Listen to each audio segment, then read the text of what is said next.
and welcome to the Gamescom Opening Night Live 2020 pre-show. I'm Kyle Bossman, and this is my hot and stinky apartment. I realize you probably have a lot of questions right now. Like, who is this guy? Not that important. Is this the show? No. Just to be clear, this is the pre-show. This is you and me for the next 20 minutes getting excited about Opening Night Live proper, the big show. That one is going to look nice. That one's got Jeff Keighley. That one's got a budget. It's going to be fancy looking, not like this. And then you might be thinking, wait, is the next 20 minutes just this guy with his headband talking to me about stuff? No, it's going to be some of that, but most of the show is trailers. We have world premiere trailers right here for the pre-show. If anything, my job is just to smile at you and fill time in between trailers.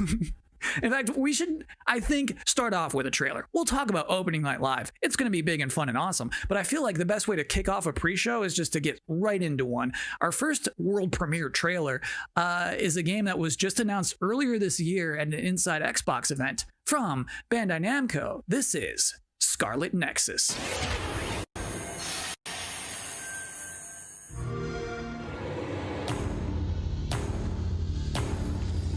Have to be prepared for anything. Intruders were just detected.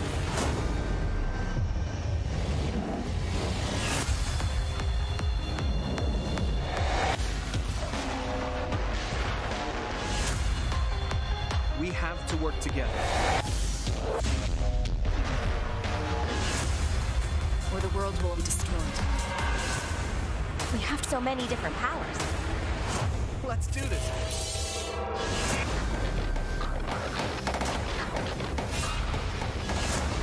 You have your ways of doing things, and I have mine.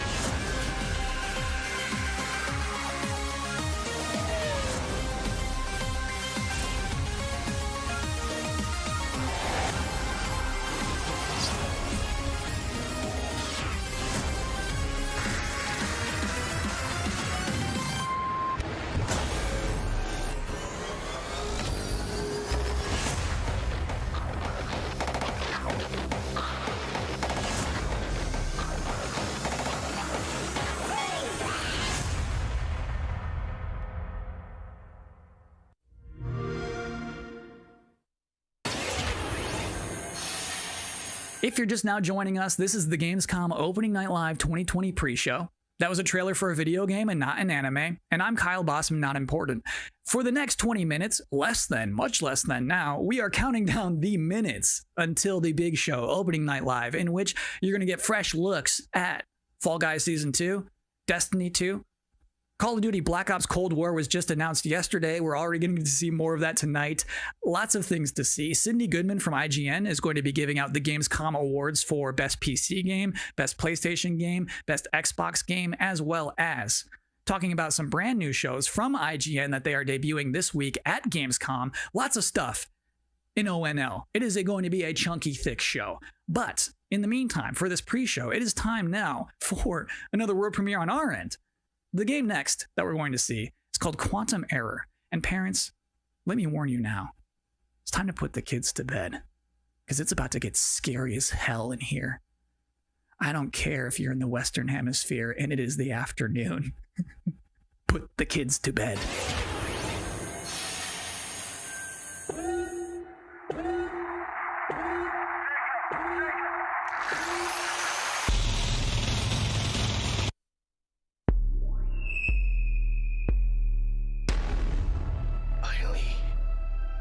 We did it. That artifact you recovered.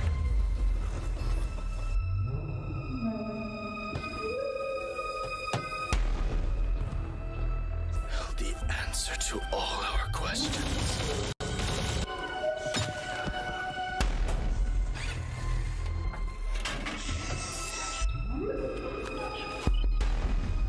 We can control them now.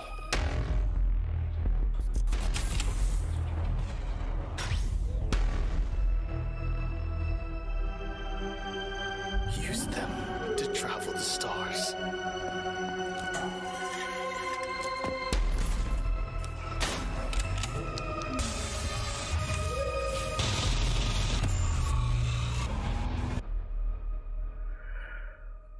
Humanity's reach will be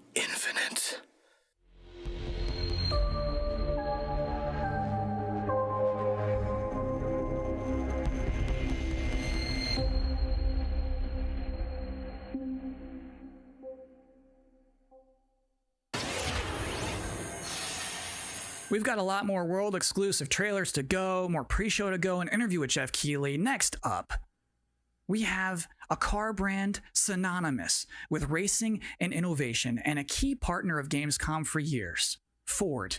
They're about to exclusively reveal the first ever car made with gamers for gamers. Check it out. Ford knows racing. In 2019, we brought our love of racing to gaming, and Team Fordzilla was born. And that was just the beginning. In May, we launched Project P1 to design a car in collaboration with gamers for gaming. This project was a global first, and our designers let their imagination go wild. So on to our first global announcement. Please welcome our first ever Team Fordzilla Project P1 model.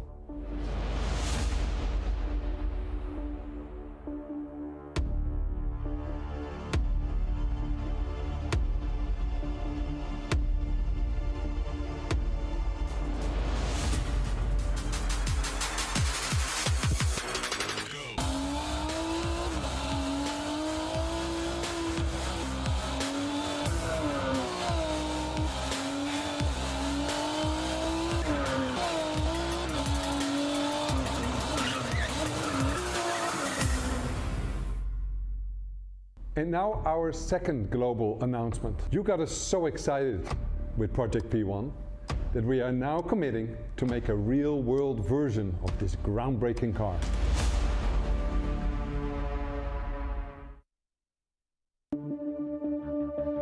If I didn't have games, I guess I would just be writing a lot more. Video games and writing are absolutely my two favorite passions, and I just managed to combine them into a job. So I feel like, honestly, I probably would have finished a couple of books. If there was no game, what else would I do? I mean, I like tech, but you need to do things on the technology. And so if I can't play things, if I wasn't into gaming, yeah, it'll be a lot of TV watching. If there's out there a universe where I'm not a gamer, then I probably would start to game. I think I will try something to put some smile on the face of everyone. I would watch a lot more movies and read more books and get bored. Welcome back to the Opening Night Live pre-show. This is only the second year of ONL existing, but I think it is safe to say that this year's will be unconventional. So to tell us what to expect from the show this year, please welcome Jeff Keighley. We are now joined by Jeff Keighley, host and executive producer of Opening Night Live. How you doing, Jeff? I'm doing great, Kyle. How are you? I'm doing okay. So back in April, Gamescom said we're going digital this year. When did you start thinking about ONL and how that's going to look? Well, we knew last year we were going to do another ONL this year because it was a big success, but yeah, we had no idea what format it was going to take. Normally we are in Cologne. This year we're doing it from Los Angeles, but actually Gamescom came to me and said, we definitely want to do ONL. It's a digital event for the whole world, so even if we don't have something physically in Germany, we still want to do this show with you. And I said I was doing Summer Game Fest, and maybe we can bring all these things together to create this grand finale for the show. And all summer I was really hoping to do a show that was a little bit bigger than I've been, broadcasting from home here for many months. And I wanted to do something with kind of a set and a little bit of spectacle to it, and bring the whole industry together. And that's what we're going to do. So is it going to be just as long as a regular show? Yeah, we have like 2 hours of stuff to show folks from across the industry. Like the big stuff, the biggest games out there like Call of Duty, and then a lot of really, interesting titles. Of course, we're going to have some amazing next-gen stuff in the show, and Fall Guys Season 2, which has, become a thing over the past couple of weeks. So it's really fun to have like the big and the small and the surprises and next-gen all blended together. But yeah, it's a full-blown show, 2 hours. Is it going to be just back-to-back trailers, or are you going to do some interviews and demos? You will definitely see trailers. You will see some extended gameplay demos of some titles as well. There will be a few interviews with a couple of developers. We've got some special guests. And one thing I will say kind of right out of the gate is that this is not sort of wall-to-wall shock and awe announcements of new games similar to last year at Gamescom. We have some really big updates on games that fans are excited about and meaningful, but the kind of big surprise announcements, we have a few things in the show, and we have lots of great things planned for the Game Awards. But similar to last year, this is really a showcase of like big holiday games coming next year that you know about. So I would tell people to set their expectations to be really meaningful updates on existing games versus blowing you away with surprise shock announcements. Great. Jeff, I'm personally looking forward to the show.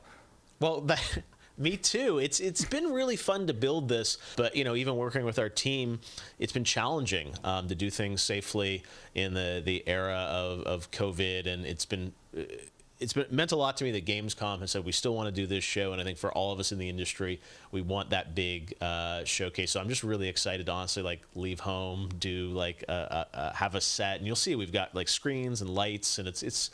If we do it right, we're going to hopefully create that magic moment that we haven't felt this summer, right? And a lot of the events this summer have been pre-taped, and they've been great and lots of cool game info, but I really wanted to do something live with a lot of energy to it. So if we do things right, that's what people are about to see.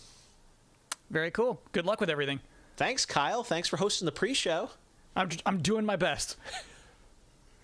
So just so we're all on the same page about what just happened, that was basically an interview with my boss using questions that I mostly already know the answers to. So considering all that, I think that went pretty well. Next up, we do have another world premiere trailer, baby. Vroom vroom honk honk for Dirt 5.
So you think a vampire bit a car and sucked out gas?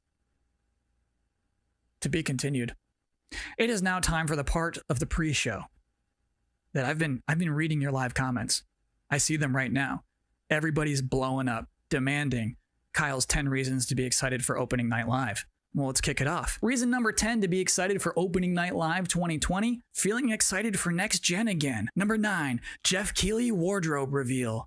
Number 8 reason to be excited for Opening Night Live 2020, Destiny trailers are usually pretty good. Number 7, it will mean this pre-show is finally over. Number 6, Call of Duty Black Ops Cold War. Number 5 reason to be excited for ONL 2020, Shadow Drops.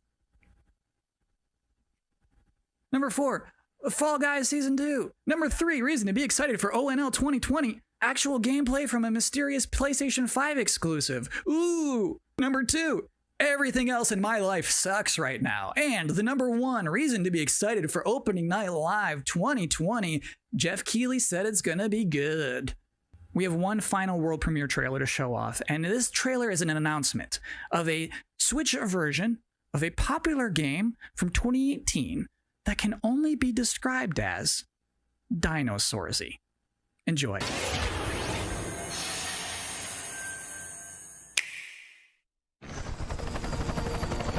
You think that things are going to turn out differently, huh? Well, the ones before you did too. Because they believed that they were in control. And control, well, here's the thing. Humanity is desperate for it. We are seduced by it. But we never really possess it. You see, life can be tenacious and stubborn. Life will not be contained. And what makes us such unique creatures is knowing the power of what we're up against and still believing that we can win.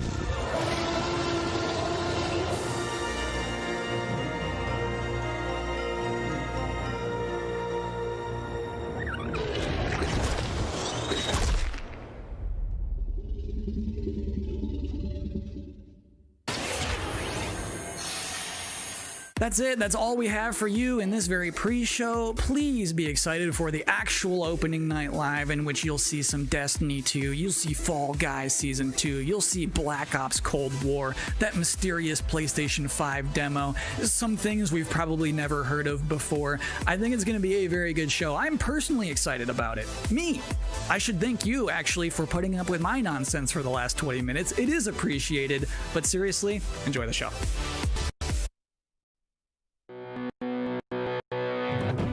So what's the plan? Time to take control of our world. When we feel out of place, disconnected, and divided, there are always repercussions. Do we have what it takes? All right, I'm going in. To be heroes? What we're doing here could change things forever. Tonight, we bring the world together. You're with us now. We celebrate who we are. Yes, it's humanity's chance to repent. And what we are. I'm with you every step of the way. The future of gaming. Welcome to GamesCom Opening Night Live.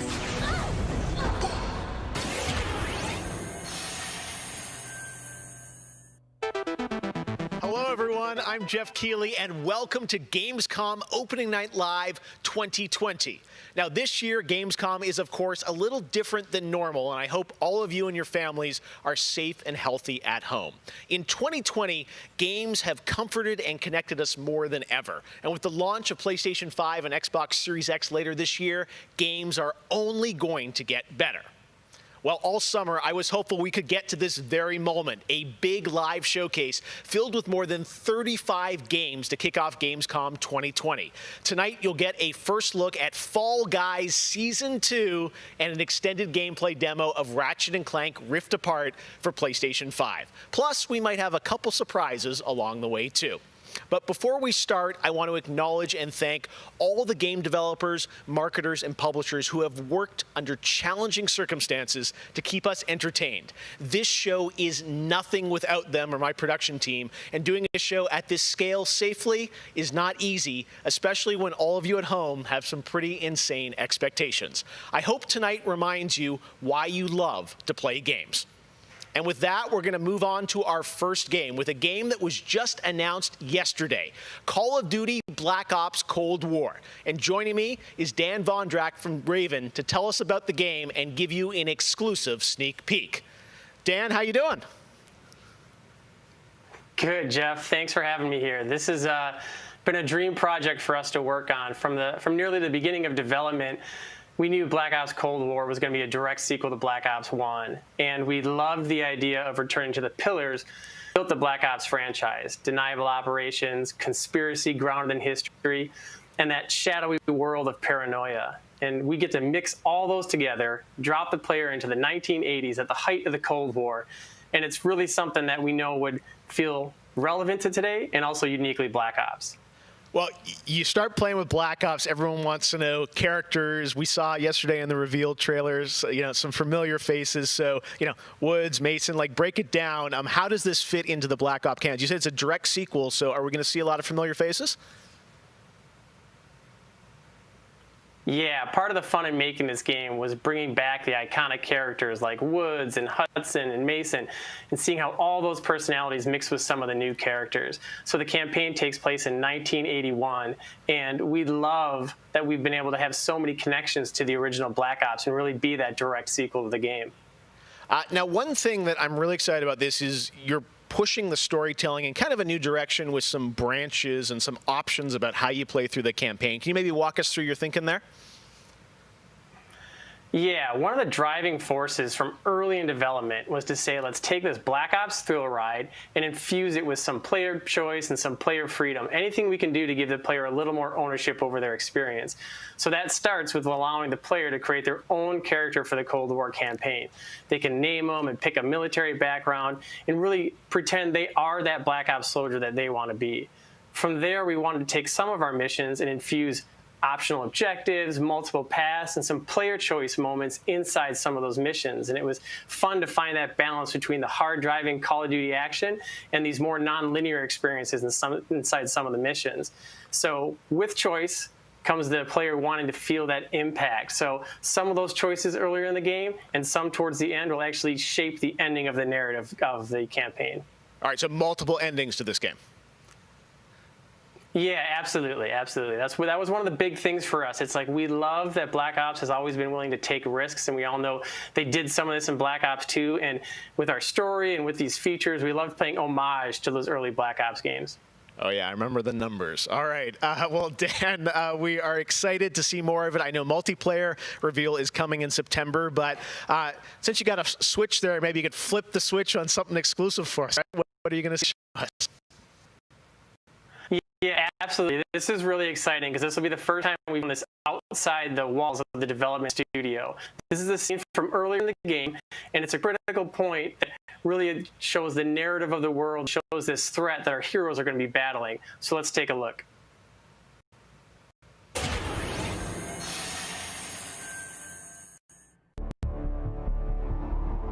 1943. Detailed information from the Manhattan Project was stolen from Los Alamos by the Russian spy known as Perseus. 1968, the Vietnam War.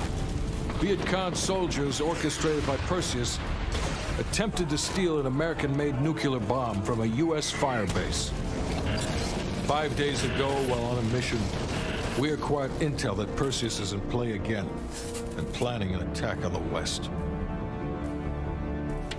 Perseus, the CIA's analysts consider him to be the single largest threat to the free world. Mr. Hudson, we're all aware of Perseus. We're also aware he's more myth than fact. I mean, personally, I think he's nothing more than the Russian boogeyman. General Haig, allow me to introduce the man best suited to respond to that. CIA clandestine special officer Russell Adler. He's one of the few people who even come close to capturing Perseus. Mr. Adler, why should we take this Perseus threat seriously? You don't have to, sir. Yeah, then a lot of innocent people are gonna die. Why do you say that? Sir. Every time Perseus has come into play, it's shifted the balance of the Cold War. After 13 years of silence, if he's active, something big is gonna happen. Something that will affect the free world.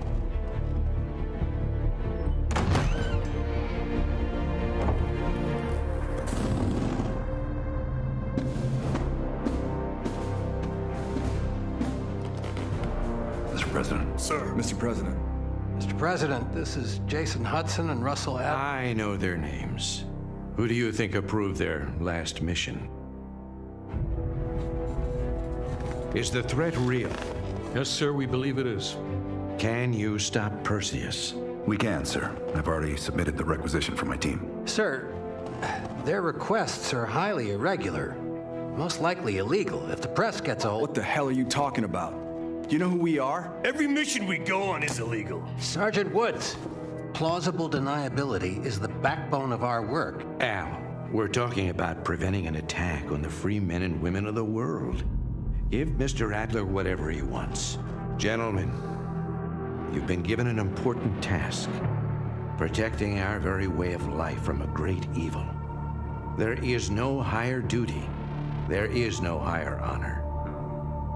And while few people will know of your struggles, rest assured, the entire free world will benefit.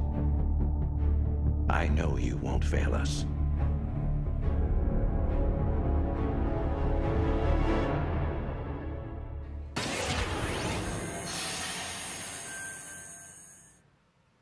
Tonight we have some new game announcements for you guys as well, including this one, a new next-gen narrative action-adventure game from Reflector Entertainment in Montreal. It's called Unknown 9. The game tells the story of Haruna, a woman raised on the streets of India and haunted by visions of her own death. Haruna struggles to understand her mysterious innate abilities to manipulate the unseen. Check out this first look.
All right, let's get to the gameplay. One of this year's biggest games has been Doom Eternal. Tonight, we've got an exclusive first look at the campaign expansion called The Ancient Gods Part 1.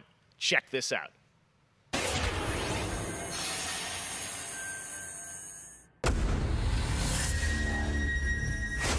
have been allies for some time now. I knew who you were the moment you set foot in the room.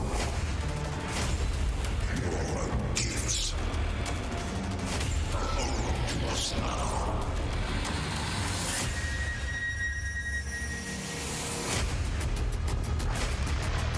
The Slayer has arrived. Please proceed with control, but assertive aggression.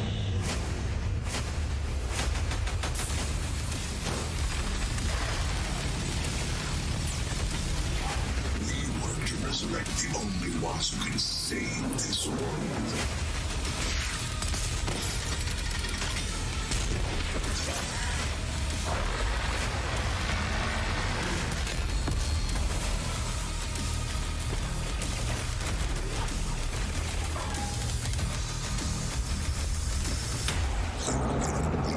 To serve the gods.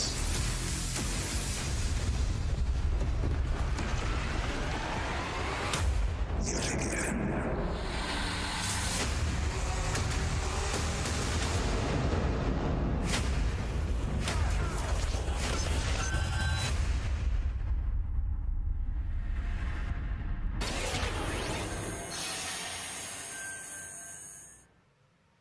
"2020 marks the 25th anniversary of a legendary game studio, BioWare.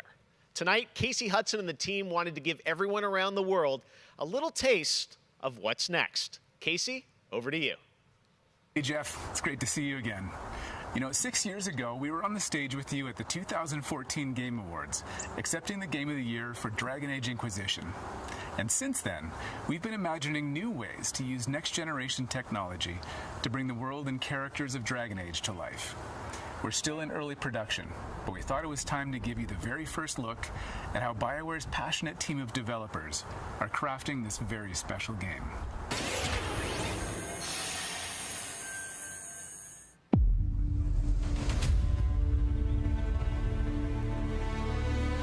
I've been at BioWare for a really long time, so I've got to see it grow up and turn from a company of 35 people to a company of more than 300 people. There's amazing people in the industry. There's amazing stories to be told with other people. I love that character so much. It's awesome. We're very experimental here at BioWare, so we're always coming up with new stuff. We're always trying to improve, innovate, and bring new characters to life for our players and fans to enjoy. The world of Dragon Age really has got it all. It's got frontier stories, it's got mystery, it's got hard-boiled detective stories. And of course, it's all wrapped up in kind of a fantasy setting. You really feel like you're the hero in the Dragon Age world and you're saving people. Dragon Age to me is a wonderful world to play in. I am really excited about the future of Dragon Age. This is an original world, original flora, original wildlife, original architecture. That makes it fun to explore and discover. In the next Dragon Age, you get an opportunity to see new things, new places, and interact with people who lived and grew up in these spaces as well. For the game we're working on now, we want to tell a story. What happens when you don't have power? What happens when the people in charge aren't willing to address the issues?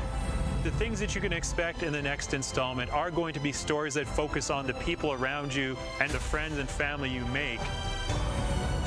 Something that we'll be able to look forward to in Dragon Age is a really close relationship with game characters who really become real for you.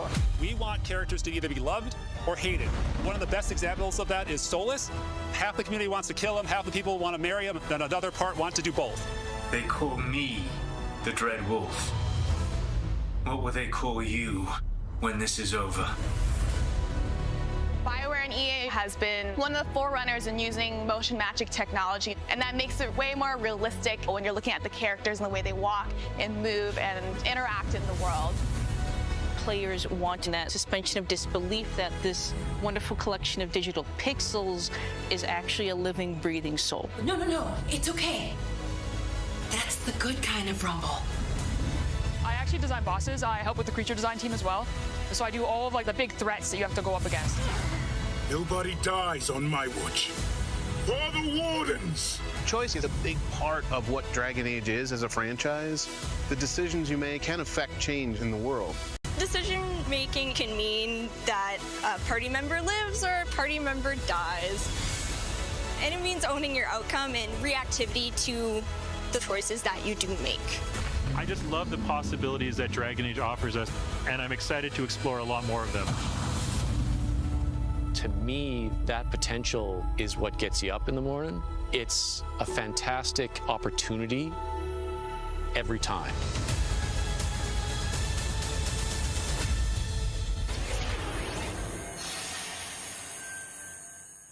Next up, it's time for something special.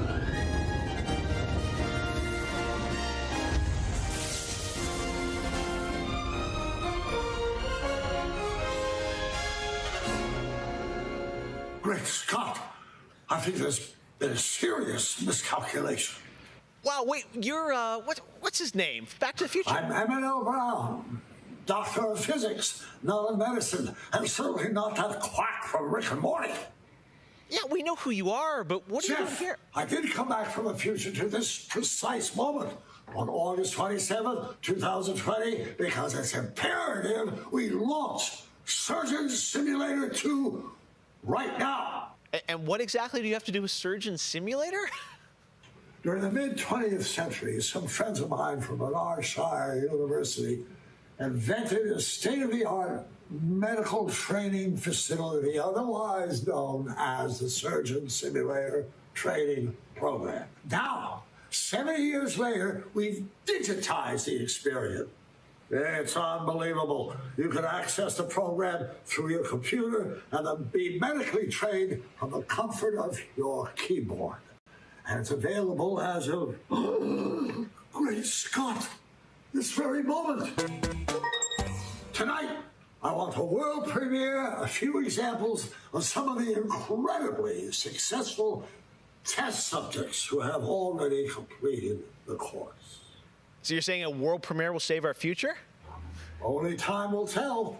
And speaking of time, I'm off to another world premiere, Avengers 26, The Return of the Son of Thanos, opening 2077.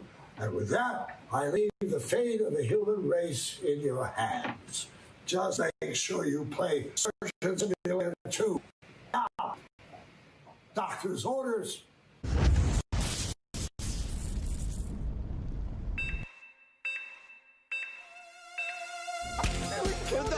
That's on his head! No! Let me give him a little pat on the head. Where does this part go? We got it. He looks good as new. Now grab the good arm and bring it in here. We're dying. He's dying. Oh, no, that's not right. My finger slipped. He gets the right. Jesus Christ! What about? He's perfect. We saved him.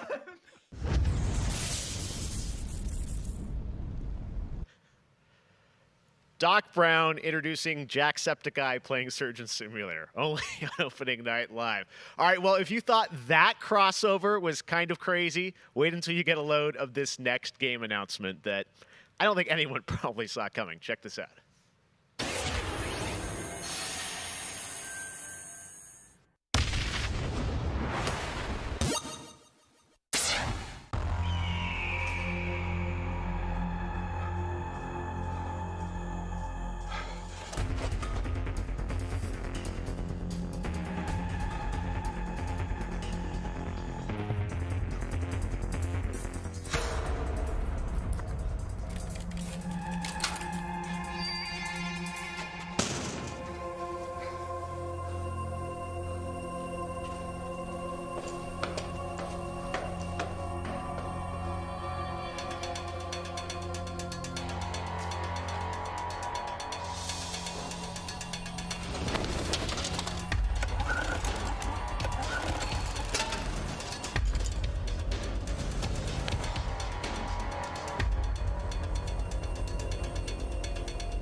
Tonight is just the start of GamesCom 2020. Over the next 3 days, there are more streams from IGN and Webedia with in-depth looks at games, a digital cosplay contest, and some special new shows just for GamesCom. Your portal for all things GamesCom this year is Gamescom Now, which you can check out at gamescom.global.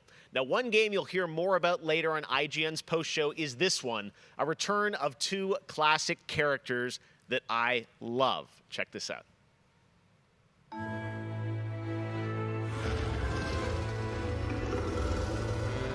In a world gone strange,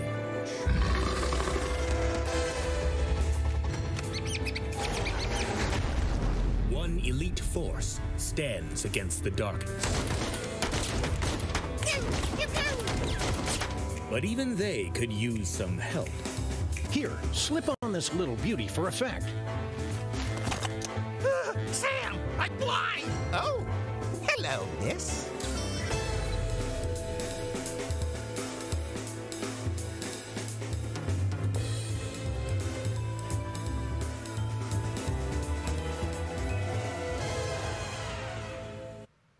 The return of Sam and Max. Yes. All right. And now it's time to say hello to my wonderful co-host for ONL from IGN. Please say hello to Sydney Goodman.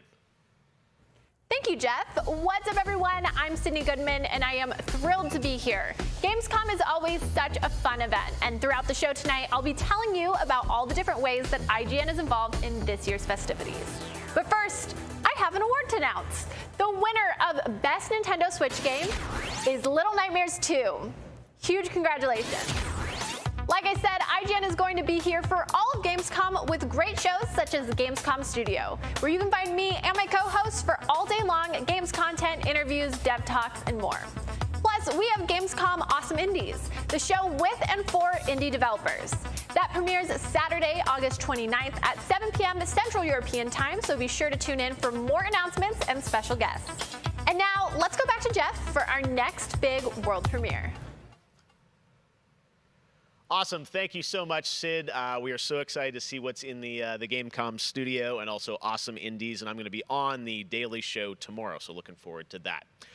All right, well, on to our next game. In the next World of Warcraft expansion, players will journey beyond the mortal world of Azeroth to a place where no living soul has set foot before. The Shadowlands, the afterlife of an entire Warcraft universe. The infinite realms of the Shadowlands are watched over by different factions, known as covenants, each holding dominion over a different aspect of the afterlife. And depending on how someone lived their mortal life, they may end up as part of one of these covenants when they cross over into the Shadowlands. Today, we're excited to give you a closer look at the noble and pure Kyrian Covenant from the realm of Bastion, who are charged with carrying the souls of the dead into the beyond. So sit back and get ready for the world premiere of Bastion, the first in Blizzard Entertainment's new 4-part series of animated shorts called Afterlives. Enjoy.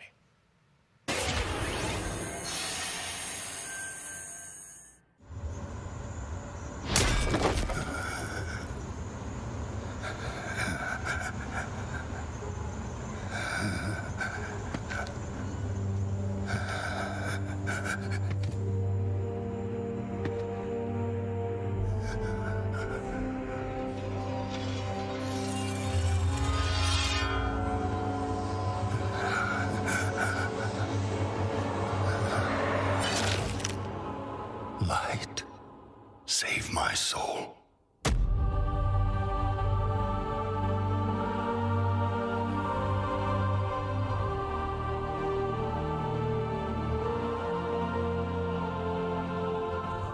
Uther. Where am I? Welcome to Bastion. You led a truly selfless life, and for that, you have been chosen. Chosen? To shed your mortal burdens and join the ranks of the Ascended, serving to ferry the souls of the dead unto the Shadowlands. I serve the light, and my work is not done. There is an evil that must be... There is no evil here. The darkness was sealed within the Maw long ago. You're wrong. He destroyed my home, murdered my people and my king. He must be punished. You are an aspirant now. You must accept your new purpose and purge yourself of this desire for vengeance. What I desire is justice. Devos, why are you training this soul? It is beneath your station as a paragon. He cannot let go. He continues to demand retribution for his death. And this concerns you? Many souls take eons to ascend. Yes, but this one seems broken, Thenios. Unlike any soul I have seen. I have begun to wonder whether he was deemed worthy of Bastion. By mistake. Be careful, Devos. I would not let the Archon hear such a thought. In time, he will forget. Trust our ways. Trust the path.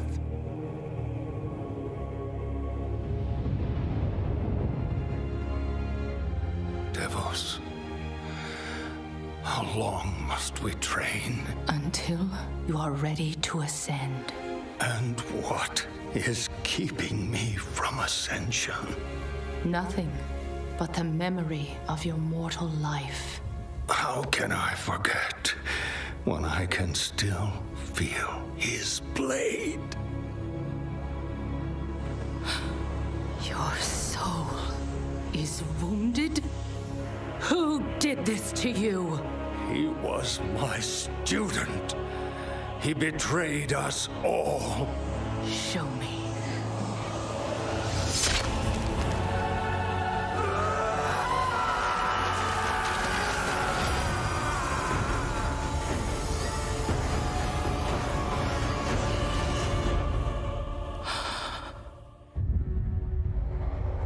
The runes on his blade were unmistakable.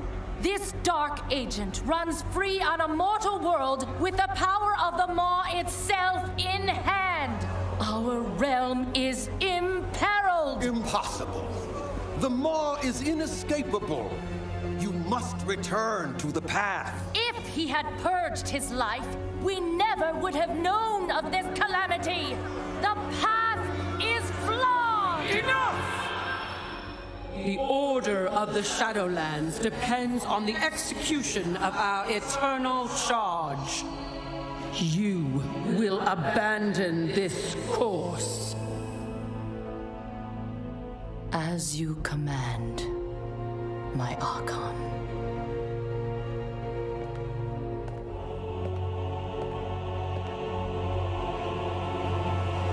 Uther!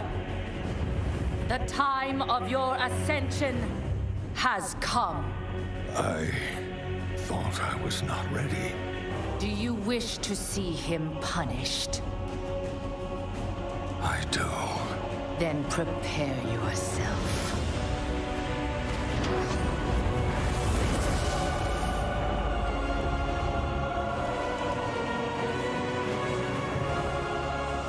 The moment he falls, we will claim him.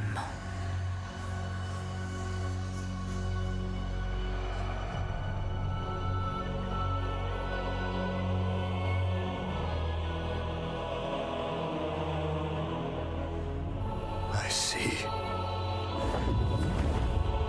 Only darkness before me.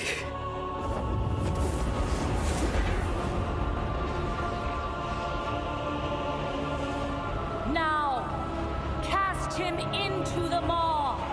Return him to the darkness he served. His eternal suffering awaits. He was my student. Remember what he did, and take your vengeance. Not vengeance. Justice.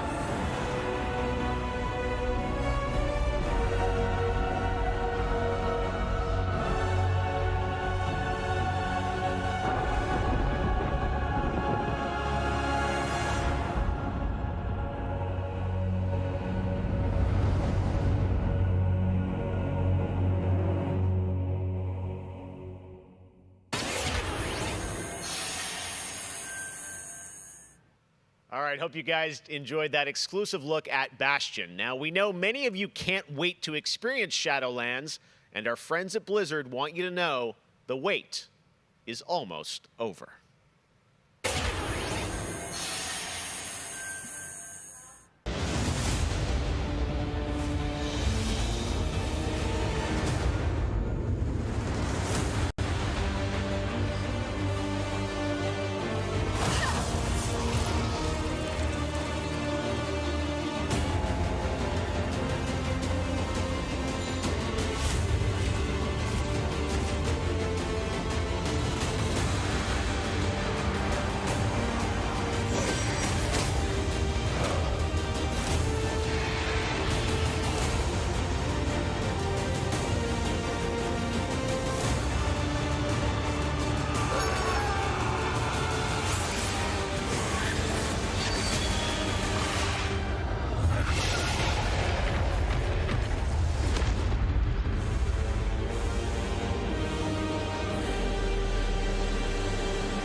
October 27th, it is official. And we have so much more opening night live still to go for you. Ratchet & Clank, PlayStation 5, much more. Stay tuned. All right, but now it's time for the announcement of a new universe that is coming to gaming for the first time with a project from a Canadian studio. Check this out.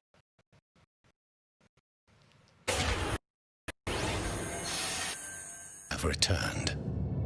They corrupted, divided, conquered, until finally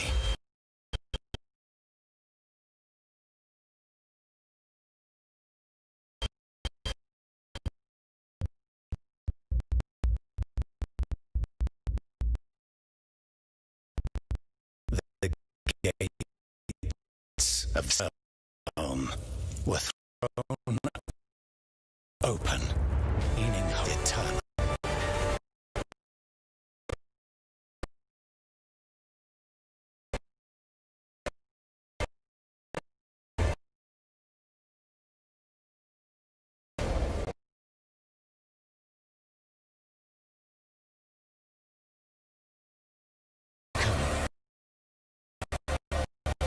We will take back what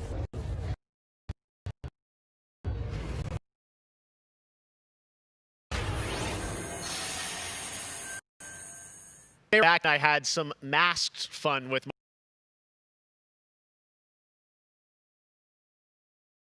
Crash, of course. Let's bring him out, everybody. Crash Bandicoot. What? He's where?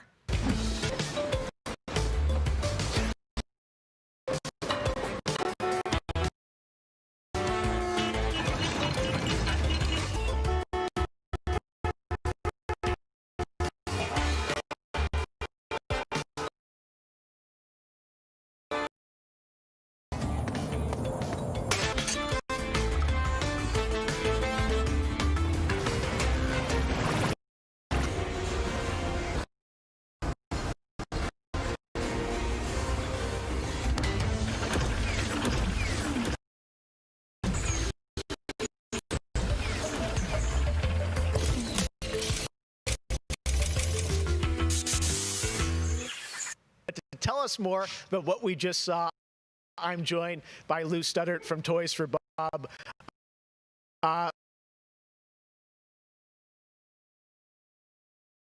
What do their Crash in the games called?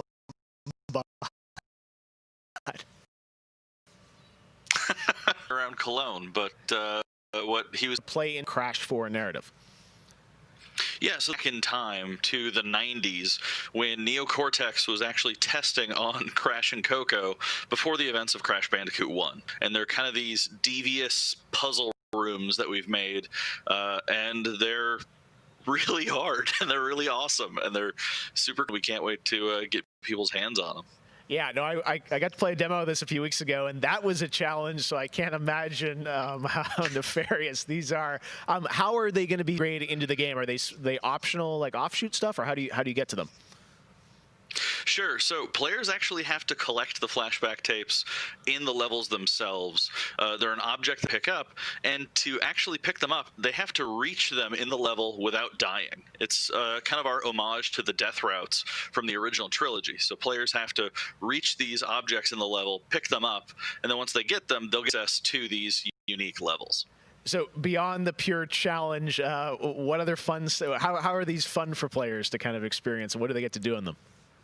Sure. So one of the things that we did was we actually used these as, like I said, puzzle rooms, really kind of fun, nefarious, devious ways for Crash to really express that pure platforming kind of aspect of gameplay that we know and love about the franchise. Narratively for us, it was really cool to layer in kind of a unique perspective to the franchise. This is the moment when Cortex is really excited about the prospect of Crash being on his team, because Crash was originally created by Cortex, and so this is a weird point in time that's never really been explored in things before.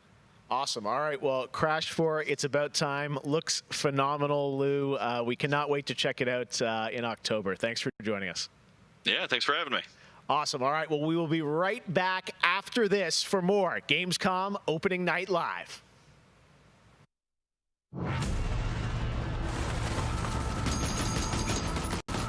I have become terror. You can't find the unseen predator. You can't find me from A rupture that obliterates without warning.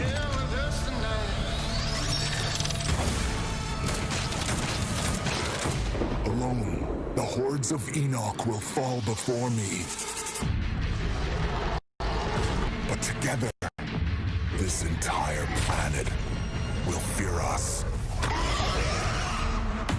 The anomaly alters us, each in our own ways, yet we are drawn down the same road, into the dark heart of creation. 'Cause I feel the way you feel. Yeah, I kill the way you kill.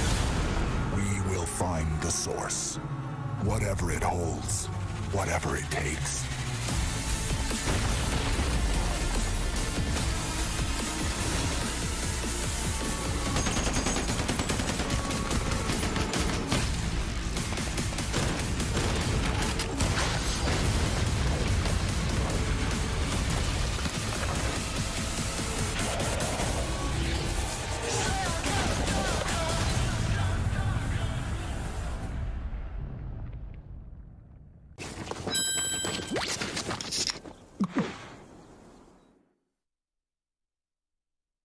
Welcome to the Hyperscape. Enter a contender. Yosh, ikuzo. Leave as a champion.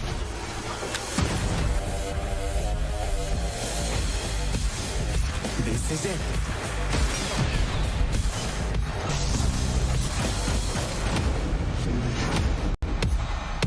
Time to party!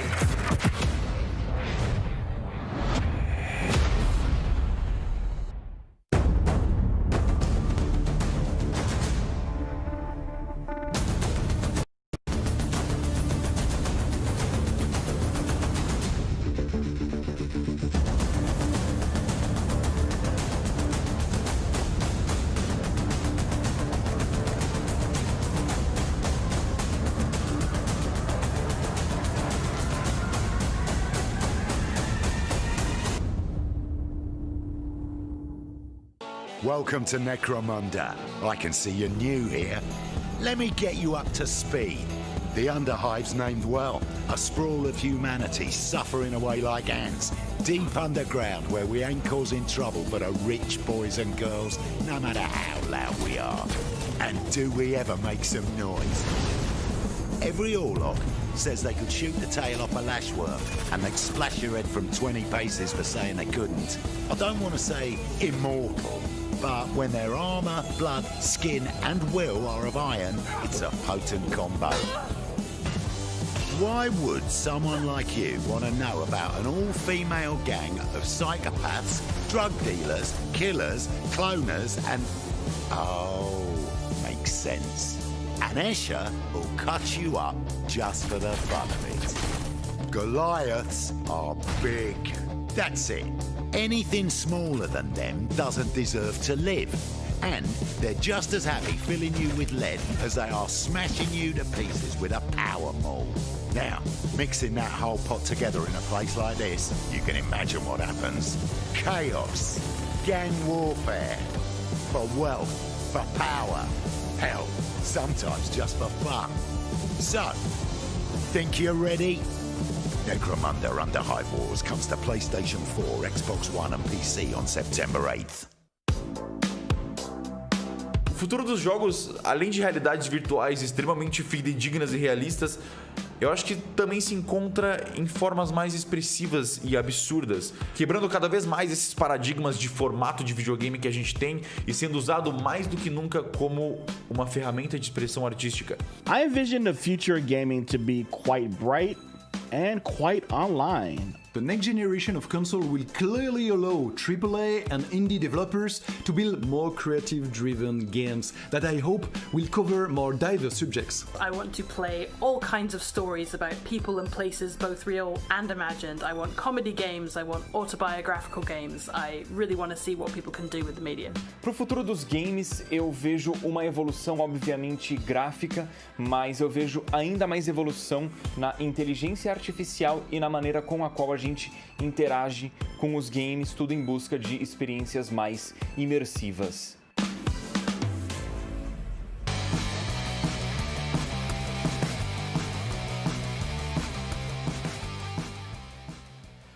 You know, one of the things I love about opening night is that we can show you the biggest games in the industry and also smaller titles that should be on your radar. So pay attention to this next game. It comes from a team of 2 in Sweden, Tuxedo Labs. Over the past 3 years, developer Dennis Gustafsson has built his own game engine to realize his vision for a fully destructible game world. What he's building has absolutely blown me away, so I asked Dennis to prepare a special trailer just for tonight. I hope you're equally inspired by the ideas in this next game. Definitely one to watch. Teardown.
Last year at Opening Night Live, we announced Little Nightmares 2 to the world. Well, the team at Tarsier Studios hasn't shown anything since, but that changes right now.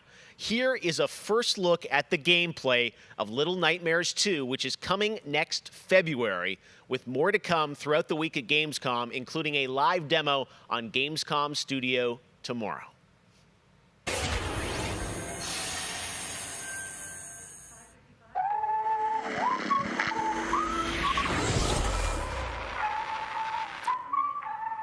Nice. All right, thank you.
WWE Hall of Famer Jerry the King Lawler, and I'm reuniting with my old buddy Mauro Ranallo to bring you all the over-the-top action in WWE 2K Battlegrounds. Mamma mia!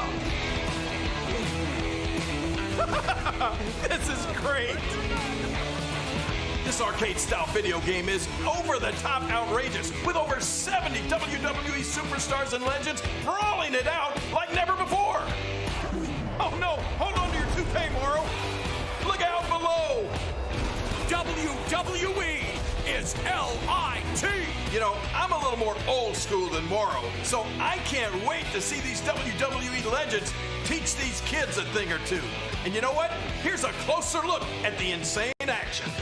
It's a great evening for WWE action. Oh, wow! Take that, Mauro! Man, it's so good to see the Bella Twins at their best. Now, let's keep this party rolling with another matchup. Oh, look out, Mauro! The Undertaker has risen, and Finn Balor is about to be taken for his last ride. Mamma mia, what a move! Finish him! Oh, no! He just hit the snooze button! How do you lose like that? What's the matter with you legends? This is just an example of the pandemonium that you're going to experience when you head to the battlegrounds. Whew, that's a big toy hammer. Oh, I can't believe my eyes! Seth Rollins delivers the stomp! What a night. What a night! This is the greatest thing I've ever seen! Pre-order WWE 2K Battlegrounds today and brawl without limits. Mamma mia! Oh, sorry, Mauro, I know that's your line. Hello again. I have even more awards to announce, so let's get right down to it. The winner of Best Action Adventure Game is Watch Dogs Legion. The city needs a resistance. And it starts with you. What do you say?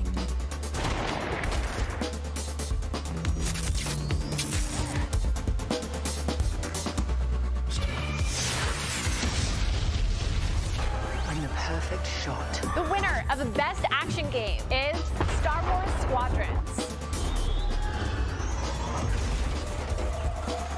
Think you can escape? This is gonna be close.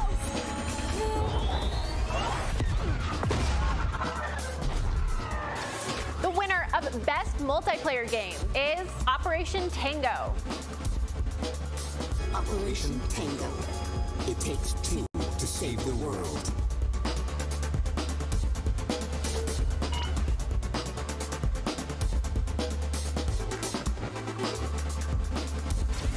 I used to be an explorer. The winner of Best Indie Game is Curious Expedition 2. Did not believe what I had witnessed. It was time for the world to learn my name. Congratulations to all the winners. As I mentioned, IGN will be here for all of Gamescom with great shows and new ways for you to get all your gaming news. Check it out. Gamescom 2020 is the heart of gaming, and you can keep to the beat right here on IGN. We've turned the single biggest show in gaming into 5. Gamescom Now is your virtual show floor with up-to-the-second live coverage. Gamescom Daily Show, Gamescom's first ever late-night talk show, our Gamescom Awesome Indies Show, the freshest deep cuts in indie gaming, and finally the Gamescom Best of Show, including the Gamescom Award. Gamescom 2020 is available on IGN and wherever you stream Gamescom Now. And now it is time to talk about that Best Action Game winner, Star Wars Squadrons. This is a new immersive space combat game from Motive Studios that delivers the ultimate Star Wars pilot fantasy. We've missed those. In Squadrons, you'll suit up and fly for both the New Republic and the Galactic Empire across intense 5v5 multiplayer battles, as well as an all-new, authentic single-player story set after the events of Star Wars Episode 6, Return of the Jedi. Today, we'll get a glimpse at what Squadron's story has to offer by taking a brief look at one of the single-player missions featuring some light narration by the Motive team. Let's check.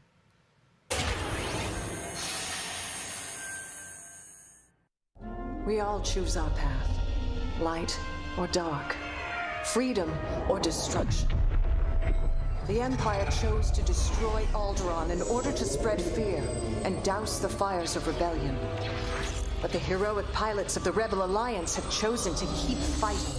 to show the Empire that we are not afraid. It was their bravery that ended Palpatine's reign and brought about our new republic. However, the Empire lives on, shattered though it may be. As I speak, Imperial forces are edging toward the Bormia sector, hoping to end our new republic before we find our footing. As their empire collapses, they try to tighten their grip. But the galaxy is changing, and you can be a part of it. With the help of brave and daring pilots, this war can end. Make a choice. Fly with the new republic. Change our galaxy for the better. Hi, I'm Suzanne Hunka, narrative producer on Star Wars Squadrons. Our single-player story is one of daring pilots and deep-seated rivalries. Take Titan Squadron. Hunt down this Starhawk and eliminate it. Gladly, Admiral Sloane. Over the course of the story, you'll fly as two pilots on opposite sides of the war. And, like all modes in Star Wars Squadrons, you'll have the option to experience every mission fully immersed in VR. Wedge Antilles, Rogue Squadron. I hear you're the reason I was able to finally get a comm through. Today, we're giving you a glimpse of an early Imperial mission behind enemy lines. One of our spies, Agent Thorne, has discovered vital intelligence on Project Starhawk. Your mission is to extract her from an orbital outpost above Hosnian Prime. Behind enemy lines, you'll have to eliminate perimeter defenses. The outpost is defenseless. When you've secured the area, you will escort the Gladius to the outpost, and our extraction team will acquire Agent Thorne. Once Thorne is secure, reach your Gozanti cruisers and return to the Overseer. Cover our escape and escort us to the jump point. We have Republic corvettes inbound. Move, Titan! Gladius, change course and keep Agent Thorne safe. Titan 3, take out those fighters. Understood. I'll handle it. You have my thanks, Titan Squadron. No time to celebrate. Move on. Go, go, go! Each mission will immerse you into the escalating conflict between the New Republic and a shattered empire. Debrief with your squad mates between missions. You're our new wingmate. Customize and master all 8 starfighters and join the galaxy's finest. I need you focused and ready to go. From bombing runs at the Nadiri dockyards to setting a trap in the Xavian abyss, the story of these rival squadrons will push the war to the brink and define the galaxy for years to come. I look forward to seeing you in combat October 2nd.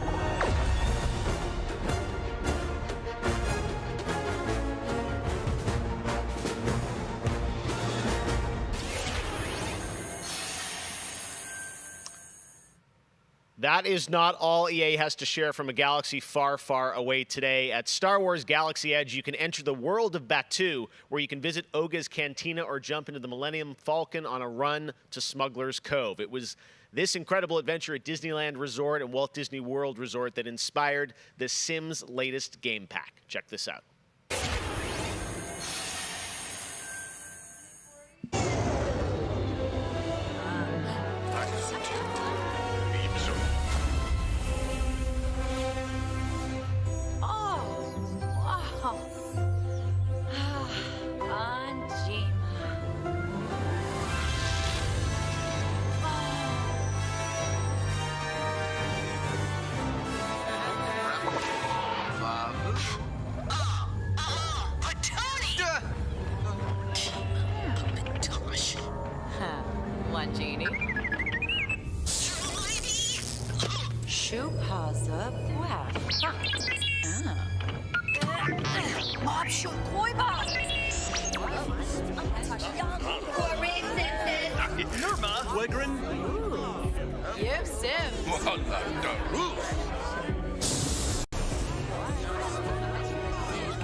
There is even more Star Wars to come later in the show. Lego Star Wars, the Skywalker Saga is up, and as we move into our second hour, we've got Fall Guys Season 2 still to come, the reveal of that, which I can't wait for you guys to see. And of course, a gameplay demo of Ratchet & Clank Rift Apart for PlayStation 5. But right now, you might remember this next game from Annapurna Interactive from last year's Microsoft E3 event. And today, I'm excited to share a new announcement from the team. This interactive thriller about a man stuck in a time loop is one of this year's most intriguing indie titles, and now they've added an absolutely all-star cast to the game. Here's a whole new look at 12 minutes.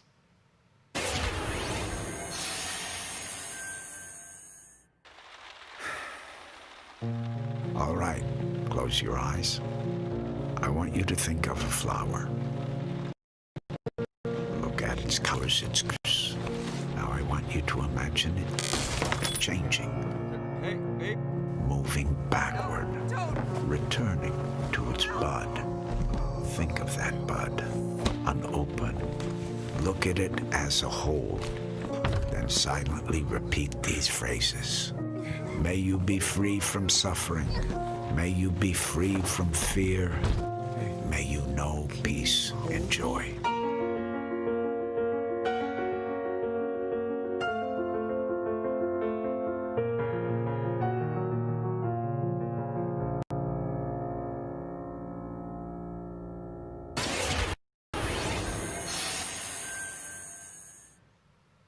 That's going to be a really special indie game. So glad to announce that here on the show.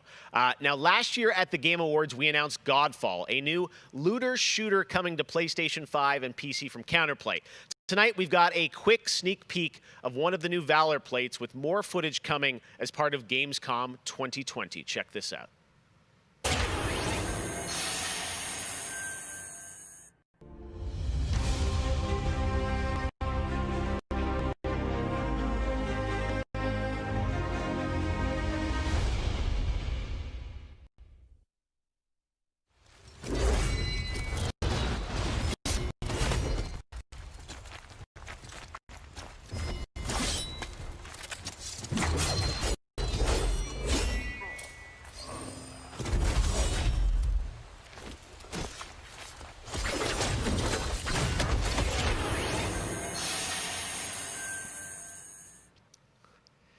We have much more O&L to come. Exclusive looks at Lego Star Wars, the Skywalker Saga, Fall Guys Season 2. Wait until you see what the Mediatonic guys are up to, and so much more. But first, I'm sure you saw that earlier this week, Heart of Deimos, Warframe's newest expansion, was released on PC, Xbox, and PS4. And today, it's also on Switch, all platforms. Here's a look at the Heart of Deimos. Expand, explore, tear the veil asunder, subvert new territory to our sovereign will. But that was what it wanted too. It raged unchecked through metal, bone, flesh. Life. We are infested with it.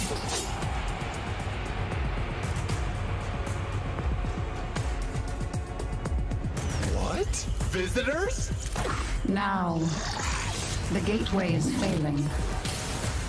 The jaws close. The final heartbeat approaches.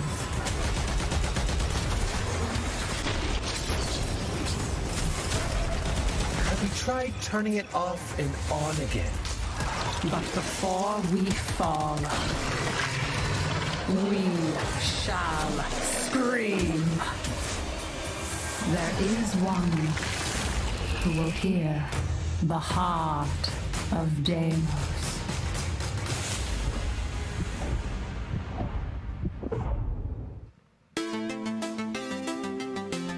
So many people have been discovering or rediscovering video games during lockdown, whether it be older people or bored teenagers or middle-aged parents who suddenly find they have to do something together with their kids. And I think I've given out more advice about video games in 2020 than any other time ever.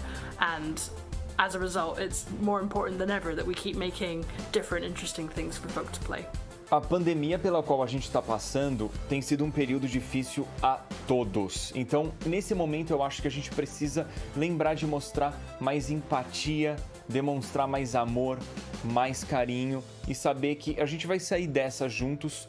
Vai ser difícil, mas isso tudo vai passar. I hope everybody gets healthy and safely through this coronavirus time.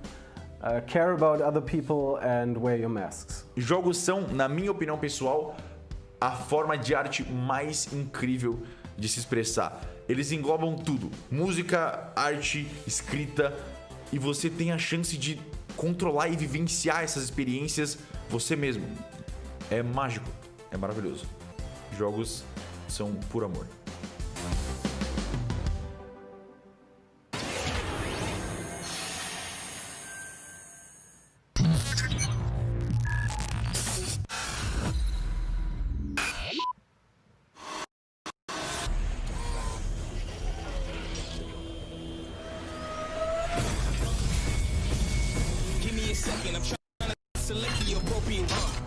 Watch who you sleeping, them snakes all around, you know they connected.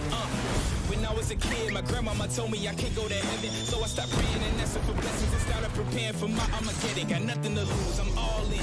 Walking the edge, don't fall in. Enough of the lies, don't apologize, I don't understand, are you foreign?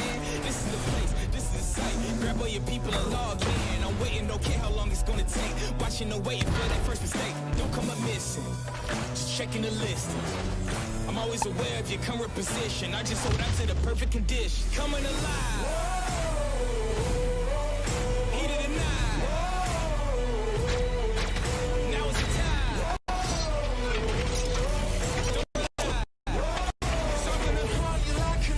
Coming alive. Heat of the night.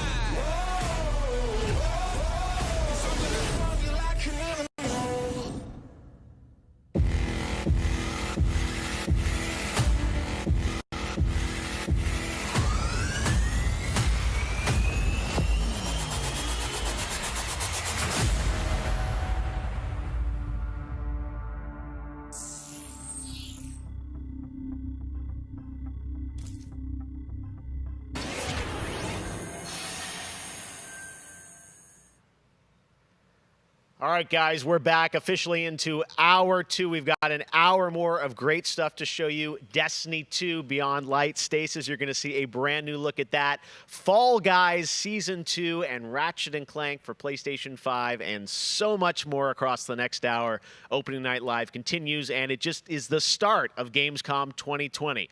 But right now, on September 25th, Mafia Definitive Edition launches, a comprehensive, built-from-the-ground-up remake of the original Mafia. Tonight, we've got the exclusive debut of the next trailer called A Life of Reward Too Big to Ignore, which deals with Tommy's induction into the Salieri crime family. Check this out.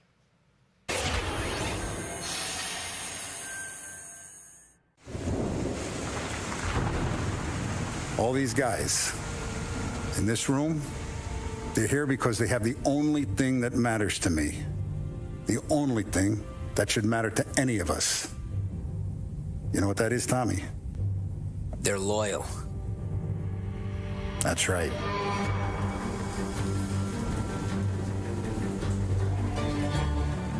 One day you're busting your back, doing an honest day's work in a city that's been trying to scrape you off its heels since the day you stepped off the boat. And then next you're stuffing your pockets full of Salieri's dirty money. Go get him, Tommy! Teach these boys a lesson. Break every bone in their bodies. You want me to become one of those Wall Street boys? Don't sass me, Tommy. I'm trying to teach you the ropes, so you don't get strangled by them. Now you stay straight with me, you're gonna be living the high life, Tom. You abuse my trust. Don Salieri, you won't ever need to worry about me. Okay, then. Welcome to the family.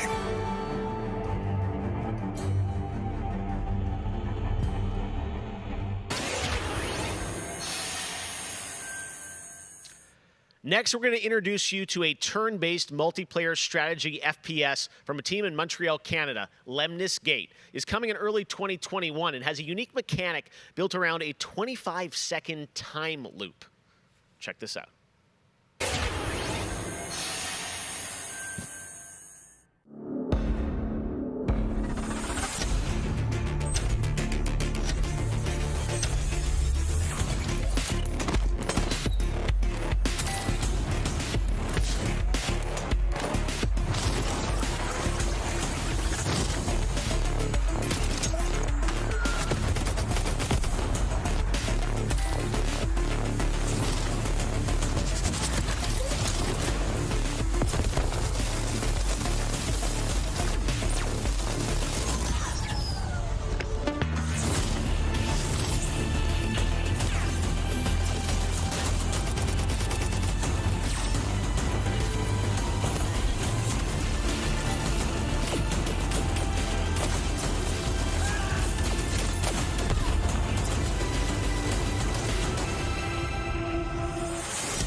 Next spring, get ready to experience memorable moments and non-stop action from all 9 Star Wars films in LEGO Star Wars The Skywalker Saga. The entire series has been reimagined with new fun-filled LEGO humor, and now we've got your first look at the gameplay trailer.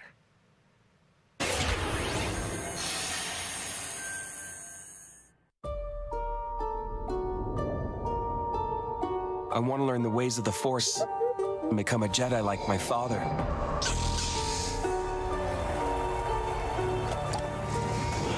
The Force is unusually strong with him. That much is clear. Twisted by the dark side, young Skywalker has become. Help me, Obi-Wan Kenobi. You're my only hope. That boy is our last hope. No, there is another. I'm from the Resistance. Your sister Leia sent me. We need your help.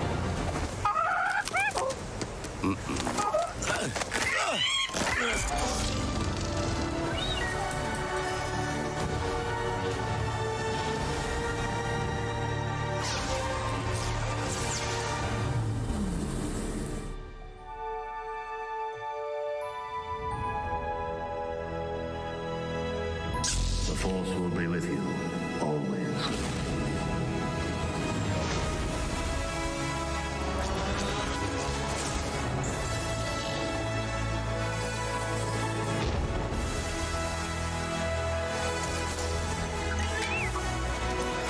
Punch it! Not him, the Falcon.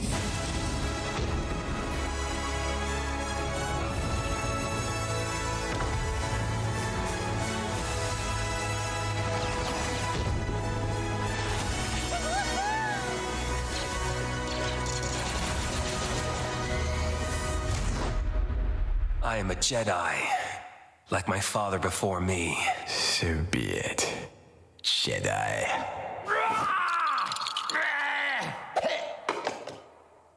Huh?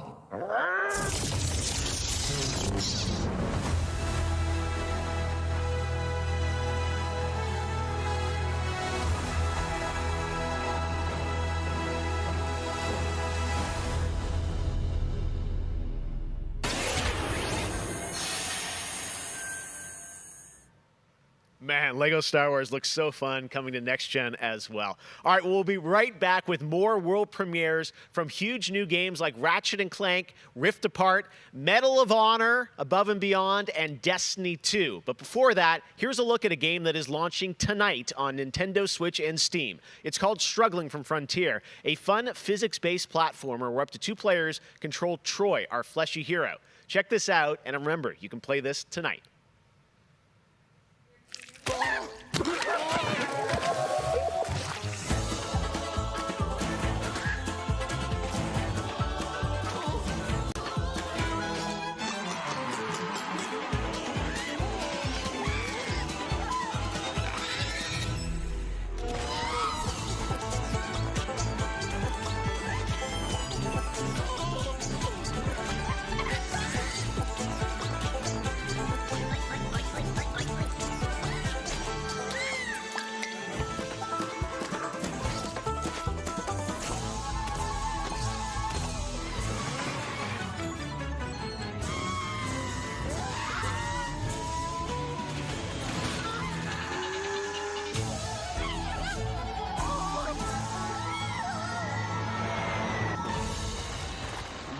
Whoa.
We're near Little Hope. Did you hear that? What more proof is needed that the devil walks among us in Little Hope?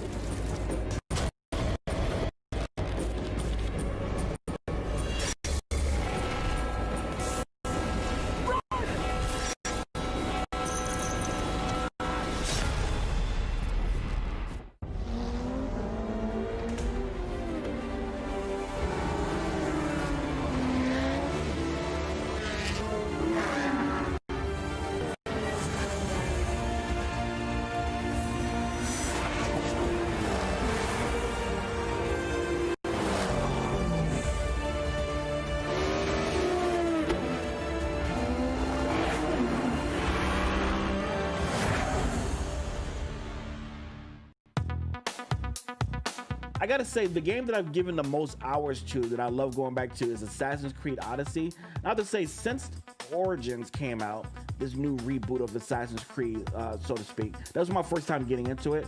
And I have put almost 400 hours into Assassin's Creed Odyssey. At the moment, I enjoy to play Fall Guys with my friends. It's very funny, easy to learn, but hard to master. I have a few games that I binge play, games that I return to every year.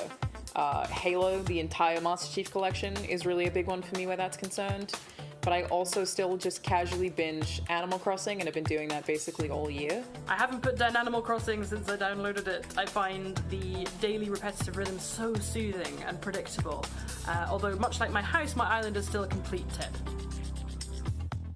Up next, we have the award for Best Microsoft Xbox Game. And the winner is Tell Me Why. Congratulations to Don't Nod Entertainment. Well, after a big day of Gamescom events and announcements, you'll be happy to know that IGN is going to help you digest all that info with Gamescom Daily Show, where you can get all the daily highlights and a late-night show experience from gamers for gamers. Back to you, Jeff.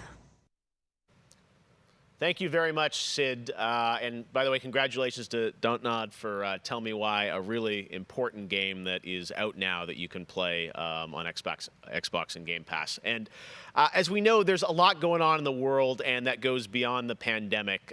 Between social conflicts we're seeing in the news and acts of nature, we can see how vulnerable we as people can sometimes be. And now I think it's as important time as ever to remember to come together and support one another. We are a global gaming community. There are millions of people watching tonight, and I know we're all here because we love games and we know that games are good in the world and can bring us together, and I think we've all felt that in 2020. So I think that's really important to remember amongst all the games and trailers. All right, well, one way as a community we can come together to do some good is the GamesCom Forest. GamesCom has launched a reforestation project by planting a GamesCom forest together with the community. Gamers worldwide can go to gamescom.global and donate to plant more trees. So let's plant a forest together. All right, well, now we're going to move on to another game, and this one was announced back in May. Chorus is a dark space combat shooter where players take control of Nara on a quest to destroy the dark cult that created her, featuring rich, ray-traced 4K 60 FPS environments on next-gen hardware. Here is the first look at gameplay from Chorus.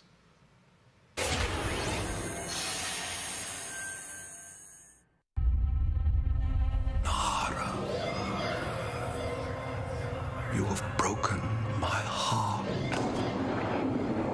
For your betrayal, you will be broken.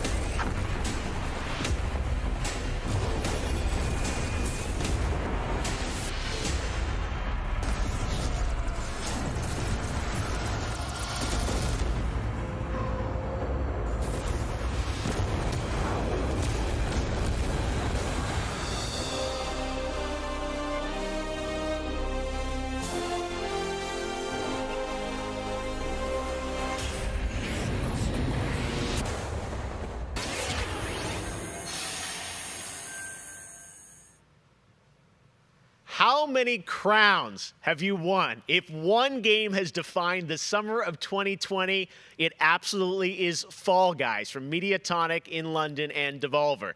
This game is setting records and putting a much-needed smile on everyone's face. Fall Guys, I think, represents our industry at its absolute best. Well, soon the Fall Guys experience will evolve with Season 2. There's a lot of new stuff coming, and tonight, Mediatonic is about to give you an exclusive sneak peek at what's next. Get ready. I think the internet is about to freak out. Here it is, Fall Guys Season 2.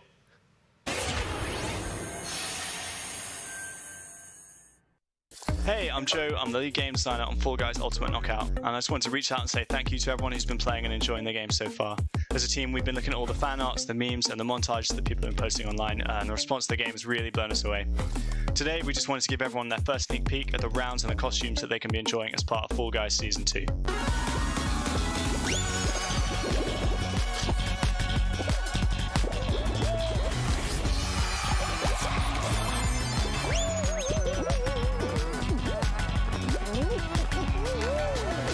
In Season 2, you'll be dressing your Fall Guy as a medieval hero and competing across brand new rounds inspired by epic quests from the Middle Ages. Traverse giant drawbridges, dodge swinging axes, and scale movable siege ramps in the quest for ultimate game show glory.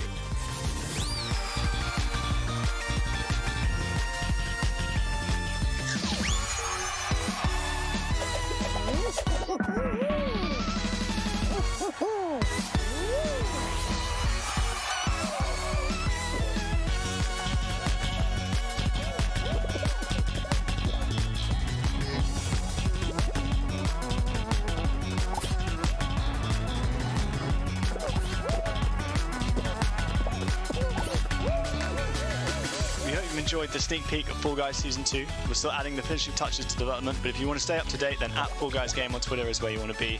See you on the start line.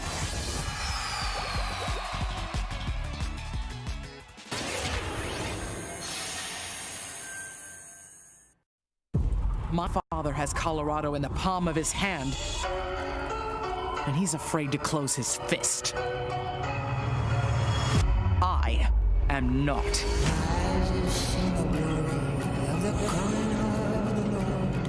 His truth is marching on.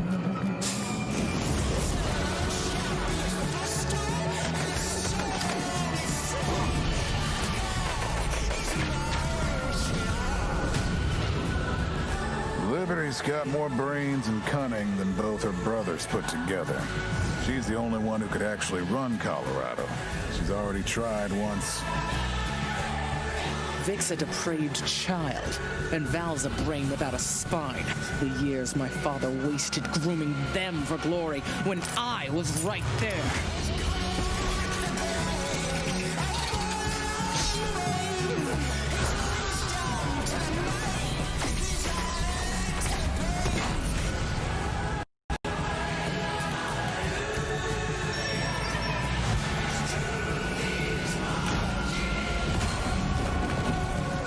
Back to Arizona, Rangers, and I'll pretend none of this happened.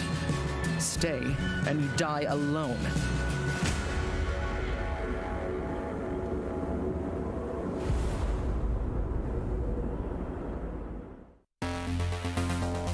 I really haven't found any new appreciation for gaming at this time, because my appreciation for gaming before couldn't be higher. Com certeza, jogos multiplayer preenchem completamente a conexão social que eu preciso ter com outras pessoas nesses tempos de isolamento, e é o mais próximo que a gente pode ter de experiências reais com pessoas que estão longe da gente. You get to travel all over the world in games, which is something I've always taken for granted. At the moment I'm playing Ghost of Tsushima, and you know, I kind of prefer it to the real Japan just because I've heard that in real life they don't let you run around with katanas.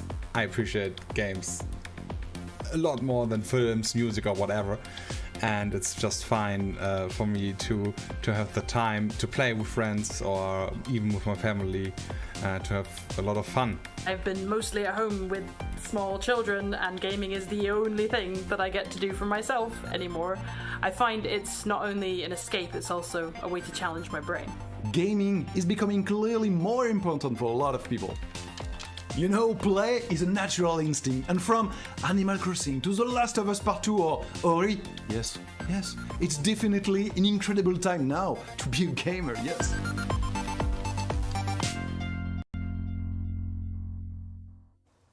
Hey everyone, I'm Vince Sampella, head of Respawn Entertainment. When we set out to create Medal of Honor Above and Beyond, we knew we wanted to bring the series back to its roots. The Medal of Honor franchise is known for its powerful and exciting single-player stories that put the player in the boots of a soldier who was there. It's a series that is grounded in history, which tells emotionally authentic stories. Peter Hirschman, who directed the original Medal of Honor in 1999, is back at the helm of this project. You'll hear more from him in just a bit. Peter and I actually worked together on Medal of Honor Allied Assault in 2002, and I'm really happy he's joined us at Respawn to craft a completely new experience in VR. The team is creating a riveting and emotional journey through World War II like you've never seen or played. It weaves in the personal stories of the veterans and survivors of the war through powerful interviews that help set the stage for what players will experience. It's more than just a game. And we could not be more excited to show the world the next look at Medal of Honor Above and Beyond and the game's action-packed story. Let's take a look.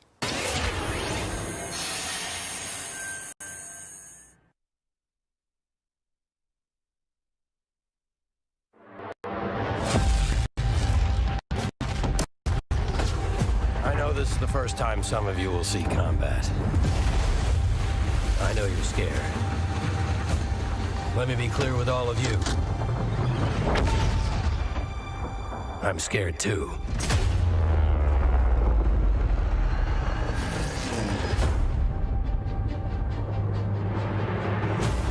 Welcome to France, gentlemen. I lead the local resistance cell. Something big is happening inside Gestapo headquarters, and we don't know what it is. We're gonna have to improvise here.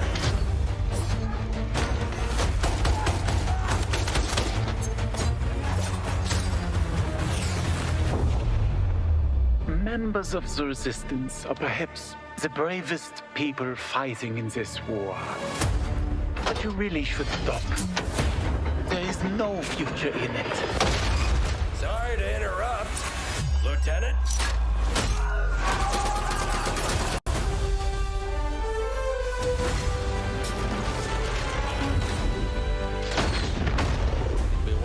trying, but we'll get you there. Jet fighters, brace yourselves!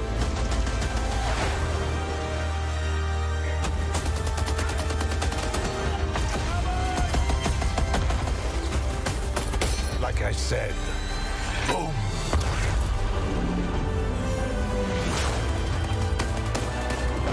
There are things, as people, I'm willing to sacrifice myself for.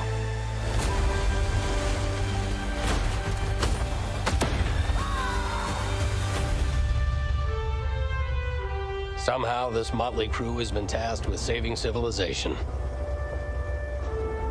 God help us all.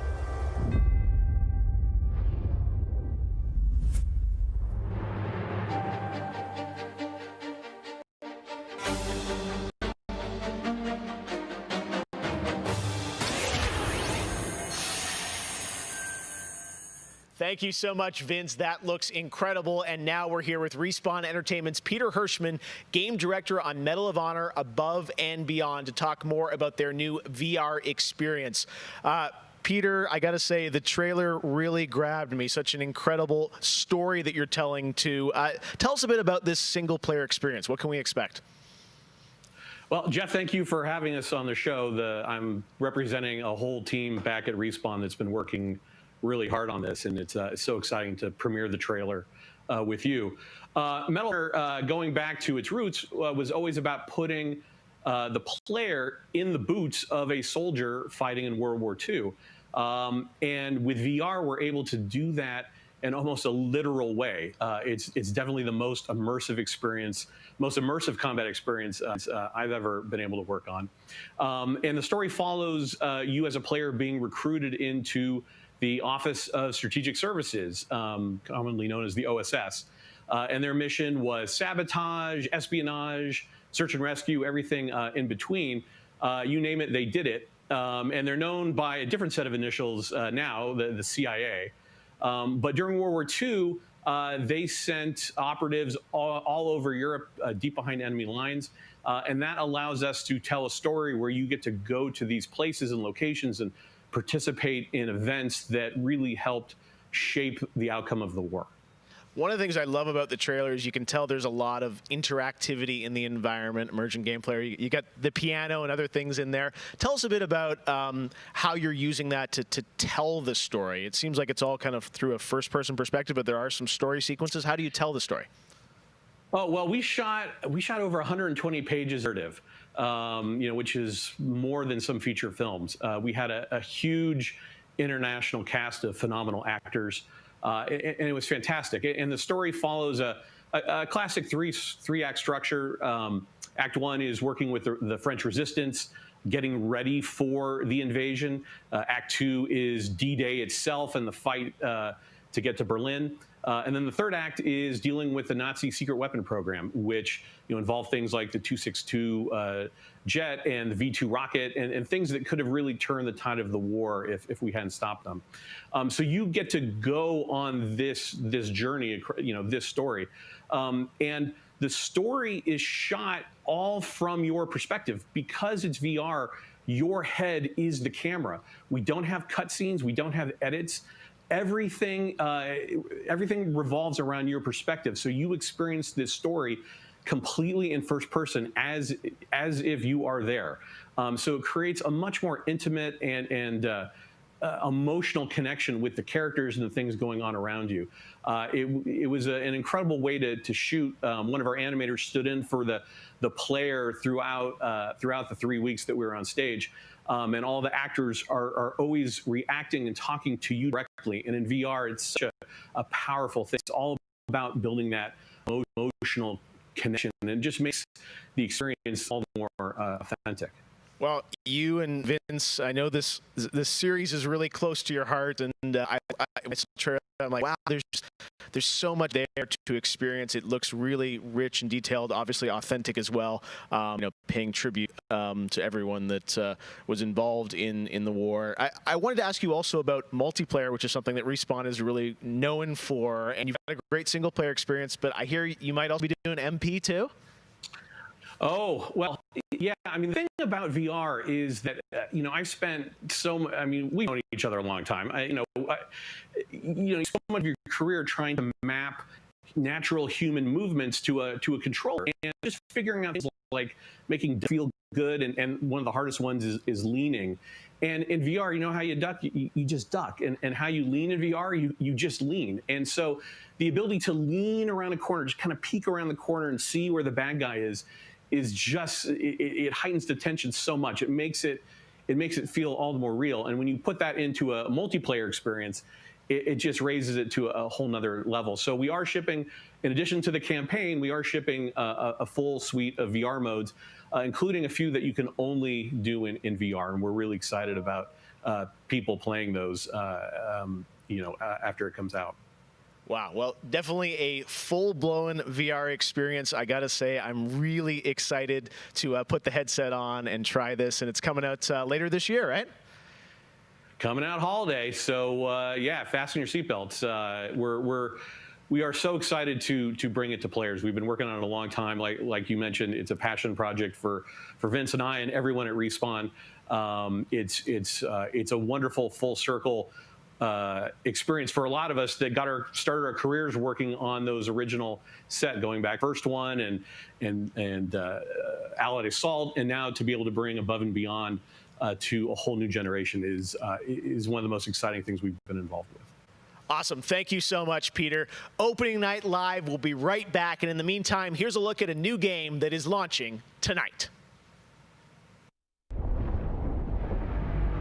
The world was broken, fractured by the magic the Vow Keepers said they would protect us from.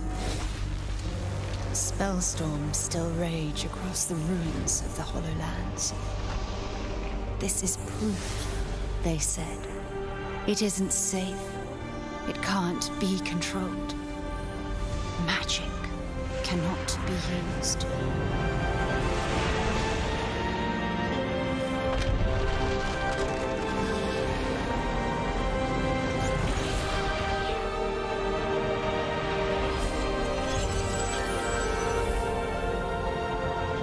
But I am a battle mage.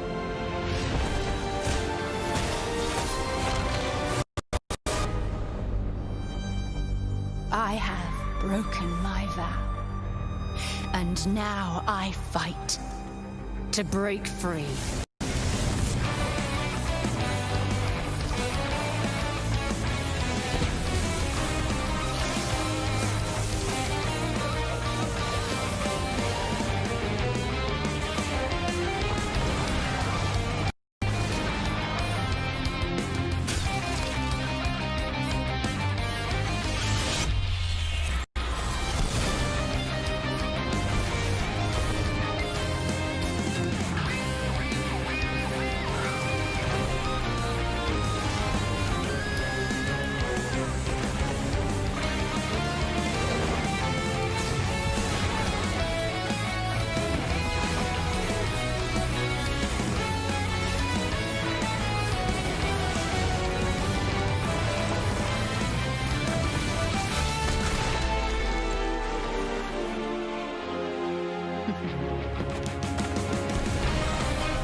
So many great games in Xbox Game Pass, and many of tonight's games are in it as well. Every year at Gamescom, we like to highlight some incredible games made in Germany. And tonight, we have a special announcement about one of the most legendary German games of all time, created by Factor 5. Enjoy.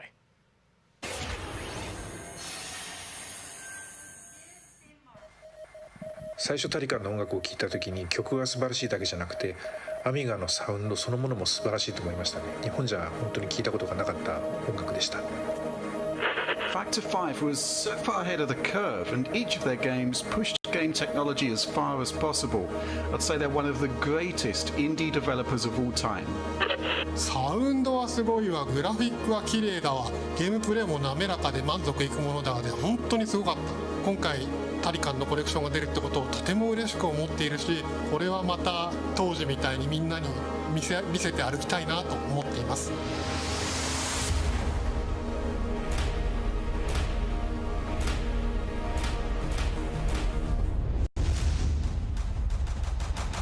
This was the first game that allowed me to completely fulfill my musical vision. It defined my career, and the fans have been there ever since. To this day, it's one of my proudest works.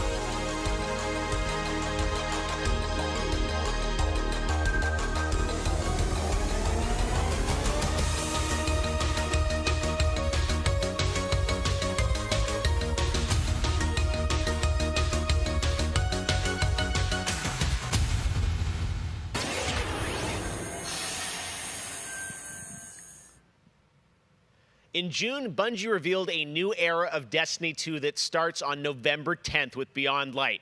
For the first time ever, Guardians will add a new elemental power to their arsenal, the dark power of Stasis. With Stasis, players will take on the powers of darkness to control and dominate the battle.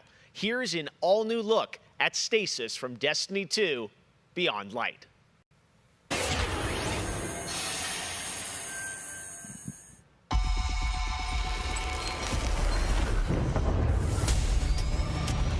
The floodgates are open. The darkness is here.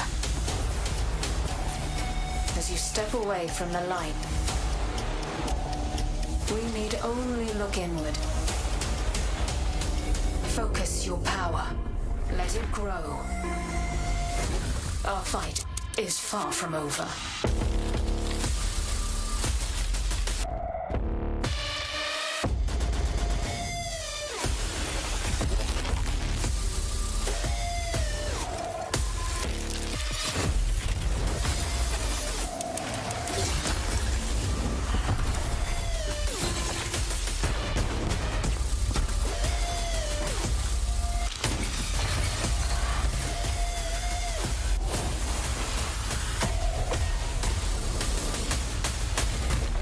Let them come.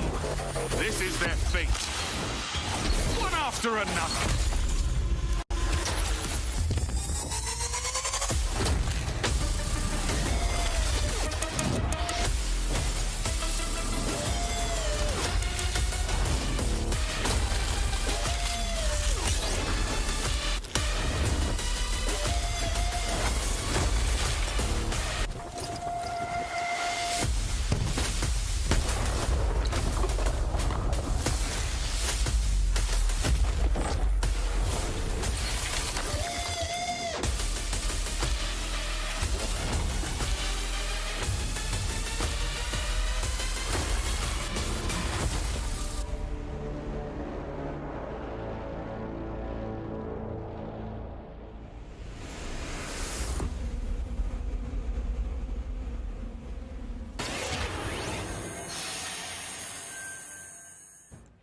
One more award to give out tonight, and that is Best Sony PlayStation Game. So, without further ado, the winner is Cyberpunk 2077. Congratulations. Of course, there are even more awards than the ones I announced tonight. So check out the Gamescom Awards user voting, where you can vote for your favorite streamer, Gamescom's Most Wanted, and Best of Gamescom. The winners will be revealed at Gamescom Best of Show, along with cool cosplayers, esports, and more. So tune in on Sunday, August 30th at 8 p.m. Central European Time to see the grand finale of this year's Gamescom, where we give gamers the stage. That's it for me tonight. But before I turn it back to Jeff, I just want to say that I hope everyone out there is staying safe and healthy. We're all in this together, so take care. Back to you, Jeff. Thank you very much, Sydney. It's great to have you on the show again this year. A lot of people have been wondering, what will the next generation of gaming feel like? How will it be different? What is that generational difference?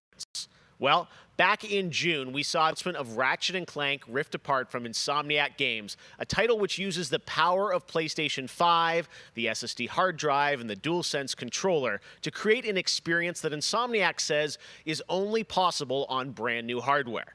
Well, now it's time for you to decide if you see the difference. Here's an extended, uninterrupted demo of live PlayStation 5 gameplay of Ratchet & Clank Rift Apart.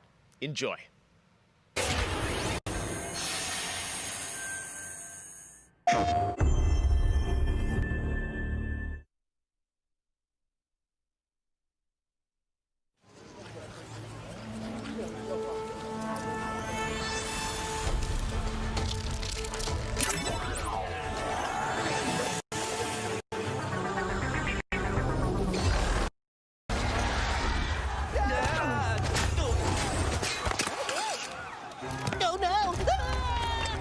We're back. And not far from where we last saw. We may still have time to put a stop to this.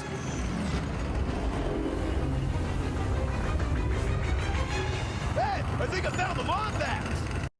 Oh dear.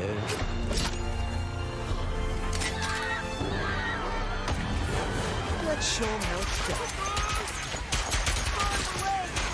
All right, bringing out the big guns.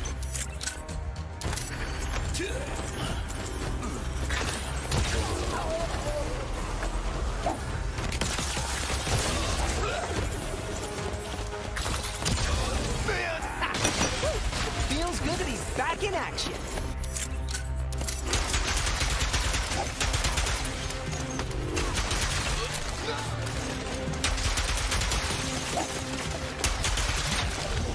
Last one.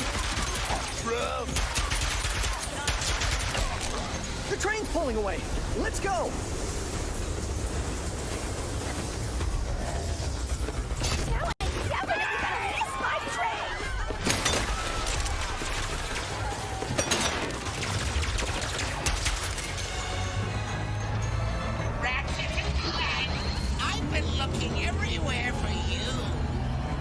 Dimensionator, Nefarious.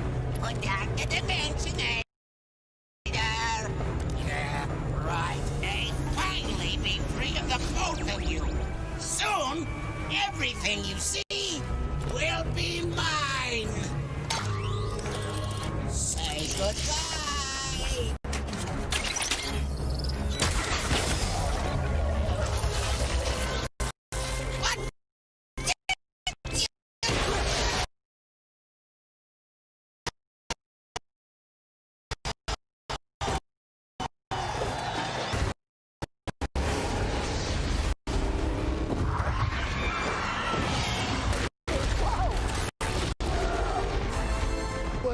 This device seems to utilize reality shot. There has to be another way across.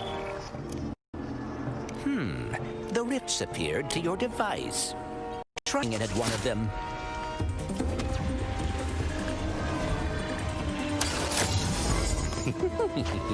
That was rather exciting.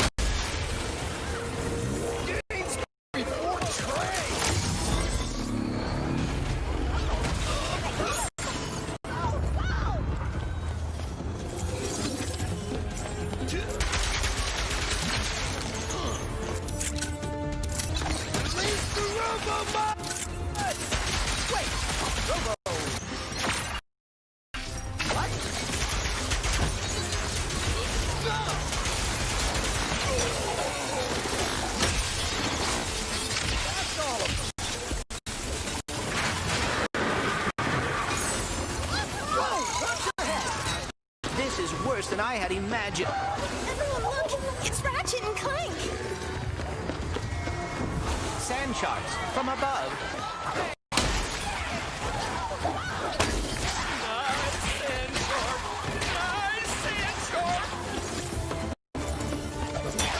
My hero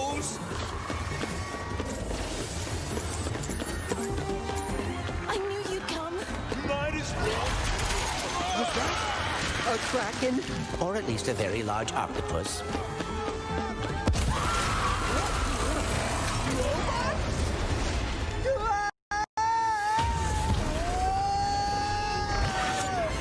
I will never get used to that. Hey, at least we're on the same planet this time. Nefarious is on the other side of that building. Let's get moving before he does anything else to break reality.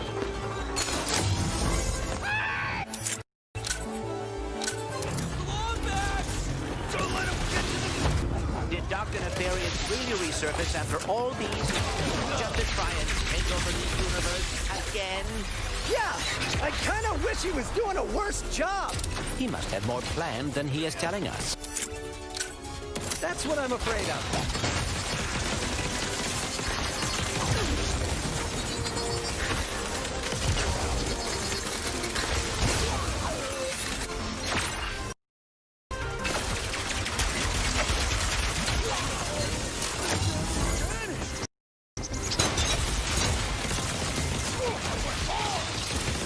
Can't wait to see what's new.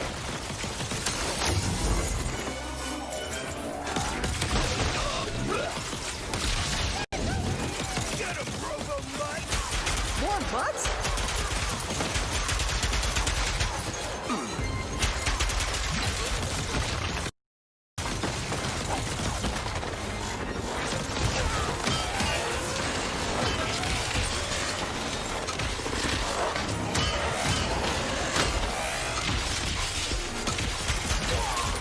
That's all of them. We have to get the Dimensionator away from Nefarious.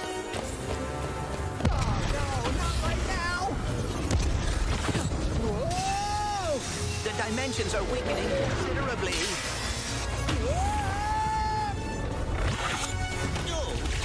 How bad is it?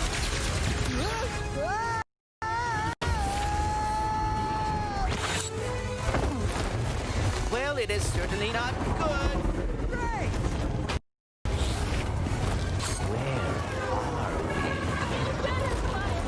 Beats me.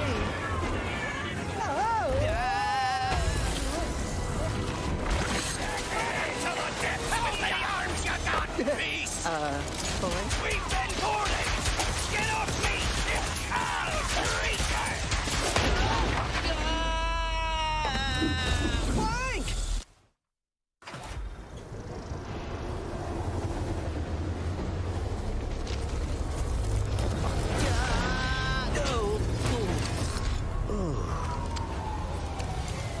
Ratchet, we are too late. Ratchet? Who?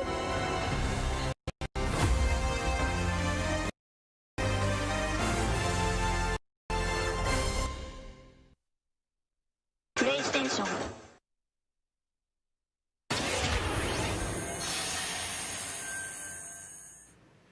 There you have it, Ratchet & Clank, Rift Apart, and now I am joined by Marcus Smith and Mike Daly from Insomniac Games. Guys, it was so great to see that long, uninterrupted of Rift Apart, and I have so many questions. It's amazing to see what you're doing with the power of PS5 and the SSD. Let me ask you first, Marcus, what are you able to do with Rift Apart that you haven't been able to do before in a Ratchet game because of the power of PS5? I mean, first and foremost, it's just pure horsepower enables us to fill our worlds with the kind of density and life that we've never been able before. More important, perhaps, though, is the dimensional shifting that we have going on, which uses the SSD that allows us to fling the player from planet to planet to planet lightning fast, like in way faster than anything we've ever been able to do before. Yeah. The Rift tether, that in demo, we had seen some of that in the trailer. So that's all actual gameplay. Mike, I'm curious, like how does that work as you kind of play through the game? Are there certain moments and levels where you can jump, or how do you play through that?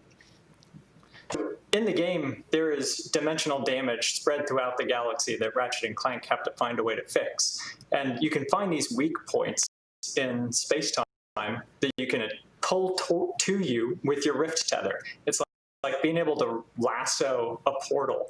And that enables you to basically like warp across the world to find new places to discover or gain a tactical advantage. Wow, I got to say, like when you sit and you imagine the jumping from multiple worlds at instantaneously almost, and it sounds like there's no load screens throughout the entire game. That's right.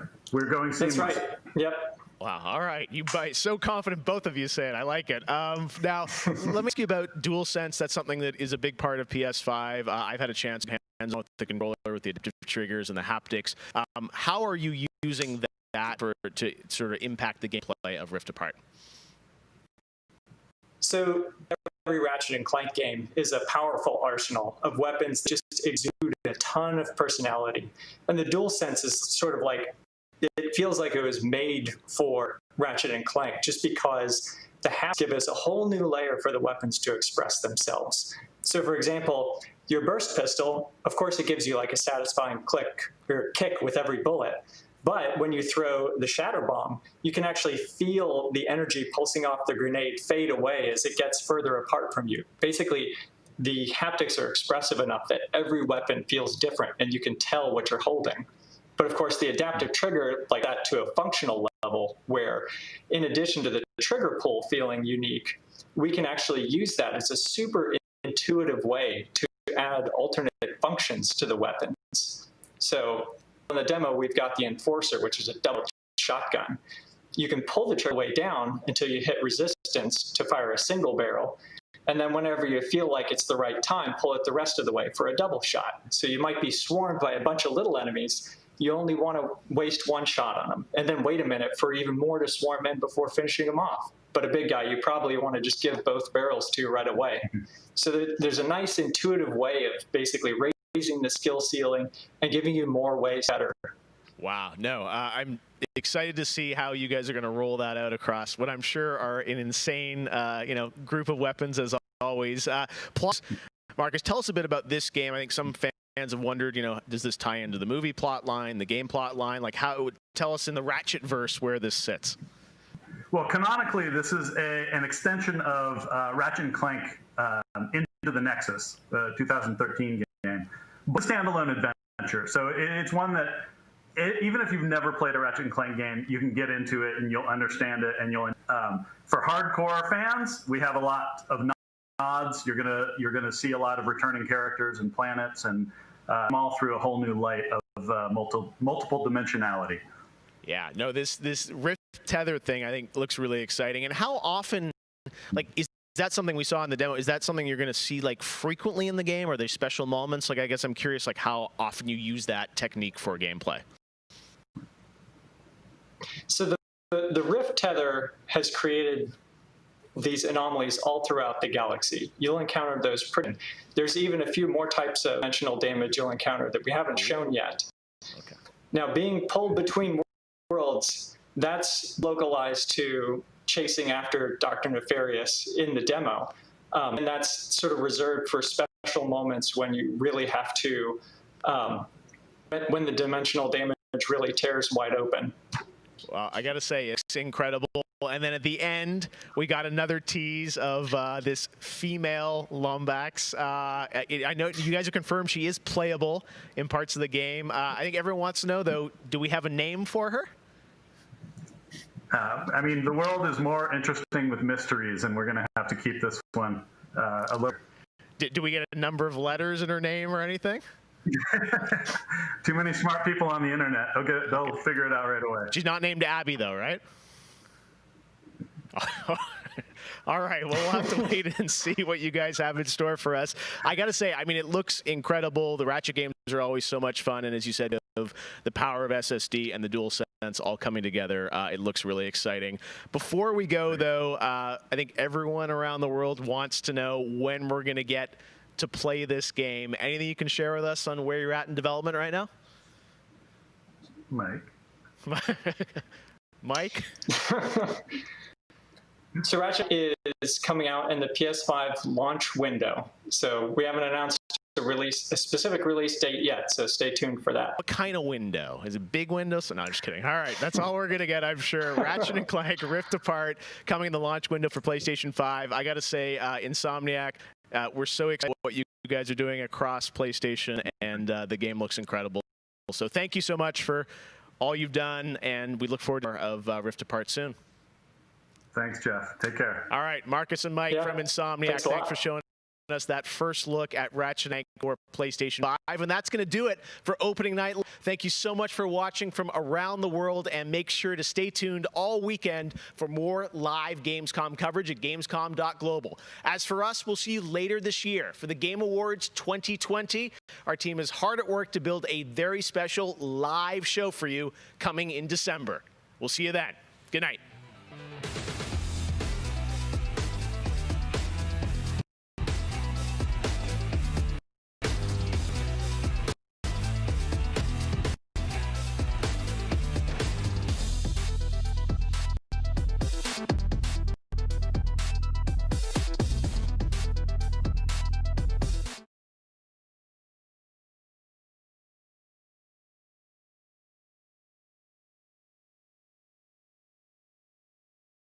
Night Live Post Show. I'm your host, Damon Hatfield.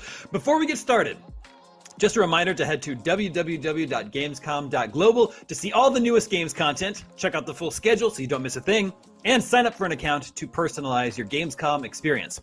You can also check out all the streams and videos on Gamescom's official Twitch and YouTube, and stay in touch via TikTok, Twitter, and Instagram. Joining me now to discuss everything that was revealed during Opening Night Live, please welcome IGN's Miranda Sanchez, and from Webedia, Sebastian Osowski and Michael Obermeyer, joining us from thousands of miles away in Germany. What a time to be alive. Lady and gentlemen, thank you for joining me today. How are you doing? Doing great. Hey, everyone. Just saw a lot of very cool looking games. Let's begin with one of the biggest games that was on the show, a PlayStation 5 exclusive, which we know is coming somewhere in the launch window of the PS5. Ratchet & Clank, A Rift Apart. We got to see an extended demo today. Lots of footage that was in the reveal that we saw earlier in the summer, but this was a nice, big, long, uninterrupted gameplay clip. Miranda, how are you feeling about this one? I'm actually very excited. I've never played a Ratchet & Clank game. It's never really super appealed to me, but the sheer impressive animations and like the particles and just like the overall presentation of this game really has me drawn in. I think this is the game that looking like, wow, this is the next generation of games. Like this is what they're going to look like, and there's the potential here that is super exciting.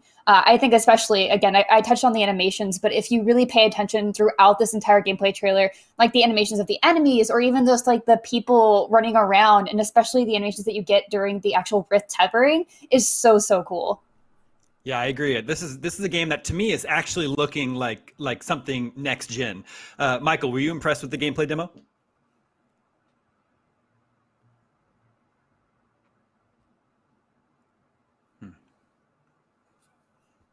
Mm-hmm.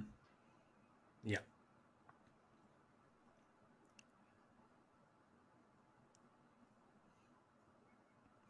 And Seb, how about you? I mean, at the beginning of the demo, I thought, well, what do they need hardware for? The new hardware is not necessarily needed here. But then when the demo progressed and we went through these portals, I was like, okay, wow, yeah, this is a PS5 game. Yeah, the portal switching, I guess rifting, that looks very, very cool. And there's also just really big, gigantic set pieces happening all around you. And of course, at least in the demo that we saw today, there's no breaks in the action, no loading times. The developers are claiming that you can play through the whole game without the gameplay ever being stopped, ever having to wait for load times. Of course, that sort of remains to be seen until we get the game into our hands, but the promise of that is definitely very exciting. Miranda, would you agree? No, yeah, absolutely. I mean, when you look at next gen, you're like, okay, well, what could they possibly do besides like better graphics? We want better frame rates. We want that 4K. Those are like all the checks in the box, right? And next, like the big thing that everyone is looking to are those loading times, like looking at that speed, like how seamless of a game can you give us? And them touting this at the very forefront, at the very beginning of this generation, this next generation is very exciting because, you know, this is only the start, right? And we always look at every console generation and see how much they evolve over time. So if this is the beginning, it's very exciting. Yeah, we are still, of course, waiting on the actual release date for the PlayStation 5, but Ratchet & Clank Rift Apart is coming within the release window, they say. Michael, what does that mean to you? Like, do you think we could still get this game before the end of 2020, or do you think maybe like the first quarter of 2021? I mean, they need a strong lineup to sell the console, so actually bringing this out when the PlayStation 5 launches will be very important for them. So my hopes are that it's out before the end of 2020, but maybe we have to wait until spring 2021. Yeah, it's unclear how big the launch window is that Sony is considering. Yeah. But let's move on to a big game that actually is coming this year and does have a release date. It's Call of Duty Black Ops Cold War. We know this one is coming out on November 13th. Seb, you're excited for this one? Yeah, pretty much. I mean, Cold War era is something that I was always excited about in school, and we live in Germany here, so we were very close to the wall. I'm from eastern part of Germany, so I basically live behind the curtain. So seeing this game tackling this era is very, very close to my heart. Miranda, I know you play a lot of Call of Duty. Are you excited for Cold War? Yes, as I have posted for once, this is the first time I'm actually excited about a Call of Duty campaign. I'm a multiplayer person. Every time I get Call of Duty, I usually jump straight to multiplayer. That's changed a little bit since I started reviewing the game, but I think this has the potential to be something really interesting and to shake up what we expect from Call of Duty campaigns. As Seb mentioned, I also really enjoy the Cold War. I think that conflict is really interesting, and I think it's going to pose some very neat aspects of gameplay for the campaign. And it is done by Raven instead of Treyarch, so that's really exciting because they're usually a support studio. Yeah, exactly. I think it's kind of neat and funny that they've got fully animated and voice acted Ronald Reagan in the game. Very Michael, how are you feeling about Cold War? The 80s aesthetics is one thing that really speaks to me. The other thing is this combination of they have this made-up conspiracy theories in the game, and also they're basing it on true declassified US secret files. And this combination with reality blending over into fiction is really interesting. Mm-hmm. Yeah, it's been a while since I've played a Call of Duty campaign, but like you, Michael, the 80s setting is very appealing to me, so I might have to check out that one. Let's talk about a big game. We know it's been developed in development for a long time. We don't know much about it, though, is Dragon Age 4. Today, we got to see a sort of behind-the-scenes video with the developers. They didn't show us, much, didn't give us much information, but I don't know, for me, this was like the first time I just thought it was really nice to know, okay, this game is definitely in deep development. It's being written, voice acting is being recorded, animations are being recorded. So that's sort of like reassuring to me. Miranda, how are you feeling about Dragon Age 4? I don't know if you saw my little dance there, but I'm super excited. Like, even though we're just getting little teased, obviously it's just very much in development. I think Solus's character arc is really interesting. They made a funny joke about some people like wanting to marry Solus, some people wanting to kill Solus, and some people being in the middle of both. And that's me. I'm in the both. Like, we could kill him, marry him, and then kill him right after. It'd be great. Just Dragon Age is such a fantastic franchise. And I think one thing that I really loved about this too is you got so much of the behind the scenes information, right? Of like watching them working on this game that is obviously very much in development. And I really love the potential they have here for these environments that are really vibrant. I love the character designs that they've showcased. I super love these Dragon Age characters a lot, and I think they do a great job writing them. And so getting a little tease at the characters that they're developing now is really exciting for me. Yeah, even though we're still just seeing very early in development gameplay, glimpses, it's enough to start getting excited about. Seb, do you think this one is still a ways off? Like, will we play this 2021, 2022? Yeah, I mean, as you can see, they're only showing concept art, and there's basically nothing that's real right now, except that we know that there's, as Miranda said, there's voice recording, and there's everything else being transformed into that game right now, but there's no actual gameplay. And I think we still have to wait a very long time before we see it, and there's a lot at stake for BioWare here. After Andromeda and after Anthem, there's a lot at stake.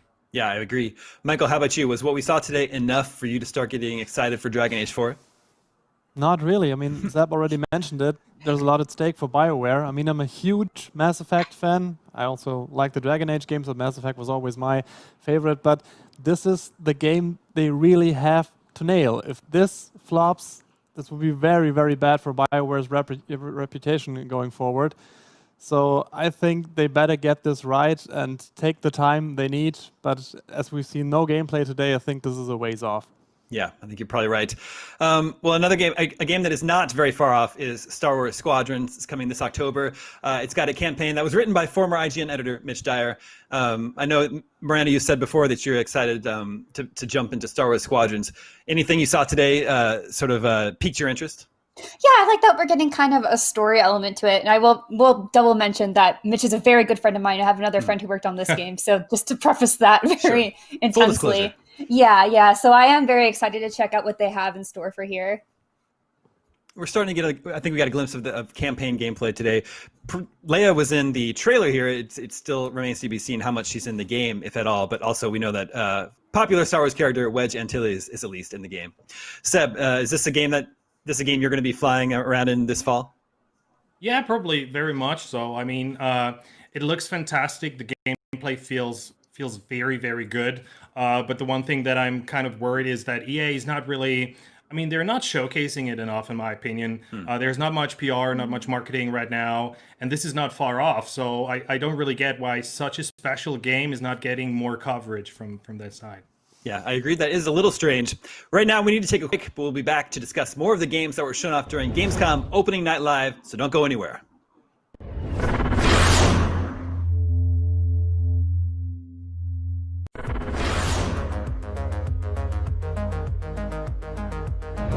GamesCom 2020 is the heart of gaming, and you can keep to the beat right here on IGN.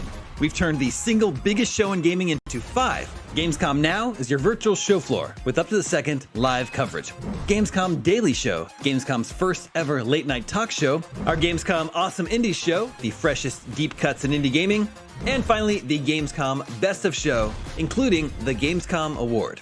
Gamescom 2020 is available on IGN and wherever you stream Gamescom Now. Not only is IGN the world's biggest media brand for games and entertainment, but we also have a team of some of the world's biggest fans of your favorite franchises. From breaking news and exclusives, never-before-seen looks at movies and games, to reviews, let's plays, and live streams, IGN brings you all the coverage you need, no matter where you are.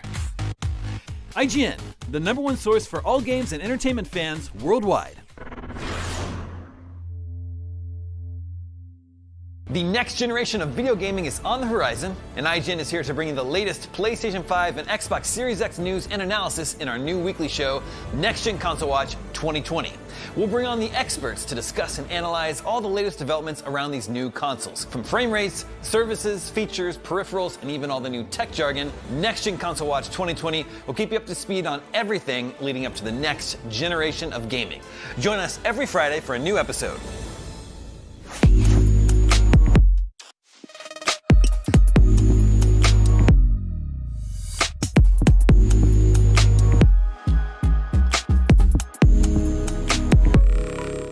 This year, Gamescom is streaming to you on IGN, and now you can watch it unfold on TikTok. World premieres, exclusive gameplay, cosplay, interviews, and unforgettable moments from the biggest show in gaming can now be crammed right into the palm of your hand. Check out IGN and Gamescom's TikTok accounts and use the hashtags Heart of Gaming and Gamescom 2020 to get in on the action.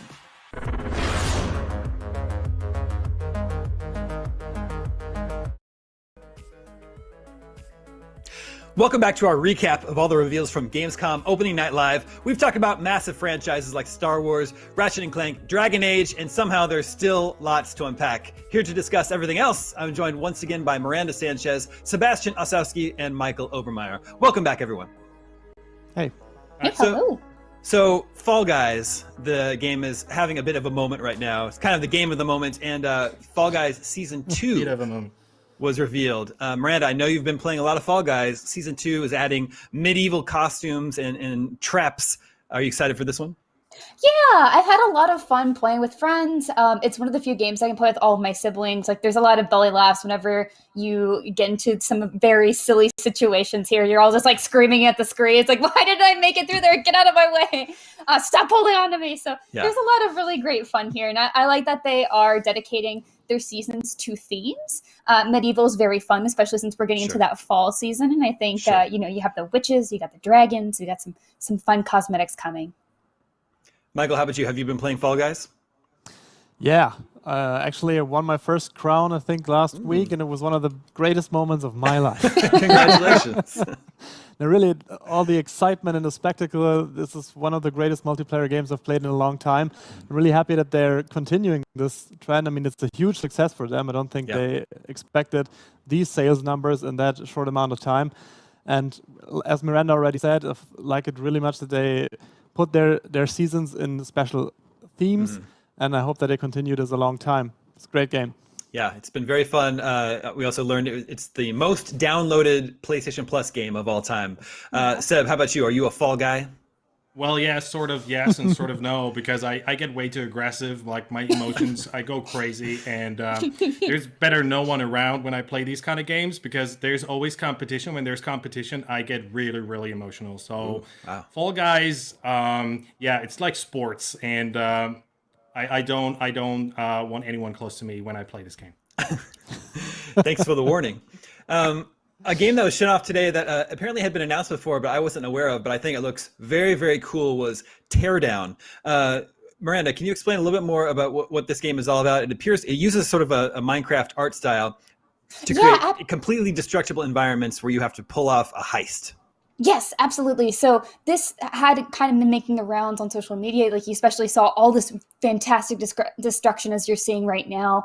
As you said, the idea is that you're supposed to pull off a heist using anything that you have at your disposal. And I think the most exciting part is that even though it does have kind of like that fun, almost Minecraft-y aesthetic to it, it does have like an element of realism to it, and especially in its physics. As you'll see, like, any of those explosions just look really cool, and like the fire looks great, and you actually have to extinguish it or other stuff will catch on fire.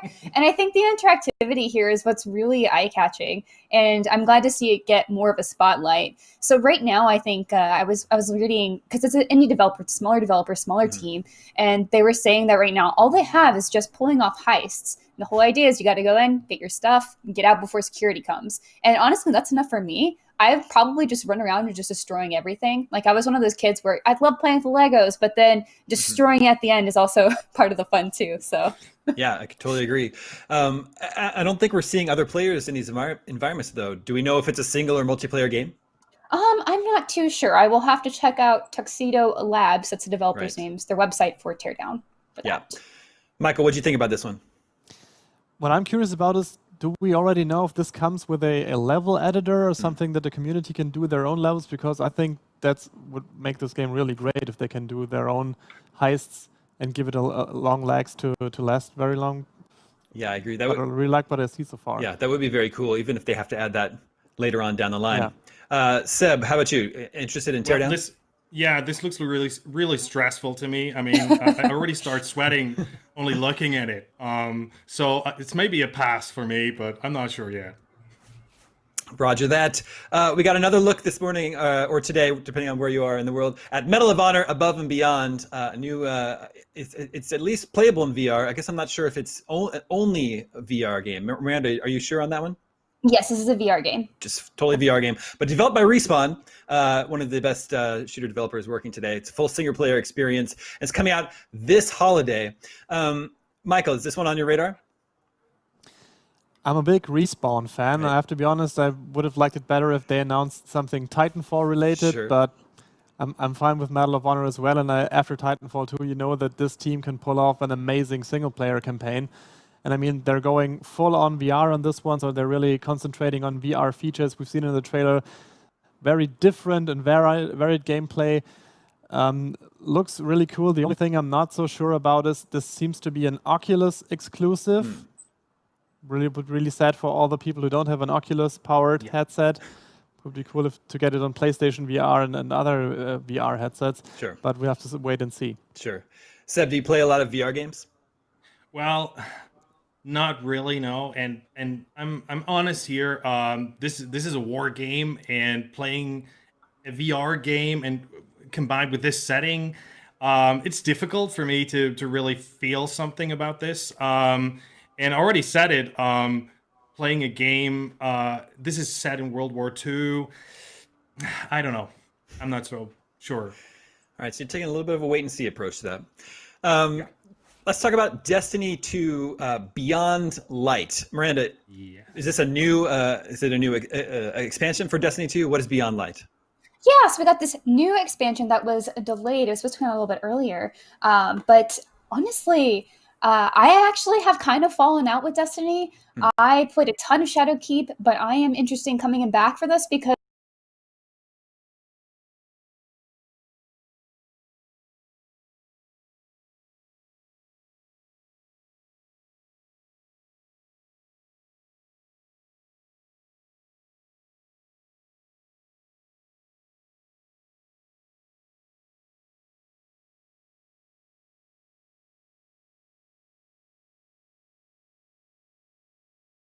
every subclass is basically changing. It's a game changer. It's going to change PvE and PvP. We're seeing the Revenant for the Hunter right now. He's basically throwing an axe and everything is gone. And it's going to be very interesting to see how this new, well, basically the darkness is going to change the relationship to your ghosts as well. Because what Bungie already gave away is that this is only the beginning of a fundamental change for everything we know about Destiny. So I'm super excited. I'm basically beyond excited here. Wow. Your excitement is getting me excited. Beyond Light is out November 10th. Another game that was shown off today that looks very cool, but unfortunately does not have a release date yet, was 12 Minutes. I believe this was shown off at a previous Xbox conference. This is the game where you play as someone that's trapped in a time loop, and it has an incredible voice cast. Who is it? It's James McAvoy, Daisy Ridley, and Willem Dafoe. I think this game is looking very cool. Michael, how about you? The concept is super cool. I mean, you're playing this whole thing from this top-down perspective. It's only taking place in this one apartment, and it's this loop of 12 minutes. You're playing as the husband who's having a quiet evening with his wife, and then suddenly a policeman or somebody who says he's a policeman bursts into the apartment, and then afterwards someone winds up dead. And you have to somehow avoid this, and it repeats over and over and over. You have to check out the apartment and see how you can possibly stop this intruder. And with the voice cast, I mean, Willem Dafoe will probably be the bad guy. That's just what I'm assuming. Great choice. I'm really looking forward to this. Yeah, the game looks very, very cool. To learn more, our own Michael Swaim is doing an interview with the director, Luis Antonio, on our Gamescom Daily Show on Friday, August 29th. That's tomorrow, so hopefully we'll learn more then. Before we wrap up here, how about Doom Eternal? Playing more Doom Eternal, the DLC. We got the first trailer for The Ancient Gods Part 1. Michael, you're a big Doom Eternal fan? Huge Doom Eternal fan, and I've had the great opportunity to talk to the main developers, Hugo Martin, and he talked to me about the DLC, and he says the Ancient Gods Part 1 and Part 2 together are their Return of the Jedi. So the finale of the new Doom trilogy, which kind of speaks volumes about how much they're putting at stake here. He didn't give too much away about the story of Part 1, but what he did give away is a teaser for Part 2, because you're going to face off against the Dark Lord of Hell. Players have only heard his voice before, but at the end of Part 2, you're going to face him. What really surprised me about the DLC is there won't be any new weapons or new skills in the game, because they say the gameplay loop is perfect and perfectly balanced the way it is, so they couldn't add anything else. But there will be new levels, new monsters, new zones. And they said the race car is the same, the Slayer, but they're putting it on a new racetrack, and that's their mantra for the DLC. Well, yeah, I think I'm okay with no new weapons or skills, because there was already a lot to learn in the first game. But I am excited to get back to it. Miranda, Sev, Michael, thank you so much for joining me today to talk about everything that was shown off at Opening Night Live. We need to take a quick break, but we will be back to discuss more of the games that were shown off, so don't go anywhere.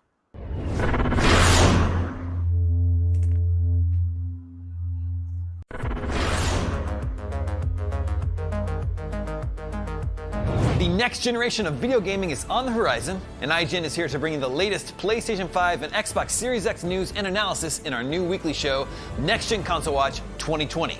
We'll bring on the experts to discuss and analyze all the latest developments around these new consoles. From frame rates, services, features, peripherals, and even all the new tech jargon, Next Gen Console Watch 2020 will keep you up to speed on everything leading up to the next generation of gaming. Join us every Friday for a new episode. Not only is IGN the world's biggest media brand for games and entertainment, but we also have a team of some of the world's biggest fans of your favorite franchises. From breaking news and exclusives, never-before-seen looks at movies and games, to reviews, let's plays, and live streams, IGN brings you all the coverage you need, no matter where you are. IGN, the #1 source for all games and entertainment fans worldwide. Everybody loves watching a speedrun of their favorite game. But what if you got the opportunity to peek into the minds of the developers while they watch their games getting completely wrecked? That's exactly what happens in every episode of Game Devs React to speedruns. Yeah, you can do that. Oh my god! We invite you to ride along with the developers as they react to, question, and enjoy some of the most skilled players exploiting and speeding through a game it took years of their life to create. Join us every Saturday for a new episode.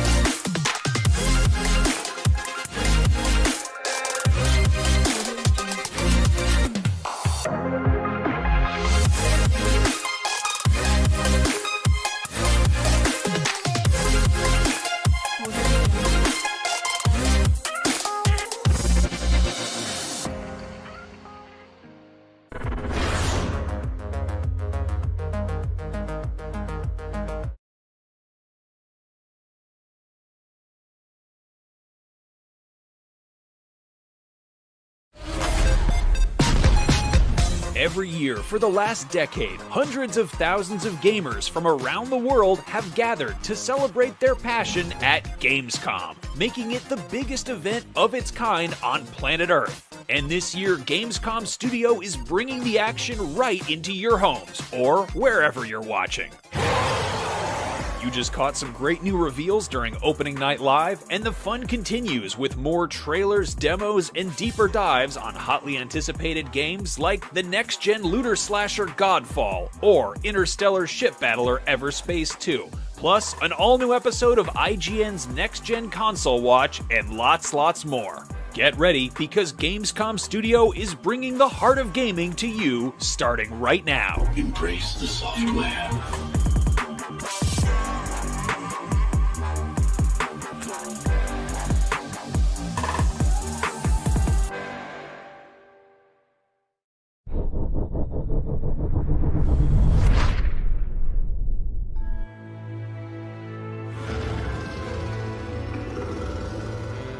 In a world gone strange,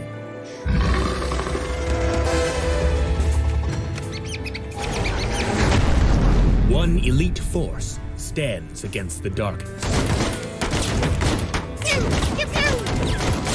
But even they could use some help. Oh, hey there. Have you ever thought of pursuing an exciting career in extracurricular law enforcement? Sam, we're a little busy here. Calm down, Max. I'm engaging this promising new cadet. Cadets, schmadets, we need more ammo! So, when can you start? The freelance police are back. Hello! Oh, it's you. I'm Sam, and this is my huggable partner, Max. Please don't hug me. And this time, it's virtual. You have the right to get blown up. If you don't want to get blown up now, that's too bad, because you're going to get blown up now. Eliminate evil. Make interesting friends. Master advanced weaponry. Again! Save the world. Is this some kind of joke? Here, slip on this little beauty for effect. Sam, I'm blind! Oh, hello, miss.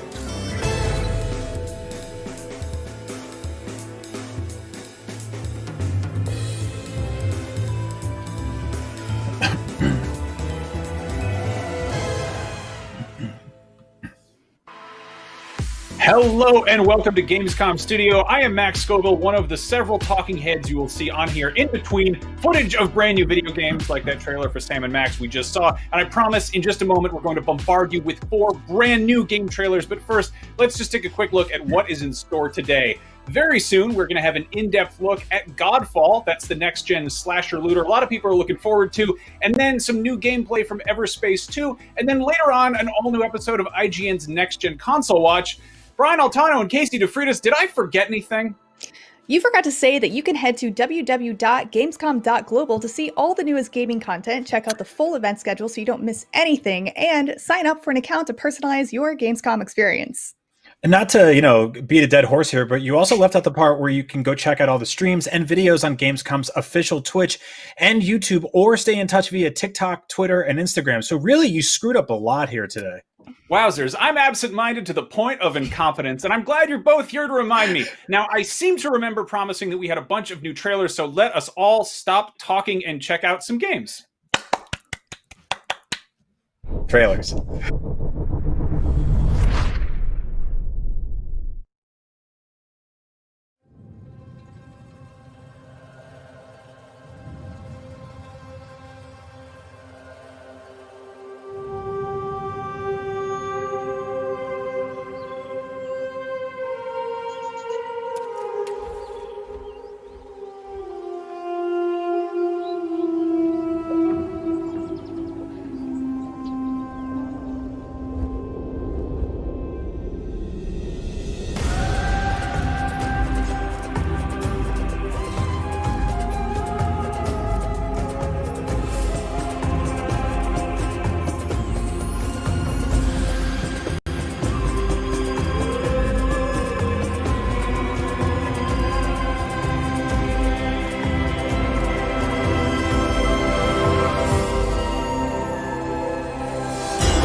The year is 2084.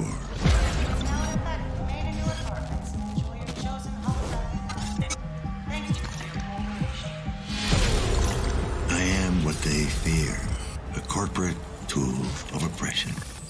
If you don't remember, that's when they call me, to access you.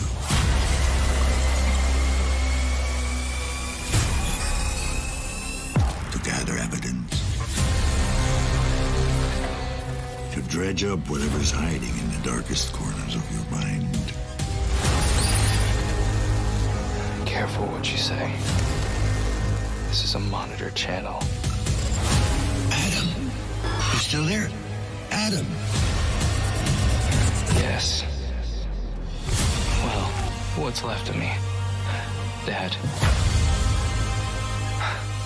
I really thought I could pull it off, you know? I was so close to making a difference. Setting us all free.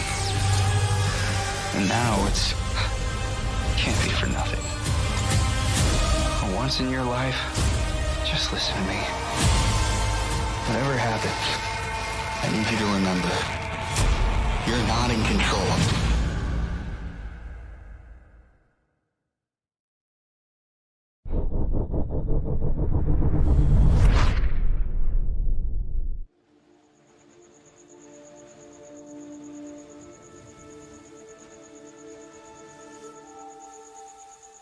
100 years ago, a whole clan disappeared, like shadows that dissipate at dawn.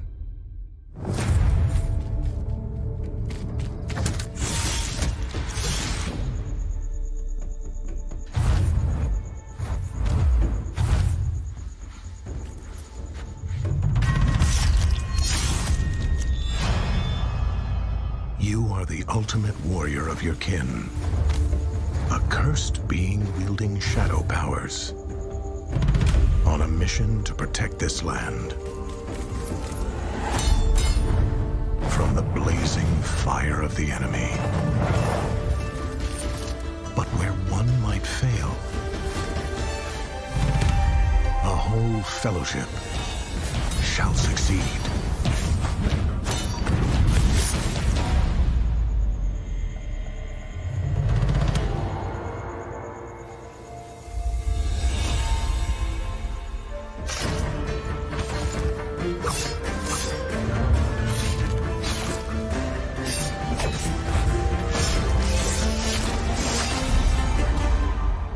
From darkness, the Shadow Clan has returned.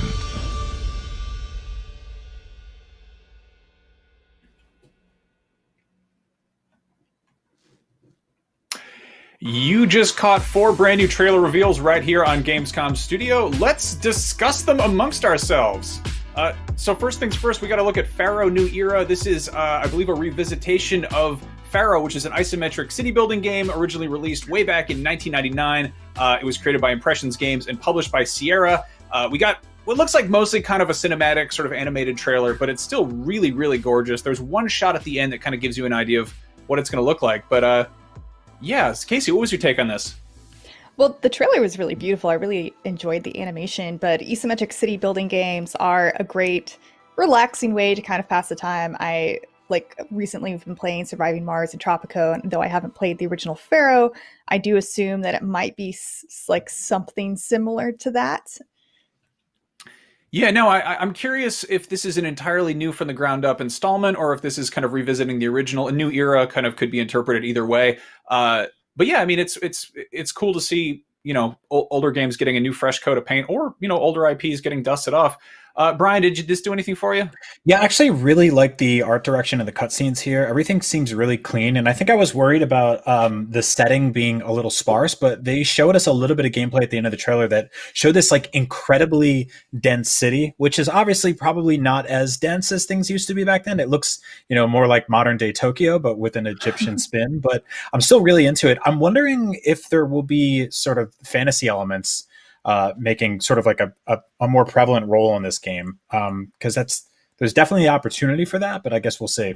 That would be really cool. It's also odd for me to point out, but I really like the audio effects at the end. I think the birds chirping and such. Birds are cool. I would be cool if some bird-headed deities showed up. Then, of course, we got to look at Project Cars 3, which is a little bit less of a big surprise because the game is actually out this weekend. This is coming out. This is, you know, Project Cars' long-running racing series, or, you know, third installment anyway. This one adds full VR support on PC, which I've seen like a few, you know, YouTube clips of in action, but I haven't actually seen. You know, it's kind of one thing to look at a video as opposed to actually putting a thing on your head and being in a very fast car. But yeah, this looks gorgeous. I love VR in general, and with Oculus, it's pretty easy to set that up to a PC. That said, racing games in VR are extremely hit or miss for me. They're either like the most amazing realistic things on earth, or just pure nausea inducing. So we'll see how this one goes. It's all about comfort settings and options, and I tend to have my sea legs with VR, but racing can throw me off. One thing that seemed interesting about this game is they said they have basically the largest grids ever, which is some of the biggest race courses ever, which is cool when you're in the lead, but when you're in like third or fourth place, you're spending like 15, 20 minutes trying to catch up, which has definitely happened to me before too. But it looks really beautiful. Yeah, now shifting gears, haha, car joke. Let's move over to a much more claustrophobic thing, which with much smaller grids. Observer System Redux. This is sort of the full retooling and overhaul of this wonderful cyberpunk horror game that Team Bloober put out a couple years ago. They're the ones who did Layers of Fear and Blair Witch. They're also making The Medium, which is coming out, I think, later this year. This is awesome. This is a really cool game, and it features Rutger Hauer, the Roy Batty himself from Blade Runner, who is reprising or not reprising, but playing yet another cyberpunk role. He's sort of known for being drawn to that, but he goes around basically investigating mysteries in this horrible claustrophobic cyberpunk sort of apartment complex. Yeah. Layers of Fear and Blair Witch were both very, very close to hitting the mark for me. I'm a huge horror game fan, and so this is something I'm really into because the aesthetically it's stunning. I love sort of sci-fi cyberpunk stuff, and the intersection between that and horror has a big chance to be something really, really cool. And then finally, we got Origami 2. We're actually going to have a little demo of that coming up in a little bit. But Casey, what did you make of that one? So Origami 2 looks pretty cool. It's an action stealth game with co-op. I know the original came out around in 2016, and though it got kind of mixed reviews on Metacritic, it's really positively reviewed on Steam. And this one looks really cool. I mean, especially it's not just your run-of-the-mill ninja stealth game because you have shadow powers, and that's neat. This reminds me of the kind of games we got during the PS2 GameCube era, and I really miss stuff like that. Sort of like action, high action stealth co-op type games that aren't like totally over the top in terms of cinematics, but really deliver like a fun experience. Yeah, it looks like it'll be a lot of fun to play with friends. Yep. Yeah, I think like cooperative stealth stuff is such a cool idea. It also is like, it's one thing if you're doing stealth solo, you get to feel like sort of a lone wolf sneaking. If you screw up, not the end of the world, no one saw it. But if you got three friends watching you and you totally botch a mission, that is another story entirely. But yeah, like we said, we've got lots more Origami 2 coming up. So let's take a look.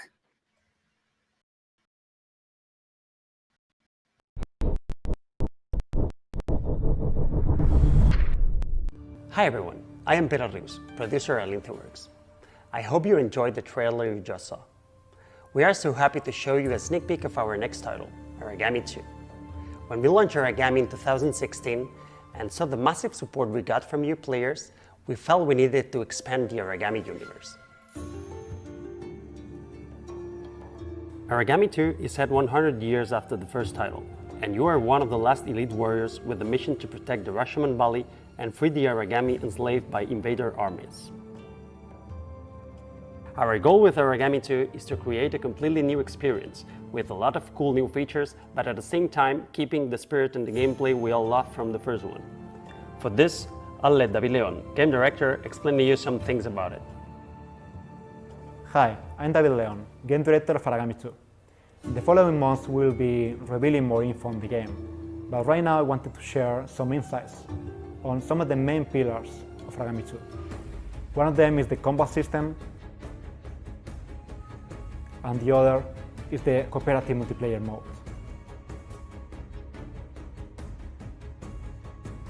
The game is still primarily a stealth game. We wanted you to also be able to enter into action-packed combats, finding the right balance between both playstyles.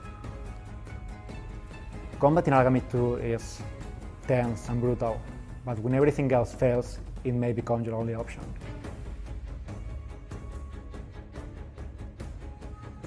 The online multiplayer of Origami 2 has been built from the ground up. You can now play the full story by yourself in single player or play online as part of a squad of up to 3 Shadow Assassins. We can't wait to show you more about Origami 2 in the future, so please stay tuned.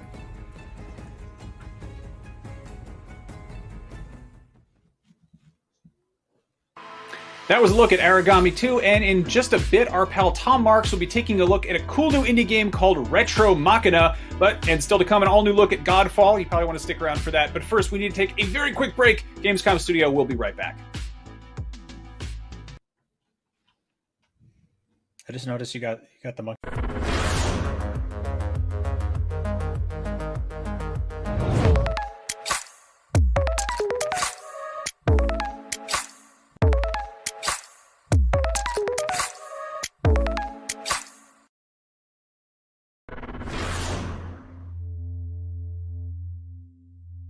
The next generation of video gaming is on the horizon, and IGN is here to bring you the latest PlayStation 5 and Xbox Series X news and analysis in our new weekly show, Next Gen Console Watch 2020.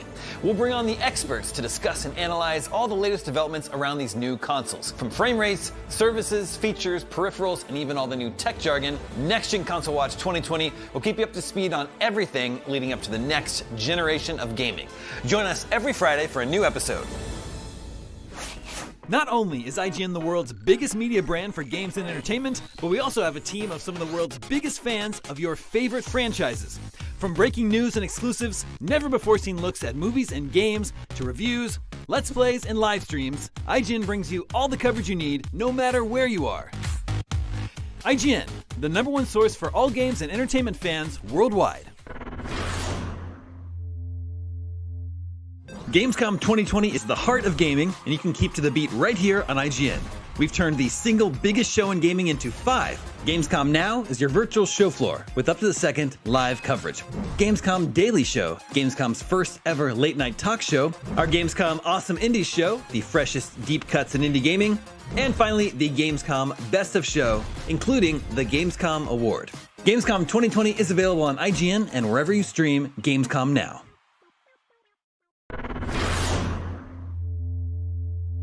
Hey there! Do you have opinions on games, movies, TV, or other weird stuff on the internet? You can take part in our new show, Power Ranking, where you can vote on all your favorite things on the internet. Do it now! Do it! Just go! Vote! Go vote!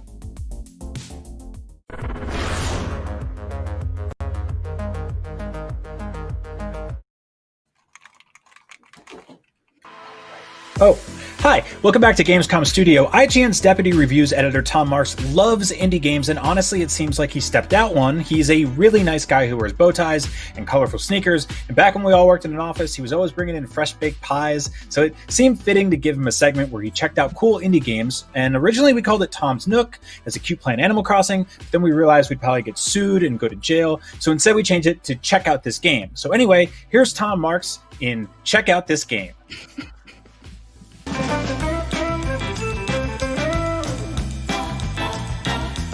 Welcome to Check Out This Game, where we highlight exciting, under-the-radar games worth your attention. Our first of Gamescom 2020 is an isometric action game where you control a charming little robot in a long-destroyed retro-futuristic world. Here's exclusive gameplay of Retro Machina.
Like what you see? You can watch the extended version of this gameplay at IGN.com or YouTube.com/IGN. And be sure to tune into Gamescom Awesome Indies Saturday, August 29th at 10 a.m. Pacific for more exclusive gameplay, trailers, and reveals of exciting upcoming indie games.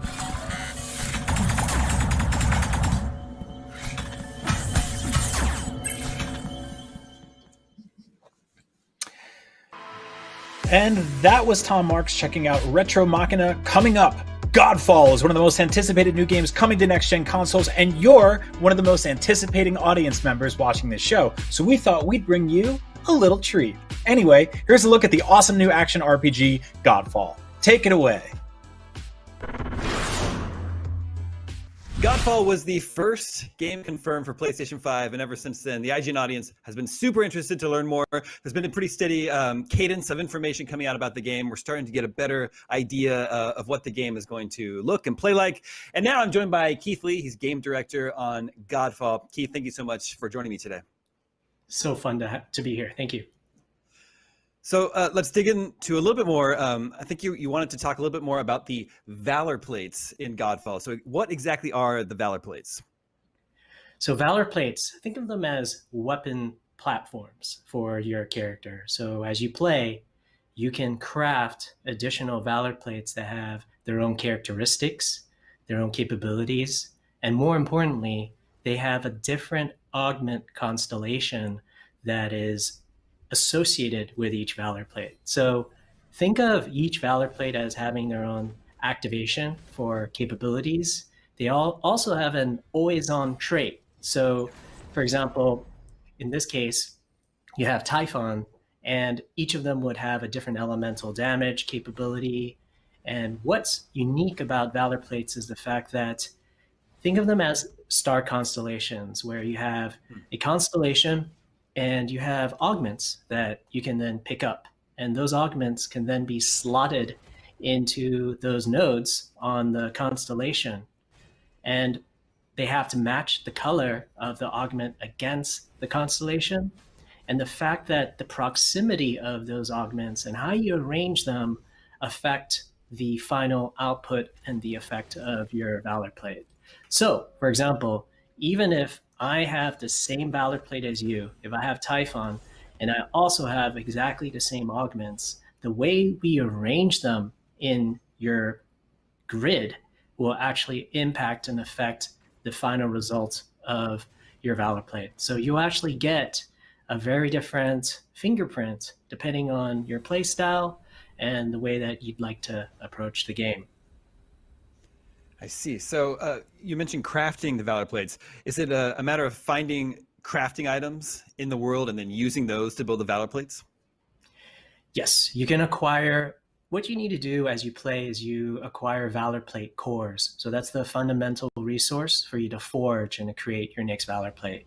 There are a total of 12 Valor Plates, including the first plate that you own, which is Silvermane. So the other 11, you can go back to your base, and then you can go to your forge and then construct them.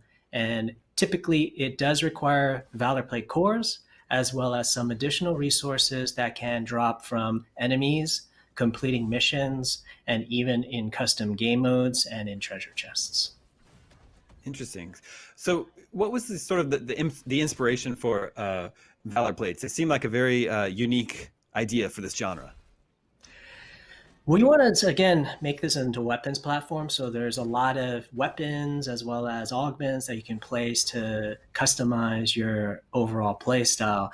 The inspiration for us actually bridges a lot of different areas. Of course, for us, there's shard plates from Brandon Sanderson's Stormlight Archive, all the way to Iron Man and a lot of the Marvel sort of comics, and just sort of being able to play off that fantasy of being able to equip medieval armor. And so to us, really the inspiration is medieval European Western knights and being able to make it our own and to kind of build our own identity around these very elite, powerful, knight-like Valor Plates that you can then equip to become godlike. So can you give us some examples of how choosing specific Valor plates allows you to customize your gameplay? So taking a step back first, out of the 12 Valor plates, imagine that we actually have a lot of different types of plates and a lot of different types of functions. So for example, we have balanced Valor plates, which are hybrid Valor plates. We have specialized Valor plates, and we also have exotic Valor plates. And each of them also have a different role. So some Valor plates are geared to be high DPS. Some of them have more focus on cooldown abilities and being able to accelerate and decrease your CDs.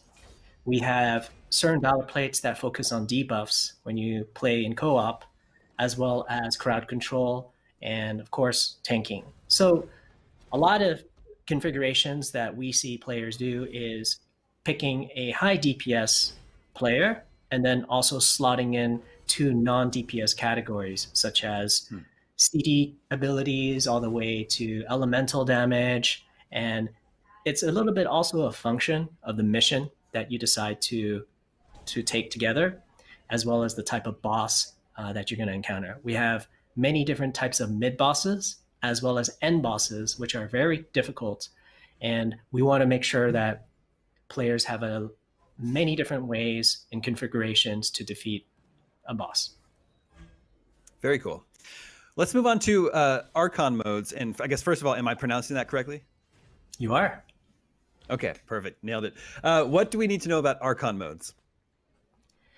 So Archon modes can be broken up technically on a high level as an ability that you can activate during your mission and during your run. And you have a bar that fills up. So every time you break urns or you defeat enemies, these Ethereum balls come out of the enemies, and you can pick them up and it'll fill out your bar.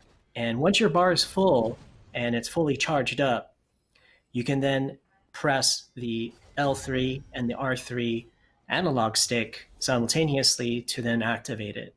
What's unique about how we think about Archon abilities is that A, they're tied very specifically, uniquely to a Valor plate. So for example, Silvermane is focused on CD abilities, Vertigo is focused on shock, and for example, Mesa is focused on poison. And poison would, for example, trigger and create a dot on enemies, but when they die, the poison will then spread to nearby enemies as well. And you have shock, and of course you have a lot of other elemental capabilities. And I would break up Archon abilities into 4 fundamental pieces. There's one aspect of it which we view more as a passive, where if you just equip that equipment, like Silvermane, you're gonna then get a special always on trait that is active when you have that Valor plate equipped. Now, when your Ethereum bar is fully filled up, at any point during your mission, you can then activate them. So for example, Silvermane would summon 3 ancient glaive allies that would then fight for you and with you. So you can use that, and as long as you understand what the activation is, that's always available to you in the time that you find situationally important to you. During the activation, we also have a buff, a set of buffs that are enabled during the duration of your Archon Fury. And then lastly, we have triggers where when you actually trigger a condition based off of your Valor plate, it would actually escalate that effect so that during your Archon Fury time period, you can, as a high skill player, continue to ratchet up the damage or the effect of that as long as you continue to follow the conditions of the escalation. So it's really fun because you have an instant, you have a passive, you also have a buff as you continue to use the trait, and then also you can really maximize the effect of your Archon ability associated with your Valor plate. Wow, well, it definitely sounds like there's a lot going on with the gameplay and the combat in a good way. Like there's a lot of different choice and options that players are going to have, different ways to approach combat. I know that you can play through the whole game, Godfall, single player if you like, or you can with co-op. I believe it's up to 4 players total. How does the experience change in co-op? Like for example, can you choose the same Valor plate as your friend? You can choose the same Valor plate. They're all independent, and actually, co-op is for 3 players right now. So okay, gotcha. 3. You can recruit and then slot in and jump into a game or a mission or a custom game mode with 2 other players, 2 other allies. And of course, all of you can choose the same 3, or you guys can all choose each of them to be distinct and different. In terms of the co-op experience, again, we've seen a lot of really interesting combinations where there might be Vertigo and Armistice and Sirius. Sirius is a tank. Armistice is much more DPS and crowd control related. And people work really well together. They start to assemble very specific builds and operate together. And we also have co-op related benefits. We have a banner that you can drop onto the ground, and then it would create a area effect buff. So there could be a healing banner that you could drop on the ground so that you can draw enemies into the circle while you heal. And so a lot of players also have different types of banners that they drop based off of the timing of the mission and the type of mission that you're going to play. So you have a lot of tools available to you, not just the Valor plate in itself, but also some of the consumables or tools that you can use during a mission. Very cool. Well, like I said at the top of this gameplay demo, the IGN audience is super interested in Godfall, and I think we've sort of just barely scratched the surface of what all the game offers here. But unfortunately, we're out of time today. Keith, thank you so much for filling us in a little bit more about what to expect from Godfall later this year, and we can't wait to play it. Thank you so much. That was a brand new look at Godfall, my dear viewers, right here on Gamescom Studio. Alas, now we must go to another break, but before that, a tease at what's to come. More trailers! Are you excited? Can you barely contain your excitement?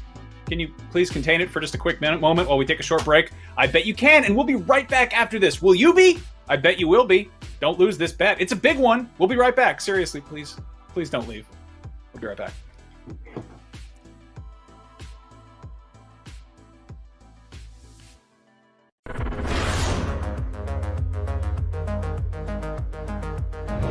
Gamescom 2020 is the heart of gaming, and you can keep to the beat right here on IGN. We've turned the single biggest show in gaming into 5. Gamescom Now is your virtual show floor with up to the second live coverage. Gamescom Daily Show, Gamescom's first ever late night talk show. Our Gamescom Awesome Indies Show, the freshest deep cuts in indie gaming. And finally, the Gamescom Best of Show, including the Gamescom Award. Gamescom 2020 is available on IGN and wherever you stream Gamescom Now. Not only is IGN the world's biggest media brand for games and entertainment, but we also have a team of some of the world's biggest fans of your favorite franchises. From breaking news and exclusives, never-before-seen looks at movies and games, to reviews, let's plays, and live streams, IGN brings you all the coverage you need, no matter where you are. IGN, the #1 source for all games and entertainment fans worldwide. The next generation of video gaming is on the horizon, and IGN is here to bring you the latest PlayStation 5 and Xbox Series X news and analysis in our new weekly show, Next Gen Console Watch 2020. We'll bring on the experts to discuss and analyze all the latest developments around these new consoles. From frame rates, services, features, peripherals, and even all the new tech jargon, Next Gen Console Watch 2020 will keep you up to speed on everything leading up to the next generation of gaming. Join us every Friday for a new episode.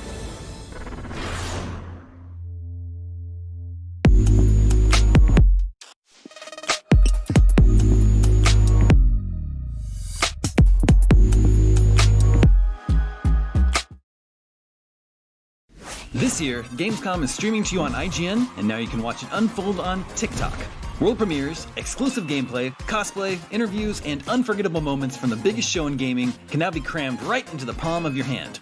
Check out IGN and Gamescom's TikTok accounts and use the hashtags Heart of Gaming and Gamescom 2020 to get in on the action.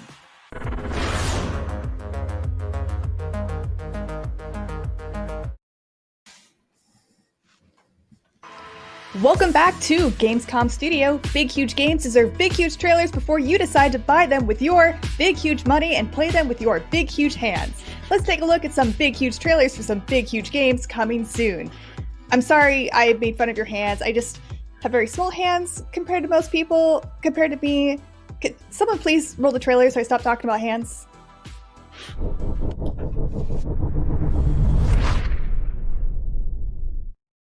Peggy 7.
And we're back. We just saw brand new trailers for Captain Tsubasa, Rise of New Champion, Cinders, I think it's French for cinders, Solasta, Crown of the Magister, and Everspace 2.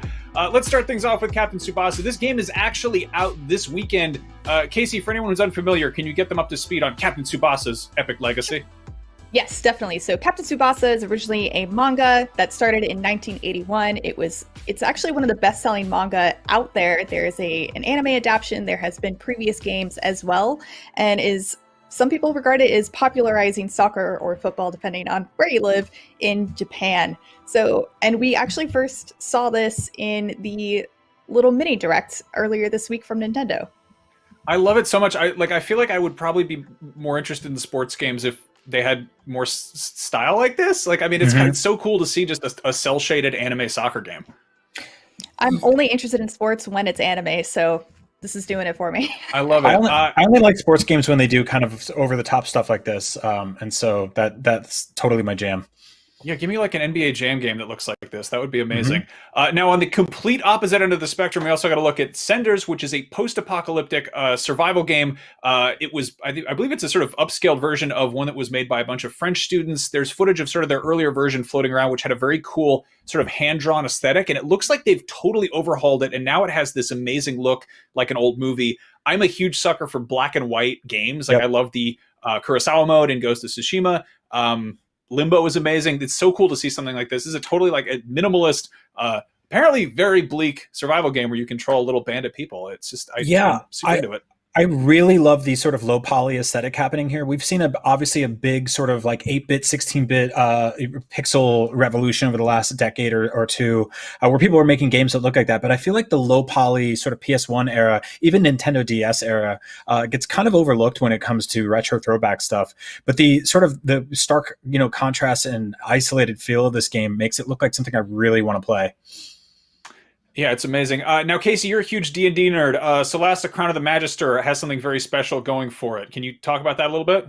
Yeah, it does. So the creators of Dungeons & Dragons, Wizards of the Coast, actually granted the developer Tactical Adventures a license to use the D&D 5.1 rule set, which is really cool. And though it won't be multiplayer, you can create a very highly customizable party. And they are also focusing on kind of verticality in the tactical RPG setting, where you will get advantage on your quote rolls if you are higher on the high ground. But which is something that you try to do in D&D as well. You try to take advantage of your environment, and you can do that here as well. Awesome. Now, finally, we got Everspace 2. Brian, you got to speak to the developers about this earlier this year, yeah?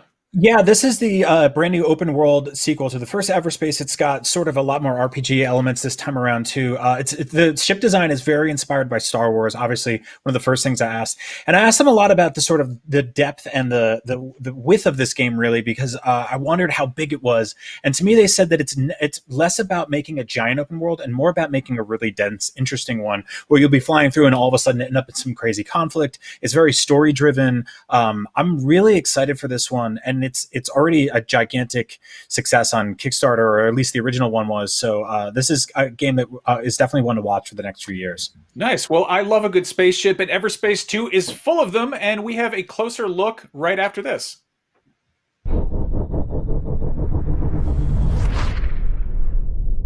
Greetings and welcome to this exclusive gameplay presentation of Everspace 2. I am your host and your guide, Eric Schrader, Community Ambassador for Rockfish Games. Here we've discovered a ripped-apart asteroid that's being used largely for scraps and a secret outlaw base. Those ping sounds mean they've got a lock on us, so here we go.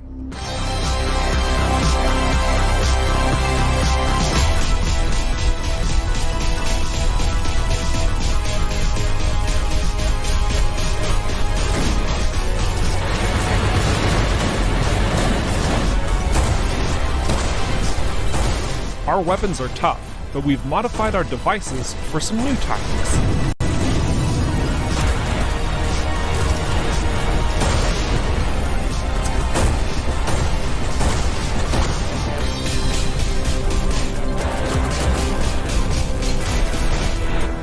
Those fuel tanks would make an awfully nice explosion and easily take out a foe in one shot.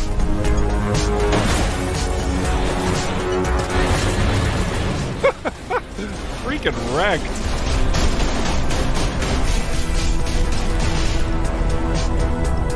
These Outlaw Ravagers have visible armor plating. You can blast it off for serious damage. Or you can just barrage them, like this. Now with our foes dispatched, we can explore and gather some loot nearby. We have this secure container and what looks to be a button panel. We shoot one, it opens another, it opens the last one for a nice and easy...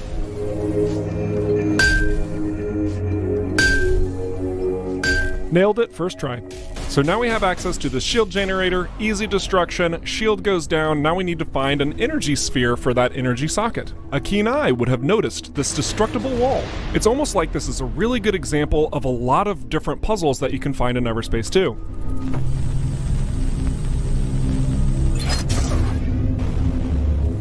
There will be many challenges scattered across the various sectors, and they will reward you, but only if you take the time to figure them out. We scooped up the last of our loot, let's move on.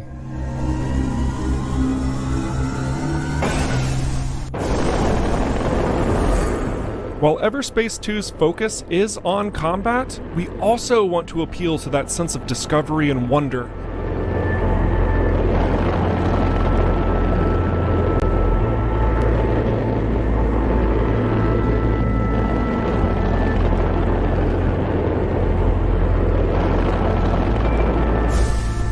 These top-notch visuals are not simply for show. In fact, there's a lot of functionality here. The entire heads-up display is gone, and everything you see is directly from the cockpit itself, all in working order, all true to what you have in-game. You even have a little speedometer there. Thanks for that suggestion, community. This is one of many of the massive trading networks found within Union, a bustling trading hub full of many unique characters and odd jobs for you to tackle. But don't get too comfortable. While this might seem all pretty and peaches, we haven't explored the dark corners of Everspace 2 just yet.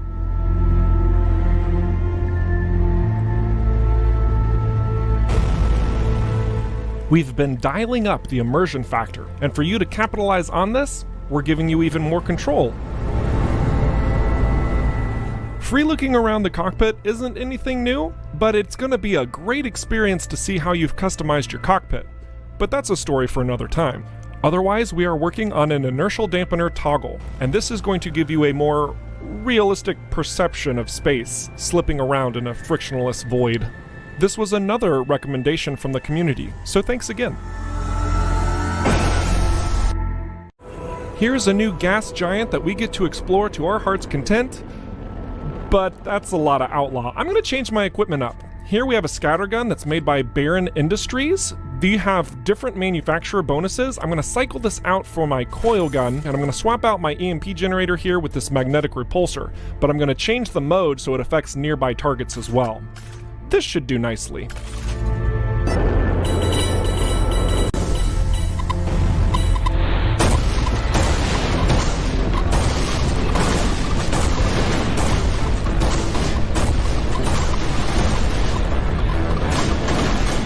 I'm gonna get overwhelmed here if I'm not careful, so I'm boosting out.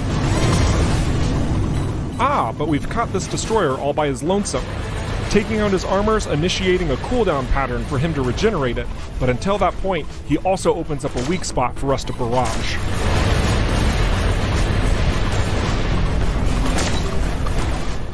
His support's back, but I'm gonna be stubborn and focus him down anyway.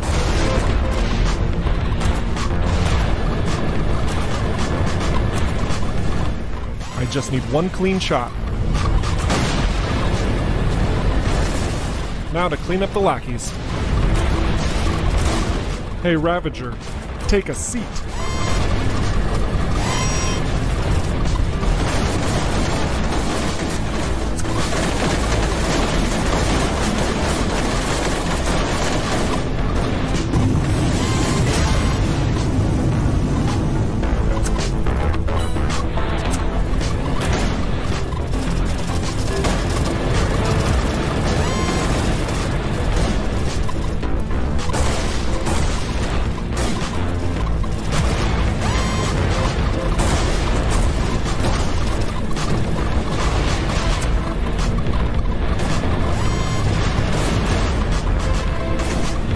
They're bruised and battered, so I'm gonna finish them off with my ultimate.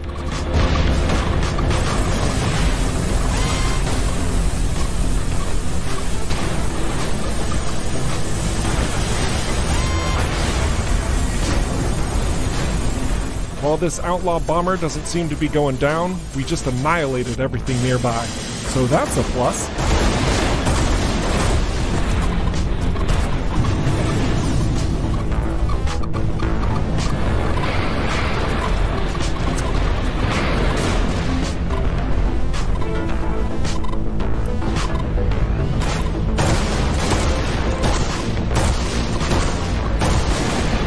I'm gonna drop this guy. Literally.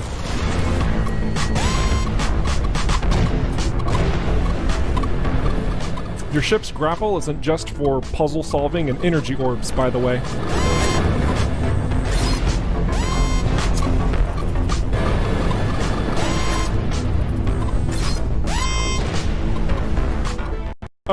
Okay. This bomber with the missiles, he's gotta go.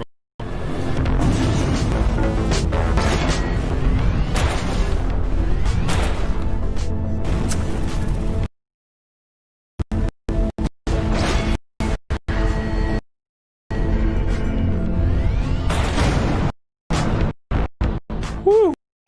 Okay, that felt good. That mine layer over there, he's gonna deal with some freelancers. He's probably gonna get wrecked, fine. We've got plenty of loot over here to collect. So, thank you, Everspace 2. I have been your host, Eric Schrader, the community ambassador of Rockfish Games, and next in an alpha step. If we've even remotely on, it's going to be a wild ride. Doodles.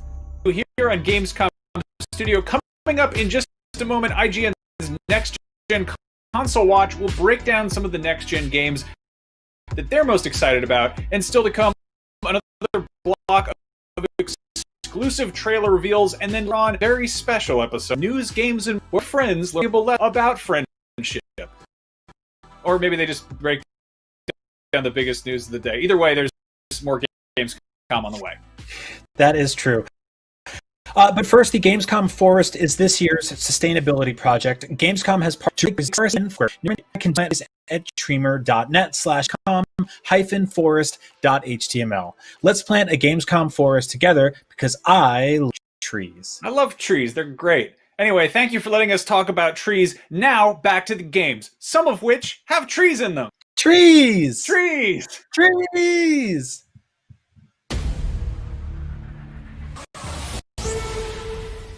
In case you missed it earlier in the show, we're going to take a look at the new trailer for Bloober Team's cyberpunk horror game, System Redux. The year is 2084.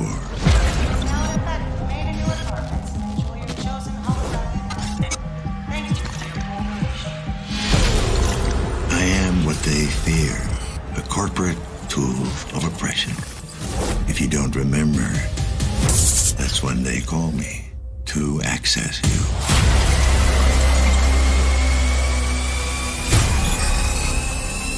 To gather evidence. To dredge up whatever's hiding in the darkest corners of your mind. Careful what you say. This is a monitor channel. Adam, you're still there? Adam. Yes. Well, what's left of me? Dad. I really thought I could pull it off, you know? I was so close to making a difference. Setting us all free. And now it's... can't be for nothing. For once in your life, just listen to me. Whatever happens, I need you to remember, you're not in control.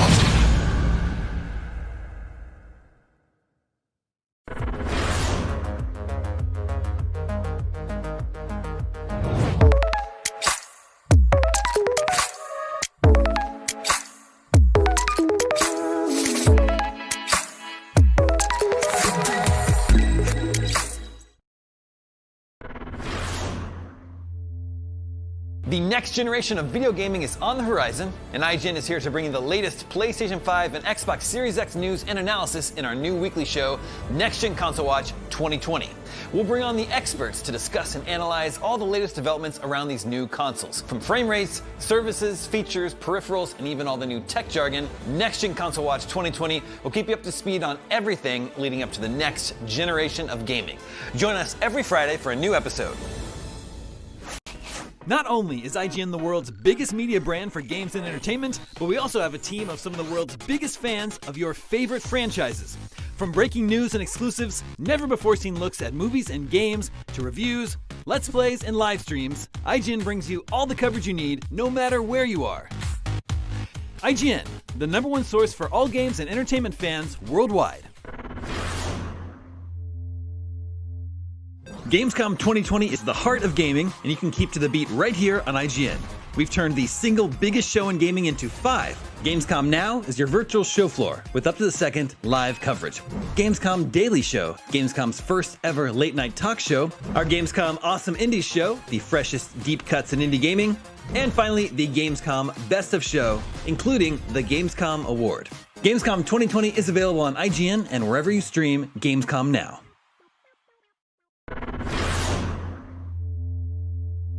Hey there! Do you have opinions on games, movies, TV, or other weird stuff? You can take part in our new show.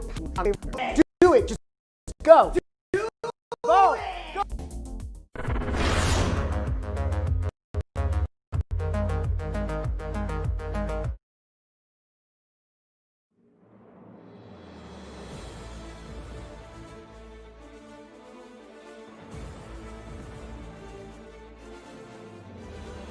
It's 2020, our show following all the news and rumors on the PlayStation 5 and Xbox Series X, and this week, the Nintendo Switch. I'm Damon Hatfield, and this week I'm joined by Ryan McCaffrey, host of IGN's Xbox Podcast Unlocked. Good to see you, Damon. You as well. And Jonathan Dornbush, host of IGN's PlayStation Podcast Beyond. Beyond. Hey there, Damon. But this week, we begin in Camp Nintendo as fresh rumors of a new Switch model have begun swirling. Of course, rumors of an upgraded Switch model, a Switch Pro, if you will, are not new, but they floated up again this week. These say that this new model is supposedly planned for release early 2021, early next year. The report comes from sources in the console's supply chain. It says the new version of the Nintendo Switch will feature improved interactivity and a better quality display. Jonathan, what's your sort of read on the latest rumors, and how legitimate do you believe them to be? After we saw these rumors come out, there was further confirmation, I believe, from the Wall Street Journal, a couple other sources that seem to back this up. And I definitely think we're looking at the potential for a Switch relaunch, a Switch 2.0 at some point in the next year. I think it makes a lot of sense. For these rumors have been a while, and a lot of people have talked about, well, maybe we're going to get a Switch Pro this year to go up against the PS5 and X. It makes absolute sense for that. It's already huge. Worked so Switch when it first launched to teen, and it makes sense to try that again with a second Switch. Ryan, what do you think? Yeah, I mean, where there's smoke, there's fire, and this is a rumor that's eventually going to come true. And the fact of the matter is, Q1 of 2021, 4 years since the Switch's debut. And yes, we got light, but that wasn't really hardware change. So it is time. I mean, it does make perfect sense. And I mean, it could even work, whether or not Nintendo exactly planned it this way, but maybe Breath of the Wild 2 is the showcase title. Not that it won't work on the current Switch, but maybe it's the Switch Pro's sort of flagship showpiece title, the same way that Breath of the Wild was the killer app for the Switch in 2017. Yeah, that makes a lot of sense. But to be clear, we're talking about an upgraded version of the current Switch, not like the entire the successor to the Switch, Nintendo's next console. Is that right, Jonathan? Yeah, the rumors seem to be, and you know, obviously there is still such a huge audience around the Switch, and obviously we've seen it even this year. The Switch has had tremendous sales success, especially with Animal Crossing: New Horizons bringing in so many new and obviously continued Switch users. I don't think they would want to suddenly split the user base immediately. I think that would probably cause them more hassle than it was worth, and so I'm pretty sure what we'll likely see is something in the vein that we've seen Nintendo do.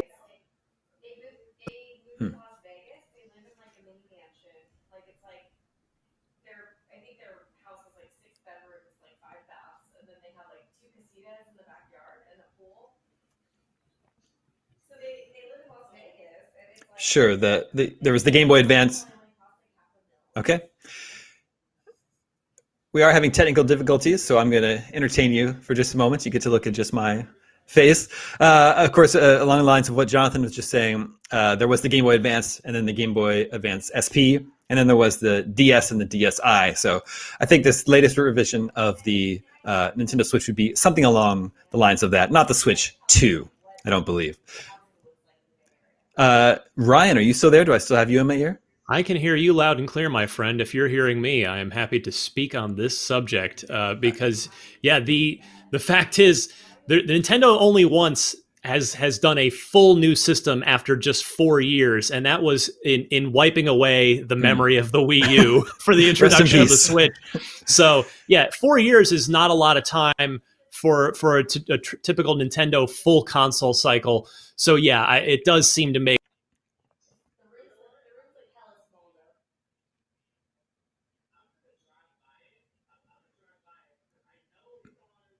Mm-hmm. Now these rumors claim this new Switch would feature a better screen and improved interactivity. Although that's the confusing part to me. I'm not entirely sure what new interactivity would mean. Of course, we already have two Switch models. There's the Switch and then the Switch Lite, which doesn't switch, ironically enough. So it's interesting to think of introducing a third model into the Switch family. I would think they wouldn't want to fracture the audience. You know, there's already a fraction of some degree in the fact that with the Switch Lite, you can't use the motion controls of the Joy-Cons. I was just wondering aloud to myself about what the rumors about this new model featuring improved interactivity could mean. Jonathan, any guesses? HD Rumble is back.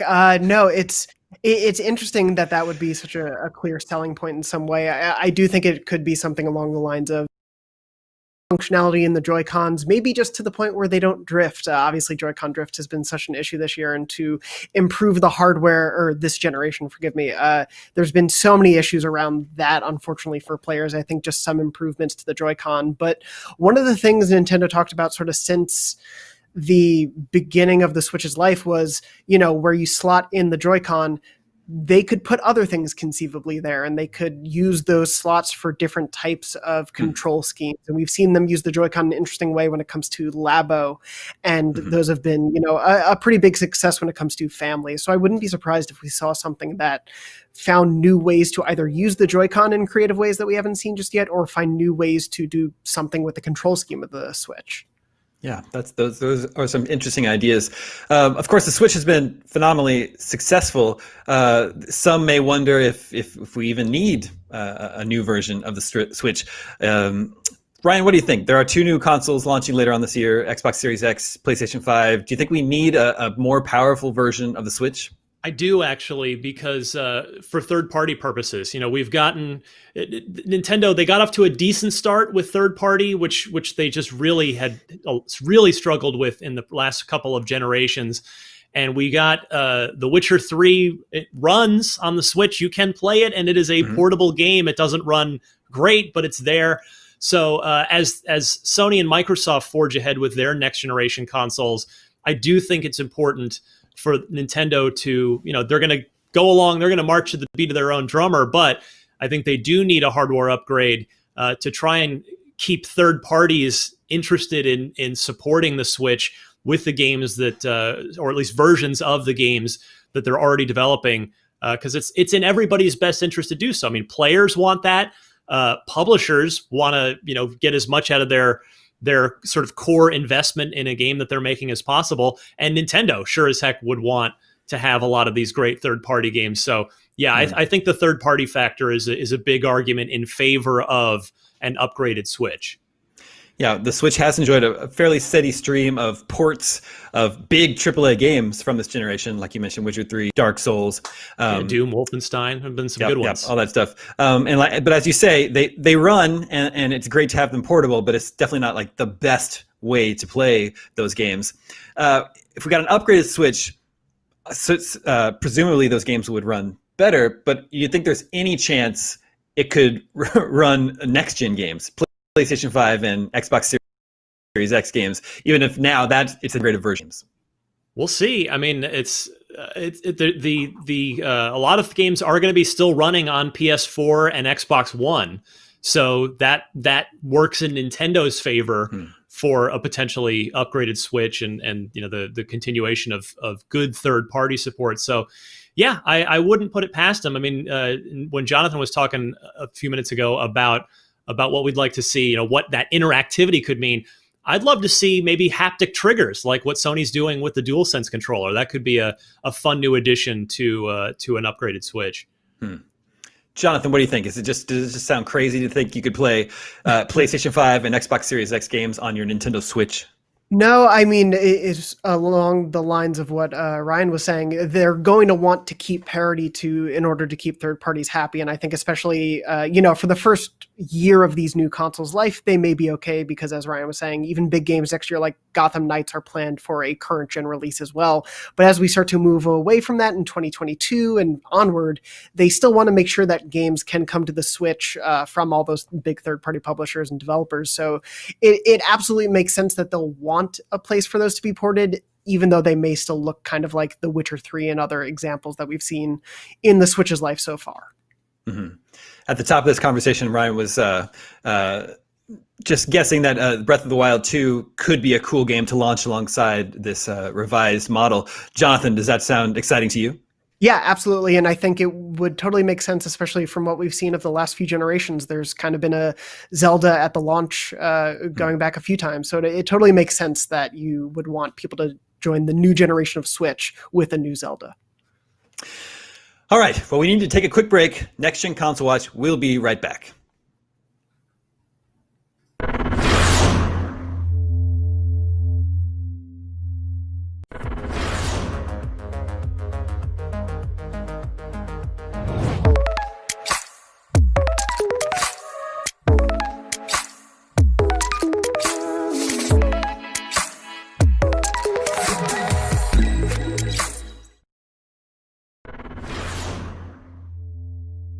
The next generation of video gaming is on the horizon, and IGN is here to bring you the latest PlayStation 5 and Xbox Series X news and analysis in our new weekly show, Next Gen Console Watch 2020.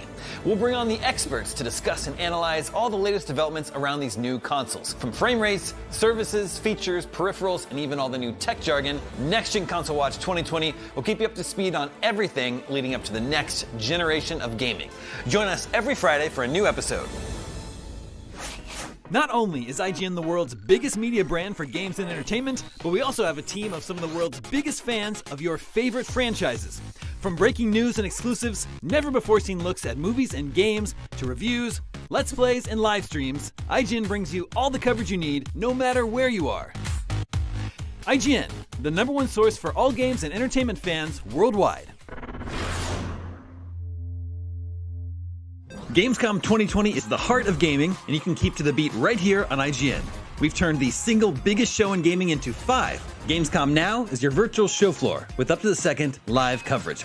Gamescom Daily Show, Gamescom's first ever late-night talk show. Our Gamescom Awesome Indies Show, the freshest deep cuts in indie gaming.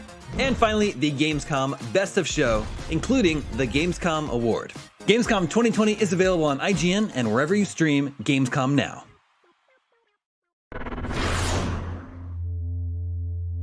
Hey there! Do you have opinions on games, movies, TV, or other weird stuff on the internet? You can take part in our new show, Power Ranking, where you can vote on all your favorite things on the internet. Do it now! Do it! Just go! Vote! Go vote!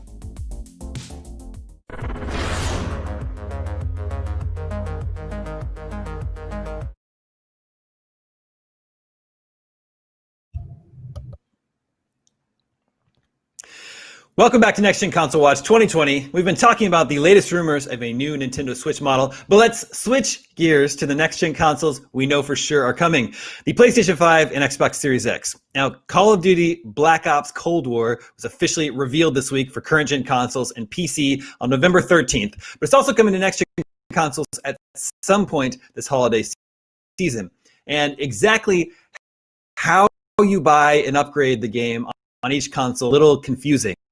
Jonathan, I think you wrote the news story on this. Was you seeing like sort of like a?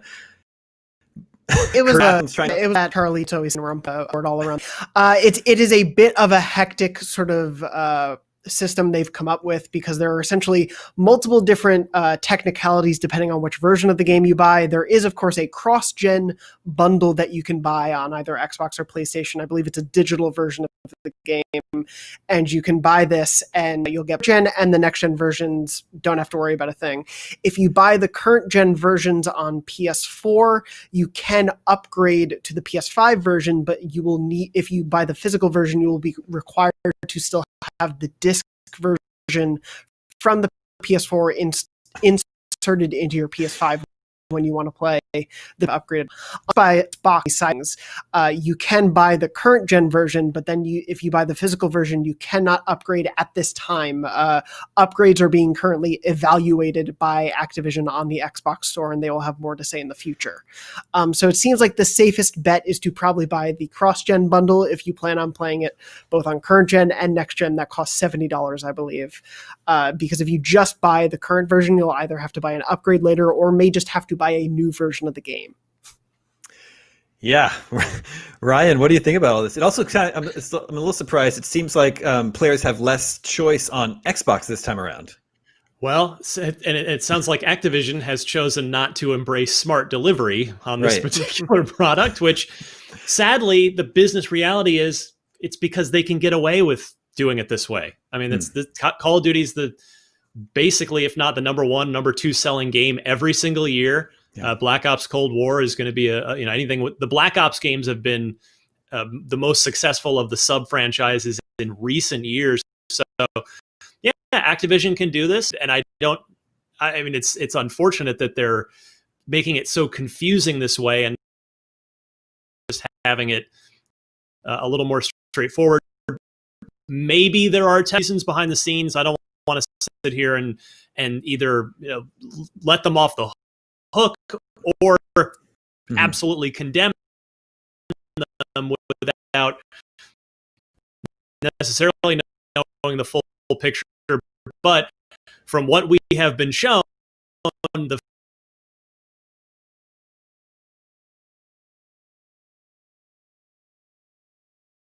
fact, the bottom line is that yes, this is can do what we can that is and to all the confusion on the flip side, looking at the accurate version Xbox disc both because of this cross-generational focus. But if you buy the PS5, that is kind of a smart delivery. If you buy the PS5 disc, you can't put that into your PS4. So it's this. There are ups and downs in every version. We have a full list of all of it and dig into, especially if I misspoke, because it is such a tangled web of versions to buy. But yeah, it's a very interesting situation right now. And the next holiday season, Jonathan, do you think the reason we didn't get release dates is just because we're still waiting on the release dates for the consoles? Oh, absolutely. There is, yesterday also revealed, this is out of left field, but a very, very different game, but it does hold some relevance. Puyo Puyo Tetris 2 was announced also for next-gen systems. I love that we're talking about that in Call of Duty in the same. So the funny thing about that is they said, it's coming to modern consoles and Xbox Series X on December 8th and PS5 this holiday. And now that I don't think that means the PS coming after December 8th, but that just means at least Xbox has told us a month. And so they can get away with saying, on Series X. But PS5, there's no month in it. So right now, everyone just has to say. That's pretty interesting. Got a chance Call of Duty. I get to play it, but I was lucky enough to get an early look at the campaign, and just little slices of a few of the missions. And I have to say, I'm very impressed by it in the sense that there's a couple reasons. One, it is a direct sequel to Black Ops 1, which is my personal all-time favorite Call of Duty campaign. The numbers, Mason. Great game, particularly if you got to the end. The twist at the end of Black Ops 1 was so good. So very excited about that. And then on top of that, I'm excited because the talent behind this, I mean, Treyarch has handled the Black Ops games, and they are working on multiplayer for this, but the campaign that I previewed is actually being developed entirely by Raven Software, a studio with an incredibly rich, wonderful, decorated history. Heretic, Hexen, Soldier of Fortune, Star Wars Jedi Knight 2, Jedi Outcast, which is probably their all-time best game, and Singularity in 2010 was the last original game that they made. They've been a Call of Duty support ever since, doing multiplayer, the remaster of Modern Warfare 1, doing this, doing that. So I'm really excited for them to get back in the director and develop their own game. So they're just very talented. So between their pedigree and the fact that this is a continuation of Black Ops 1, my favorite Call of Duty campaign, super excited about this one. Yeah, I'm getting excited for it too. I haven't played a Call of Duty campaign in a while, but this one might bring me back in. Now, earlier today on Gamescom's opening night live, we got a very long extended gameplay demo of PlayStation 5 exclusive Ratchet & Clank Rift Apart. I continue to be impressed by this game. Jonathan, what did you think? It's every showing of it. Sorry, I'm just so excited about it. Every showing of Ratchet makes me so much happier because I've loved this franchise since the PS2 era, but I feel like it's kind of been almost forgotten when it comes to the big Sony tentpoles, especially just because there haven't been as many entries of it in the PS4 generation. But this looks great. I think it continues to be one of, if not only, the real rare examples of what next gen is allowing for game development and allowing for the final end product when we get to play those games. When we see the sort of Rift-based gameplay where Ratchet is able to sort of hop onto these rifts and tether them to him and instantly jump a location in the world or even onto different worlds. And that demo today really showed that, hey, this wasn't a trick of the reveal trailer that you saw. This was just how that level plays out. This is Ratchet and Clank jumping from location to location with no loads. After the demo, Insomniac confirmed there won't be any loads in the whole game, that this is, exemplary of what we're going to get in the full product. And I'm very excited about that. Yeah, I agree. Ryan, did you have a chance to watch the gameplay demo earlier?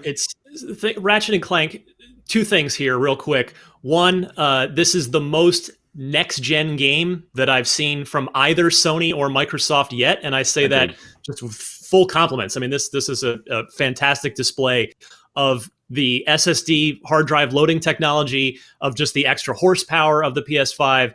Hopefully it's going to play great too, but man, it is the most, I think, just jaw-dropping next-gen thing we've seen so far. And number two, Insomniac, as if they hadn't already made their purchase price, whatever the $220 million that Sony spent to buy them from Spider-Man. I'm sure they made all that money back and then some already, but they are the real MVP of basically entire console, next generation console launch. They're dropping Malice at launch, and then this is to now be the launch, which I, from my experience, presume to mean we probably expect it within the first 6 months. If I'm March, just as an educated guess. So Insomniac is just two incredible next gen games.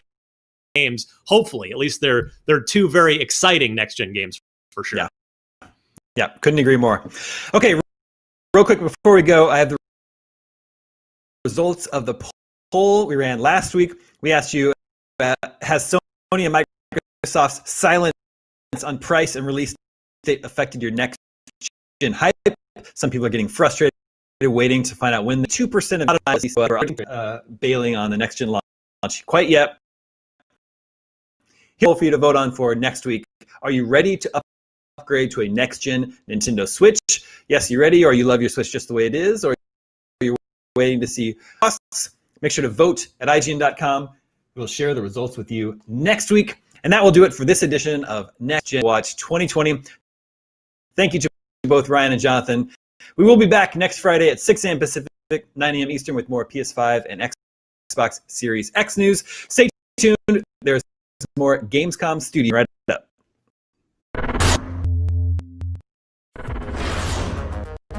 Everybody loves watching a speed run of their game.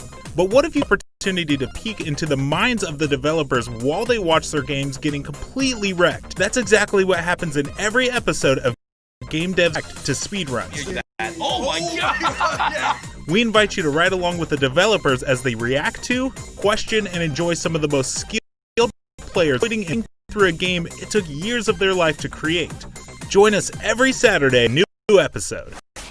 Not only is IGN the world's big brand for games and entertainment, but we also have a team of some of the world's biggest fans of your favorite franchises. From breaking news exclusives, never before seen looks at movies and games, to reviews, let's play streams, IGN brings you all the coverage you need, no matter where you are. Whether you're on IGN.com, app, YouTube, Facebook, or Snapchat, we've always got you covered. IGN, the #1 source for all games and entertainment fans worldwide. Still using those tiny phones and tablets to watch IGN? Give your eyeballs a rest because IGN has moved to your living room. Get first looks and in-depth reviews of the most talked about titles. Thank you so much for chatting with me. Pleasure to be here. And take a front row seat to the biggest events of the year. Tune in on your Samsung TV Plus, Pluto, and Flex and take a load off. Into IGN 1. The next generation of video gaming is on the horizon, and IGN in the latest PlayStation 5 and Series X news this in our new console watching. We'll bring on experts to discuss and analyze the developments around these new consoles. From frame rates, services, features, peripherals, and even all the new tech jargon, Next Gen Console Watch 2020 will keep you up to speed on everything leading up to the next generation of gaming. Join us every Friday for a new episode.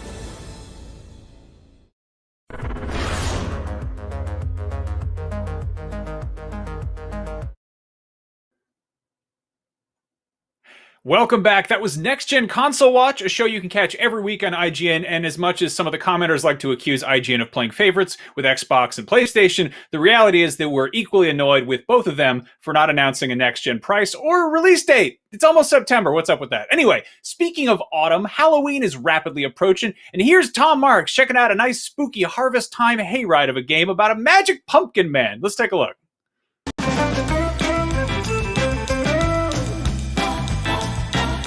This time on Check Out This Game, we've got to look at Pumpkin Jack, a spooky action platformer inspired by classic 3D adventure games of past generations.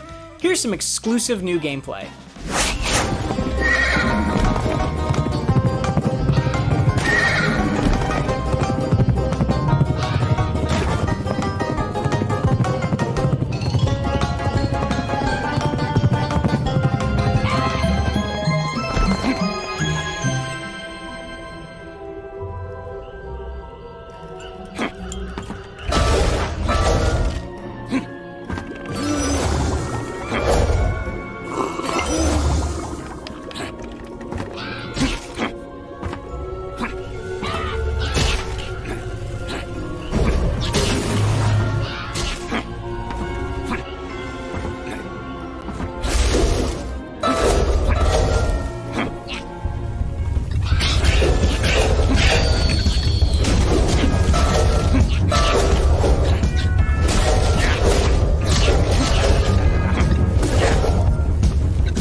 Like what you see? You can watch the extended version of this gameplay at IGN.com or YouTube.com/IGN, or visit the game's interactive digital booth by visiting visiting indiearenabooth.de.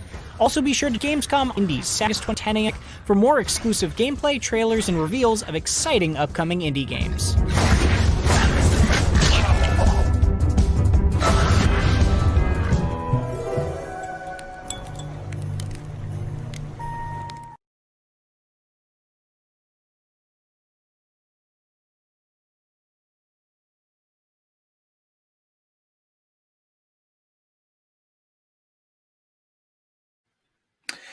That was Tom Marks with Pumpkin Jack. Hey, thanks, Tom. There's more Gamescom Studios still to come. And remember, this is just the first of 4 full days of streaming content covering the latest and greatest new games. I love the latest and the greatest newest games. Speaking of which, you've been very well behaved, I think. So we have even more trailers for you because you've been so good. So come on, enjoy. Have a good time.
all these years of hardship. After everything they told me, I will show them that even I can be the best player. Blood Bowl!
Peggy 12.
悪いな。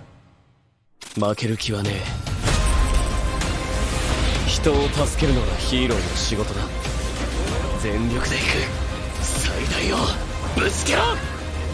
もう俺は迷わねえ。俺だってヒーローに。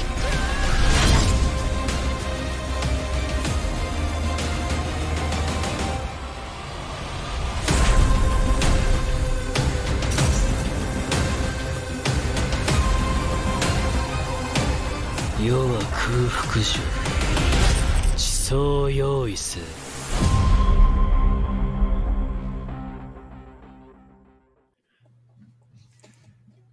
And we're back. You just saw trailers for Werewolf, The Apocalypse, Earthblood. A lot of extra words in there. Dual Universe, nice and short and sweet. Blood Bowl 3, self-explanatory. And Jump Force Deluxe Edition right here on Gamescom Studio.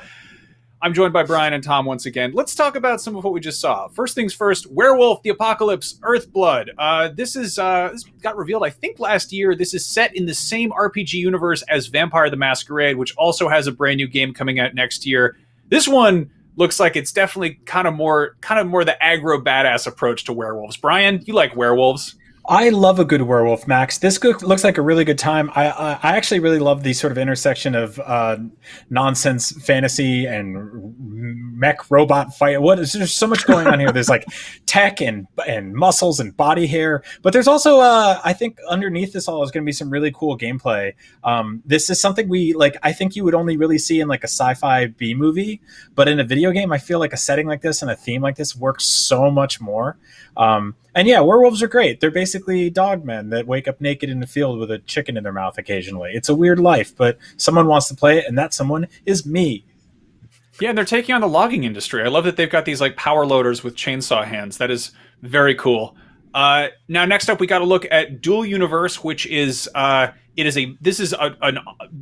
online interactive empire. This is crazy. This has been sort of in, I guess, alpha for a while. This was a crowdfunding success. It is sort of described as a build anything in space type of game. If I had to, I would say it's somewhere between EVE Online and Minecraft and No Man's Sky. Tom, are you familiar with this at all? Yeah, every time I see anything about Dual Universe, it's one of those games where you're just like, what they're promising can't possibly, like, it's too good. It sounds too good to be true, but they're doing it. It's not like I'm doubting it. It's just like the idea of a space game where everyone is in the same server online and you can build pretty much anything, pretty much anywhere, be it a space station or a building. Like it's just really a cool concept. And it's one of those things where you're like, oh man, like if they can pull that off, it's going to be something special. And it's super cool to see how much progress they've made, like you said, over the years. Yeah, it's definitely given me some notes of kind of what No Man's Sky promised, but I'm with you guys. I think they'll deliver on it. Yeah, I mean, on the flip side, No Man's Sky, like they initially didn't stick the landing, but they stuck with it, and now there's like a whole wonderful, robust world there. And this is still in beta, so you can, I think it's dualuniverse.game. Go check it out, see for yourself.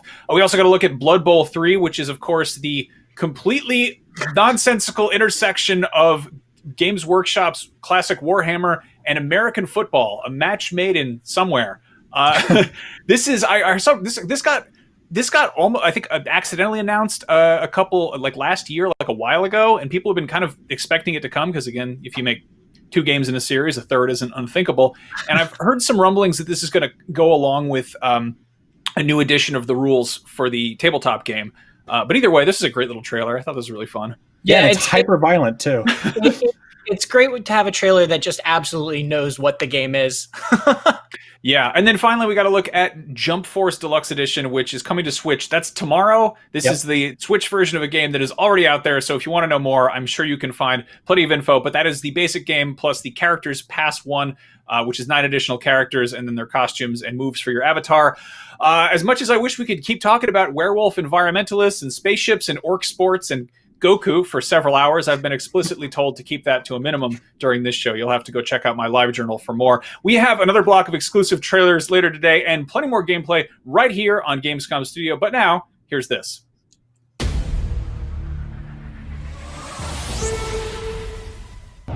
Coming up next is a trailer for Season 3 of competitive quest shooter The Cycle. Let's check it out.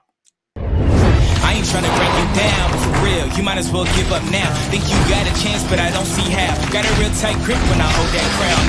Everybody wanna be like us, we don't stop, cause the top just ain't enough, huh? Came here ready to fight on this night, you better just run for your life.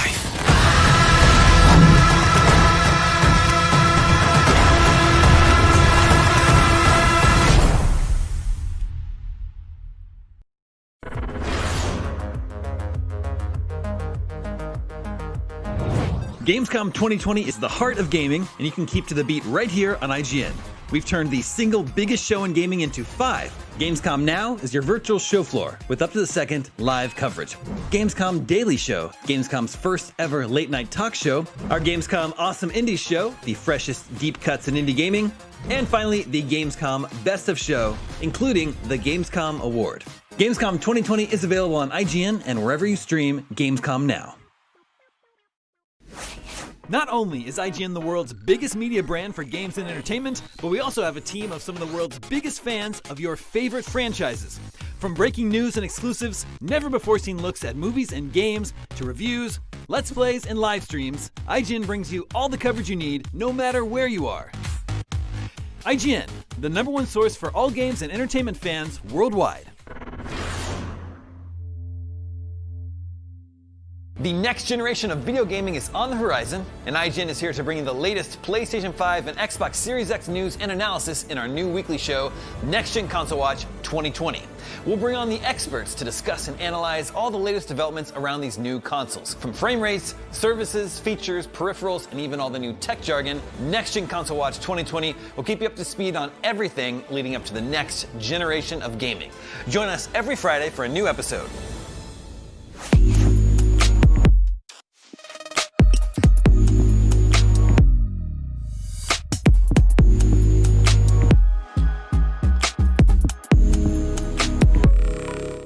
This year, Gamescom is streaming to you on IGN, and now you can watch it unfold on TikTok.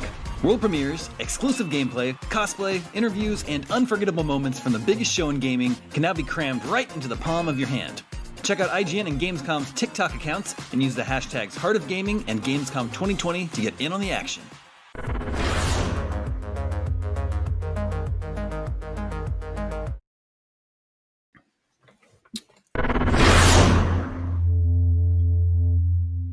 Oh hey, welcome back to Gamescom Studio. For over a decade, Humble Bundle has been getting more eyes on indie games, and since founding a dedicated publishing arm, Humble Games, it doesn't look like that'll stop anytime soon. Here are some of the indie Humble Games is launching later this year.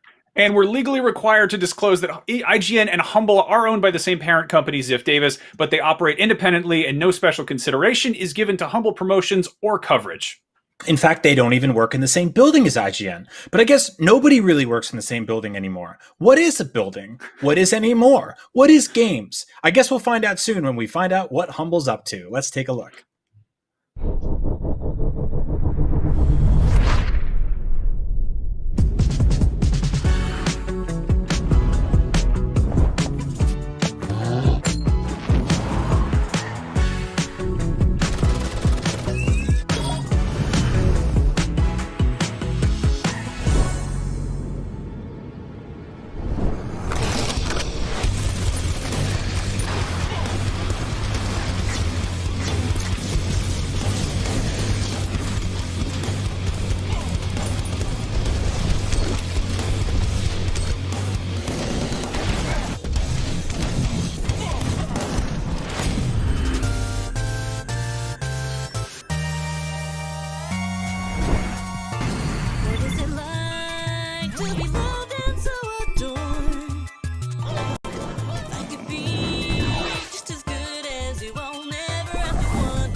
The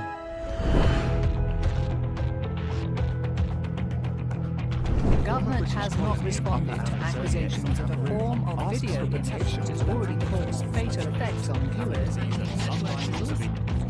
geolocation at an abandoned train station causing a world.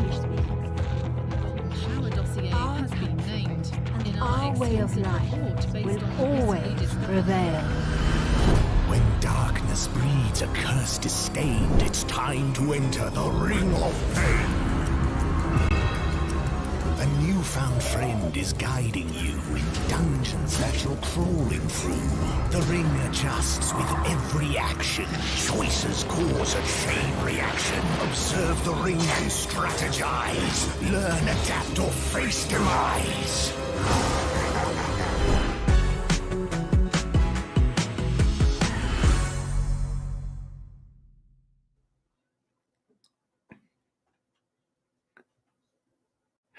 We will have a look at some more of what Humble has planned for 2021 during tomorrow's Gamescom studio, but right now, let's take another look at Dual Universe. That's the massively ambitious space simulation that lets players build virtually anything, and players are already doing that because there's a very active community. Let's take a look.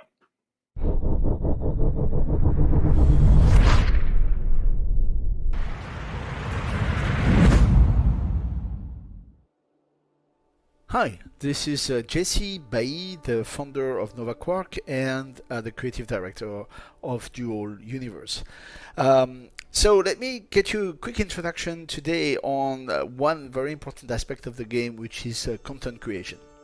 Everything you see here is coming from the beta and is entirely made by the players themselves. So it shows really what the community has done so far. It's quite amazing, and it uses the voxel technology we have developed that literally allows you to sculpt matter the way you want. I mean, you can really make any kind of shape you like, so the creative possibilities are literally endless, and you see these incredible things made by the community just in front of you.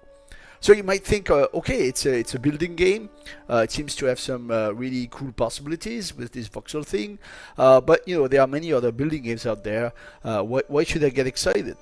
And well, the fact is that everything you see here is actually happening in one giant shared universe, with many planets and so on, but it's shared by all players at the same time. So we're talking about potentially millions of people all together inside the same game world that gets never reset, that it's always there. So it's a completely radical difference compared to what you would have if you have just a local server. You are part of an ecosystem, and everything you build actually matters and take place in this world. So to get back on the building and creativity, here you can see examples of really gigantic structures, spaceships that can of course fly, and space stations in the background.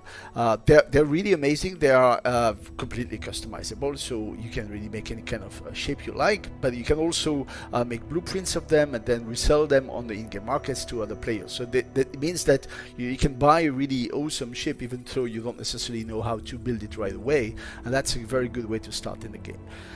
This is absolutely gigantic. You see this is a giant screen, and it shows you the interior of a space station, gives you an idea of how big things can get, and everything can be literally sculpted with the form you like. So that's about the creative possibilities of the design of the structure you have. Here you have another example of what we can do with this possibility. This voxels is in the PvP, so there will be much to say about PvP. This is just to illustrate one aspect, which is that when you do damage, you actually dig a hole in the structure, and that's making full use of the voxel technology that allows, in fact, to modify structures, and we do that. So that opens a lot of possibilities in terms of strategy, how you dig holes in hulls and invade ships and so on. It's really cool. So that's an aspect that we also take in consideration, that you can actually build things, destroy things. You have ways to repair things also, so you don't lose your precious voxel designs as you go on in combat. Here you see another example of quite a funny, fully functional vehicle that you can build and ride in the game. It's pretty cool. That's actually a droid that is programmed, that is running a code. So there's another aspect of the creation which is about running a Lua code. You can see here another example on that screen where someone has written a game of Breakout, and you can actually play that game. So there's a Lua script running. Again, you can buy it. I mean, in the game, you don't have to with the in-game currency. You don't have to script it yourself. But that's how far you can go, you know, in terms of customization. And here's another example that I like a lot, which is it's a snooker game. What you see here is actually a screen that has been used to give you the impression that you have a real ball in 3D. So that works fantastically well. It's really cool.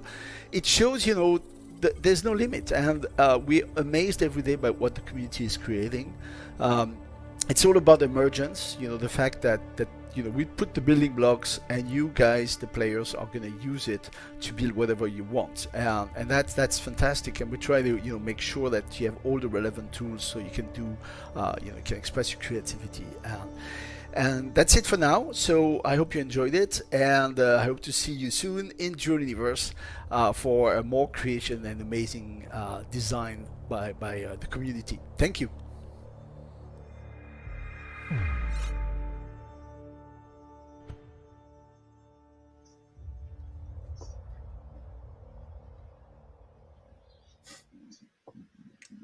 Did anybody else know you could play billiards in that game? That seems weird, but I'm into it. That was Dual Universe right here on Gamescom Studio. We need to take a quick break, but coming up after, we have another block of exclusive trailers, world premieres. I don't know about that, but they are exclusive trailers, so don't go anywhere. If you have to go to the bathroom or get a drink or whatever, that's fine, but don't take too long, because we're not going to wait for you to show the trailers. You do what you got to do. We're not looking, but do it. Go. But come right back. We'll be right back. See you soon.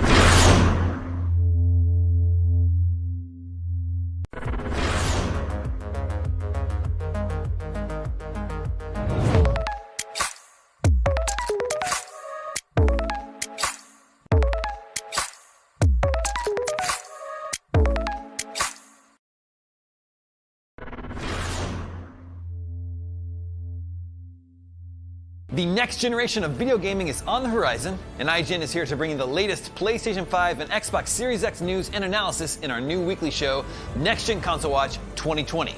We'll bring on the experts to discuss and analyze all the latest developments around these new consoles. From frame rates, services, features, peripherals, and even all the new tech jargon, Next Gen Console Watch 2020 will keep you up to speed on everything leading up to the next generation of gaming. Join us every Friday for a new episode. Not only is IGN the world's biggest media brand for games and entertainment, but we also have a team of some of the world's biggest fans of your favorite franchises. From breaking news and exclusives, never-before-seen looks at movies and games, to reviews, let's plays, and live streams, IGN brings you all the coverage you need, no matter where you are. IGN, the #1 source for all games and entertainment fans worldwide. Gamescom 2020 is the heart of gaming, and you can keep to the beat right here on IGN. We've turned the single biggest show in gaming into 5. Gamescom Now is your virtual show floor with up-to-the-second live coverage.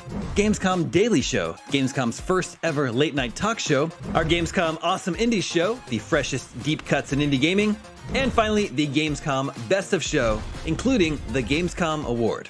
Gamescom 2020 is available on IGN and wherever you stream Gamescom Now.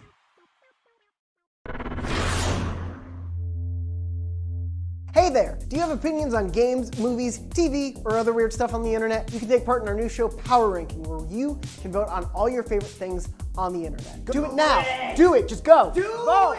Go vote!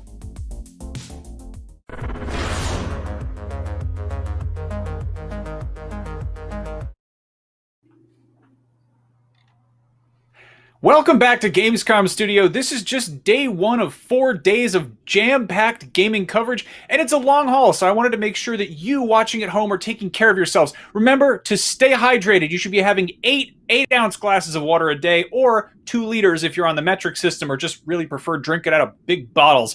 And don't forget to get up and move around now and then. You can get up and stretch right now. I don't mind one bit. Was there anything else, Tom? Yeah, sorry to be a bother, but one more thing. If you're a fan of independent games, you won't want to miss our Awesome Indies show. Tune in on Saturday, August 29th at 10 a.m. Pacific, 1 p.m. Eastern, or 6 p.m. Central European time. It's all confusing, but I think I got it. It's going to be a really fun variety showcase of indie game premieres, announcements, gameplay demos, and some special guests. Look, they turned you into a weird little robot. I can't wait to see this. Yeah, they did. This is that great job. I got questions. I have to tune in to find out. Anyway, coming up in just a second, we've got a block of trailers followed by our genuine and only loosely scripted reactions. I can't promise you there'll be 2 on the rails because I know what one of these games is, and it's a one to get excited about. But later on, there's also going to be a Gamescom edition of IGN's News, Games, and More. And seriously, I swear we're going to show the trailers in a second, but just one more little thing we have to remind you about. If you want to grab official merch, swag, loot, collectibles, souvenirs, accoutrements, and or commemorative miscellanea, maybe even keepsakes from this year's Gamescom, head to gamescomwear.com. All right, that's it. Thank you for listening. I'm sorry to keep telling you to do stuff. They told us to do it, to tell you to do stuff. I don't know who they is. You want to know? I don't know. Don't worry about that. Here are the trailers. Watch the trailers. Enjoy.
He has never had a home. He was born without the right to have one. Always on the run. Always in fear they will track him down. He knew they wouldn't rest till they enslave all of his kind. Put them in shackles and torture to death or submission. They're strong in numbers, armed with steel and sorcery. Their minds corrupted with greed and arrogance. They're not afraid of just another giant on their path. But this time, they should be.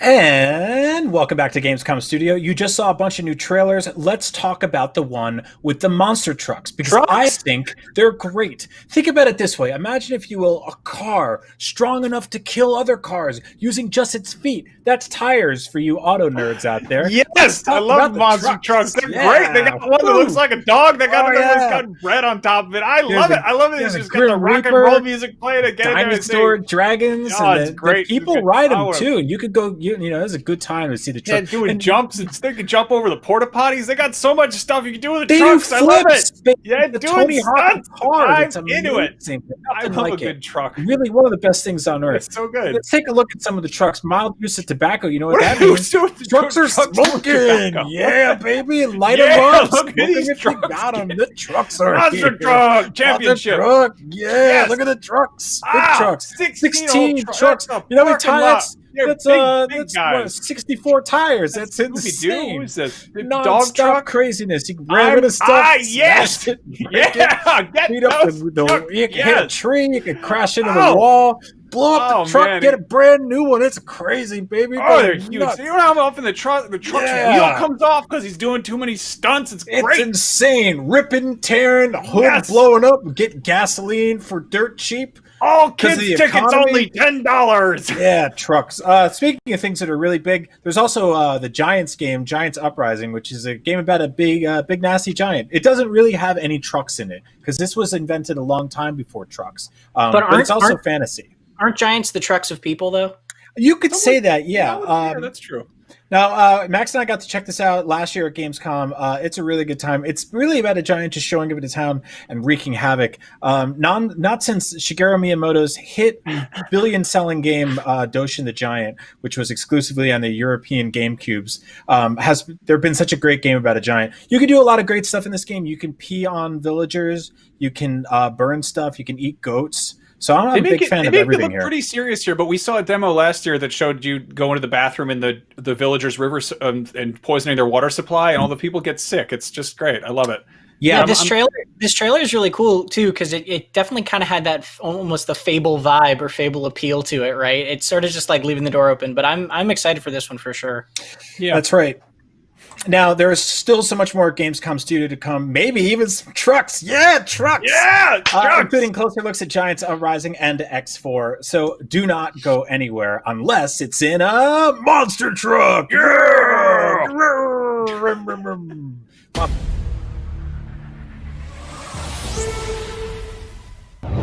Ford has been working closely with racing game fans all around the world to design a brand new car called the Team Fordzilla P1 that will be used in yet-to-be-announced games in 2021. On top of that, they recently revealed they'll be producing the car as a full-scale prototype too. The Team Fordzilla P1 was unveiled in Opening Night Live earlier today, but in case you missed it, here's a quick peek at what it looks like.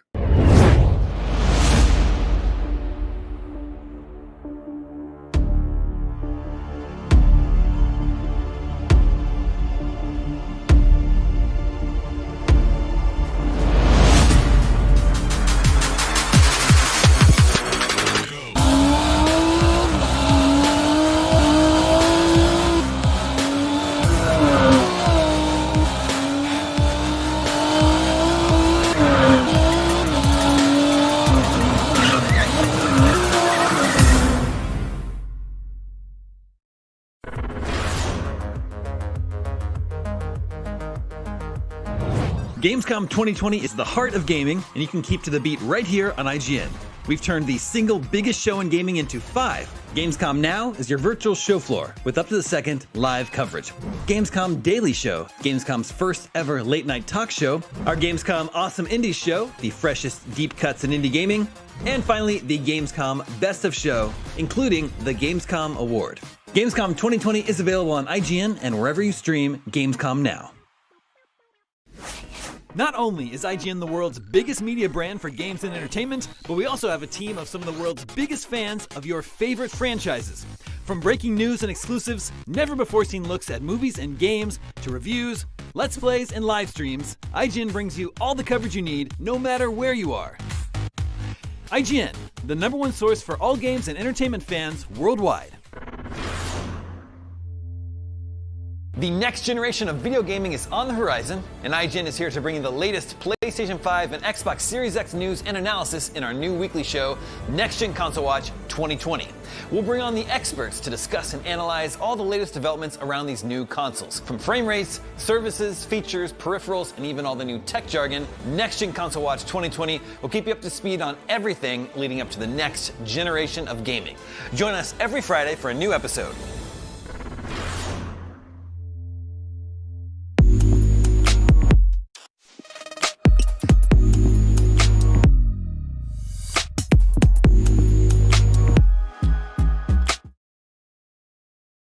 This year, Gamescom is streaming to you on IGN, and now you can watch it unfold on TikTok. World premieres, exclusive gameplay, cosplay, interviews, and unforgettable moments from the biggest show in gaming can now be crammed right into the palm of your hand. Check out IGN and Gamescom's TikTok accounts and use the hashtags Heart of Gaming and Gamescom 2020 to get in on the action.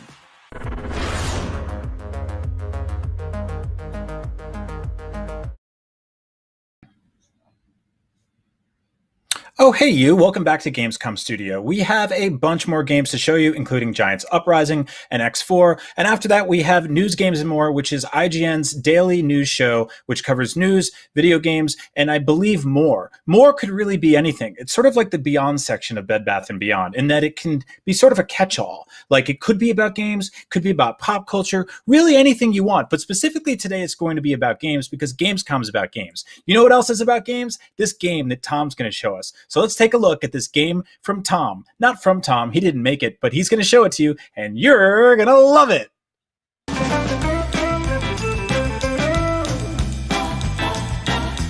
Our next exciting under-the-radar pick for Check Out This Game is called Tinkertown, a multiplayer sandbox that looks a little bit like what might happen if The Legend of Zelda: Link to the Past had a baby with Terraria.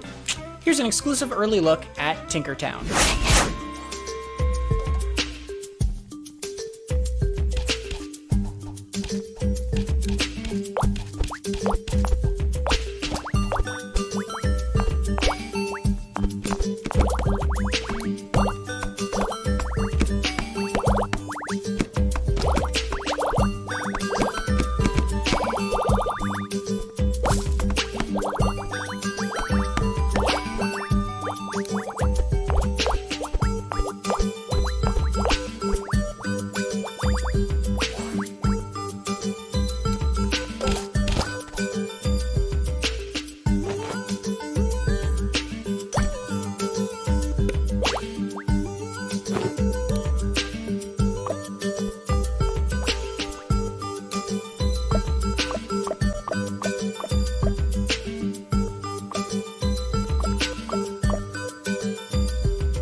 Like what you see? You can watch the extended version of this gameplay at IGN.com or YouTube.com/IGN, or visit the game's interactive digital booth by visiting indiearenabooth.de. Also be sure to tune into Gamescom Awesome Indies Saturday, August 29th at 10 a.m. Pacific for more exclusive gameplay, trailers, and reveals of exciting upcoming indie games.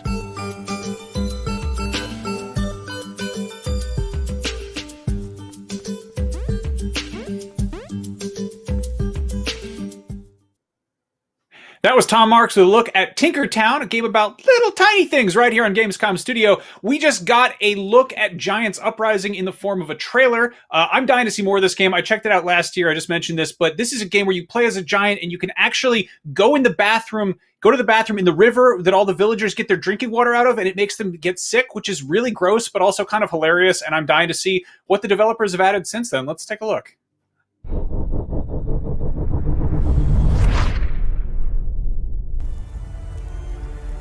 What's up, people? Welcome to Warsaw Game Studios. My name is Hubert and I'm the executive producer of Giants Uprising.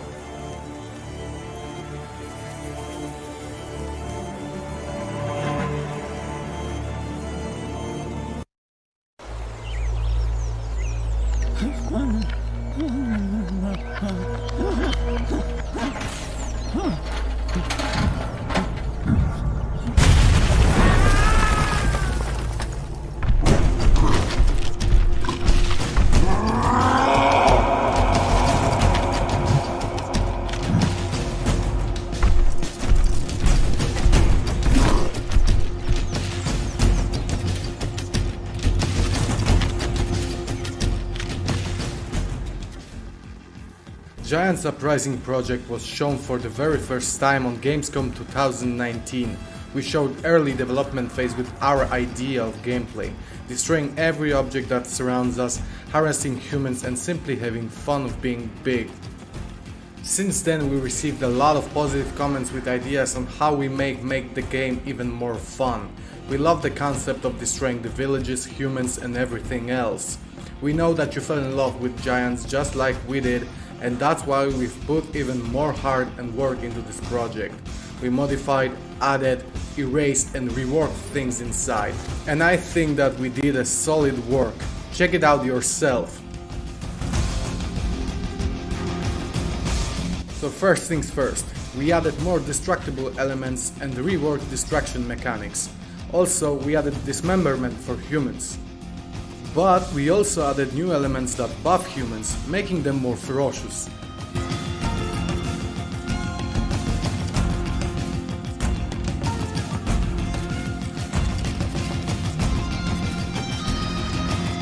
During many brainstorms regarding game design, we often talked about main core loop of the game.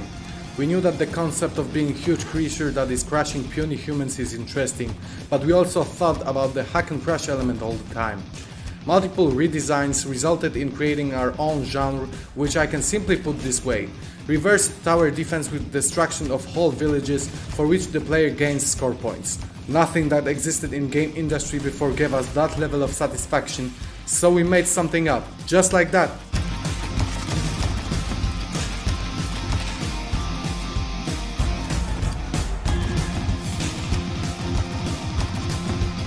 During development process we made some decisions regarding two important things.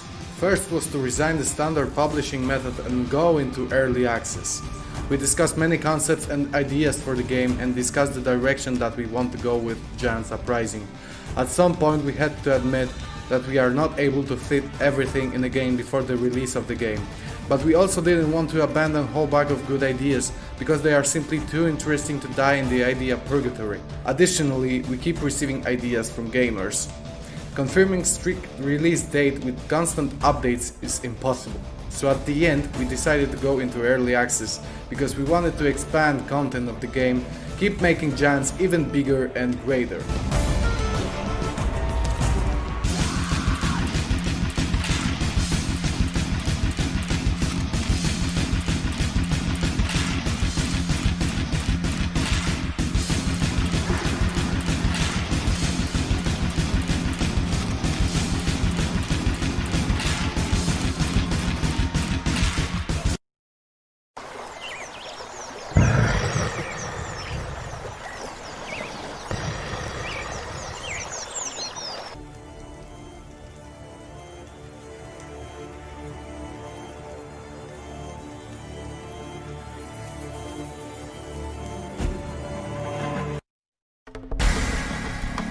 Because of this, we also made decision about second important thing.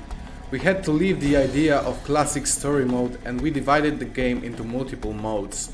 First mode that the players will be able to access is so-called Smash mode, where the player, in order to finish the map, has to destroy as many buildings, humans and environment as possible to pass a certain cap, after which destruction of mycelium source on the map will be possible.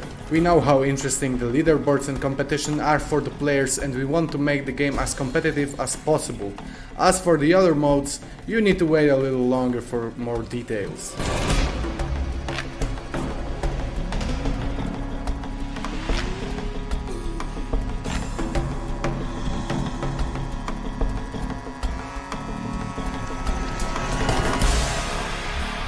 I hope I managed to give you some perspective on what the Giants Uprising is and what it's going to be.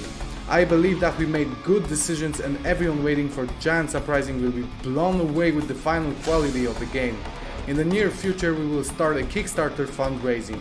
Be sure to check out our Facebook page, Twitter, and be sure to visit our Kickstarter page. We have some cool rewards for our contributors, so toss a coin to your giant destroyer of humanity. And remember, stay at home and play games, and be sure to send us your ideas, because with every little idea, a little panda is born. Peace!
Doesn't that look fun? That was Giants Uprising right here on Gamescom Studio. Now, X4 Cradle of Humanity might sound like a movie about a bunch of leather-clad superheroes who fight to protect a world that fears and hates them, and one of them has sideburns and knives coming out of his hands.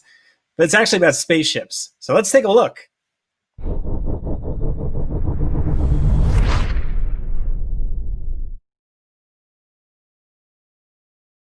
Hello there. I'm Owen Lake, and I'm a mission designer at Egosoft. We're the developers of the long-standing X space simulation game series. With over 30 years of history, Egosoft is one of the oldest game developers in Germany, and the first game in the X series, X Beyond the Frontier, was released way back in 1999. Our games are simulating a vast universe with ships and stations driving a dynamic economy. And then there's you, a drop in the ocean.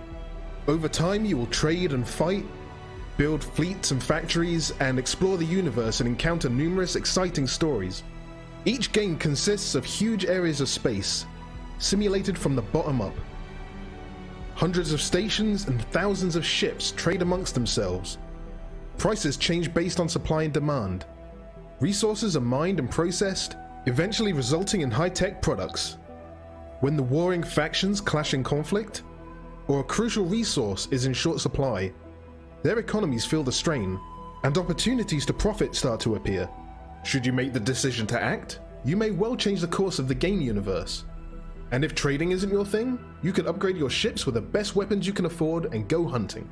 We're very proud of the level of depth our games deliver, and we'd love for you to check them out if anything I've mentioned resonates with you. That was a very quick introduction to us and the X series.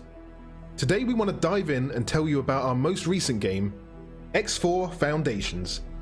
We're coming up on its 2-year anniversary, and in the time since release, we've brought out a number of major updates, improving the core of the game, as well as adding new gameplay, technical features, and content. In X4, you can fly almost every ship you encounter, from single-seat fighter ships to huge carriers that can be home to whole combat wings. And should you want to act the fleet admiral, you can stand on the bridge, put together the best crew you can find, give orders via the map, and watch them get to work. And while you make your own mark on the universe, X4 also features a number of stories that lead you to mysterious locations and interesting characters, as well as putting you in the middle of events that drastically change the universe. A variety of game starts allow you to pick different roles and scenarios to tackle early on, while the detailed encyclopedia fills you in on the history of the X universe. After 20 years, with multiple games and novels, there's a lot of story to tell. Telling such a story in such a dynamic game as X4 was an interesting challenge.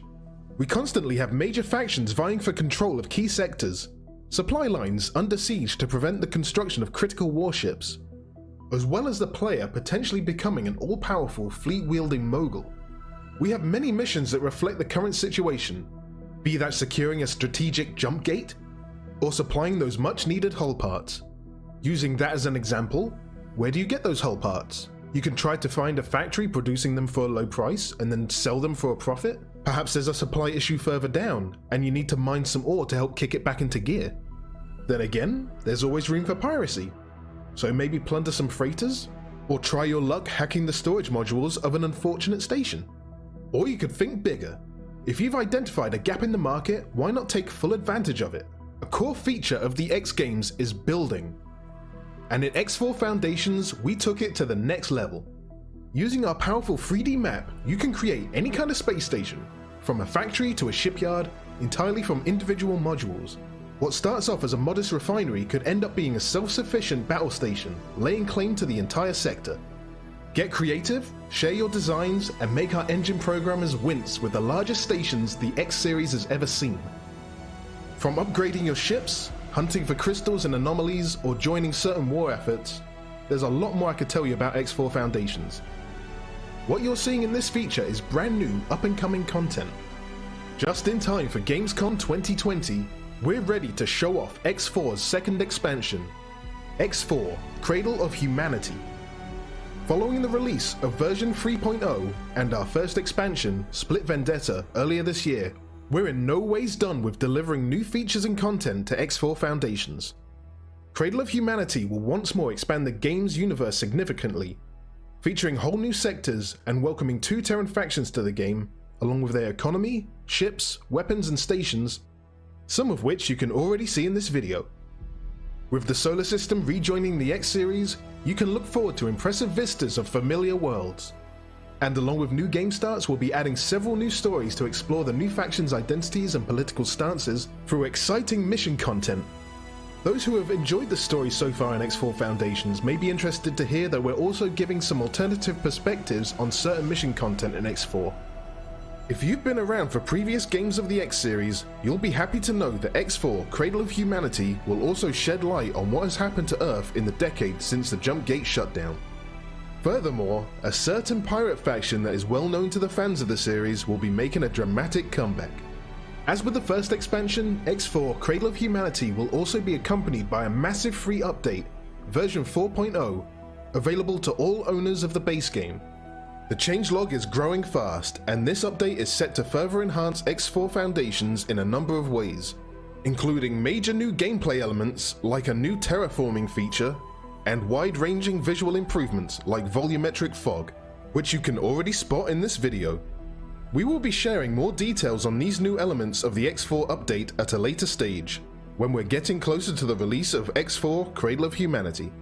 If you're looking for a space simulation where your decisions can dramatically change the future of the game universe, then please check out X4 Foundations and wishlist X4 Cradle of Humanity today. If you'd like to learn more about the game, please find us on YouTube and the usual social media channels, or visit our website at egosoft.com. Thanks for watching and stay safe.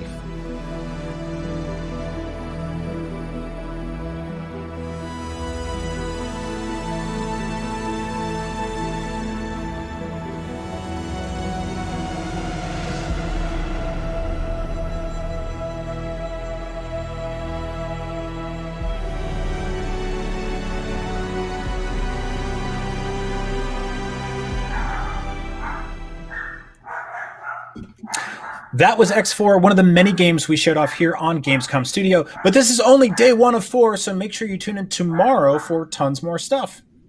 And remember, the Awesome Indies show is on Saturday at 10 a.m. Pacific, 1 p.m. Eastern, or 6 p.m. Central European Time, for a really fun variety showcase of indie games premieres, announcements, gameplay demos, and some great special guests. It should be fun. And if you want to get a look at the rest of the schedule, along with all sorts of Gamescom content you might have missed, head to www.gamescom.global and you can sign up for an account and personalize your Gamescom experience. They've created a whole virtual convention set up over there. It's great.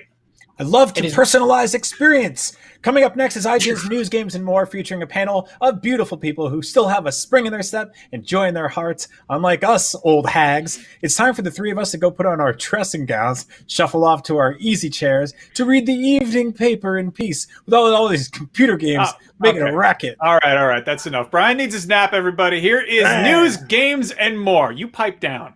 I'm old.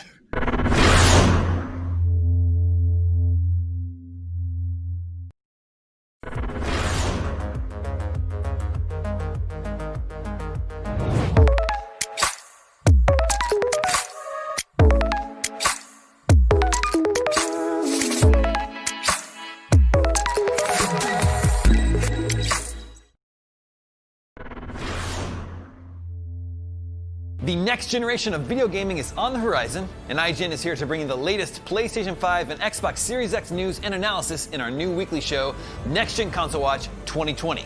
We'll bring on the experts to discuss and analyze all the latest developments around these new consoles. From frame rates, services, features, peripherals, and even all the new tech jargon, Next Gen Console Watch 2020 will keep you up to speed on everything leading up to the next generation of gaming. Join us every Friday for a new episode.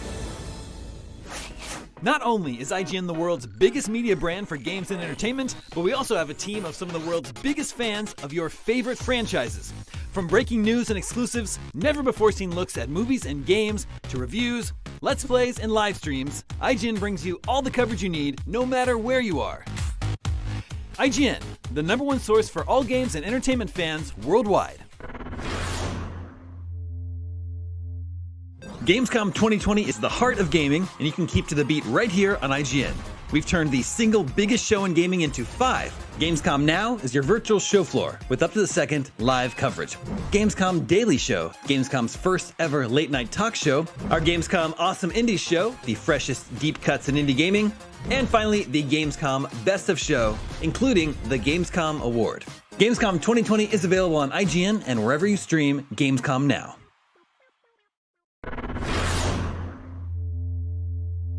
Hey there! Do you have opinions on games, movies, TV, or other weird stuff on the internet? You can take part in our new show, Power Ranking, where you can vote on all your favorite things on the internet. Do it now! Do it! Just go! Vote! Go vote!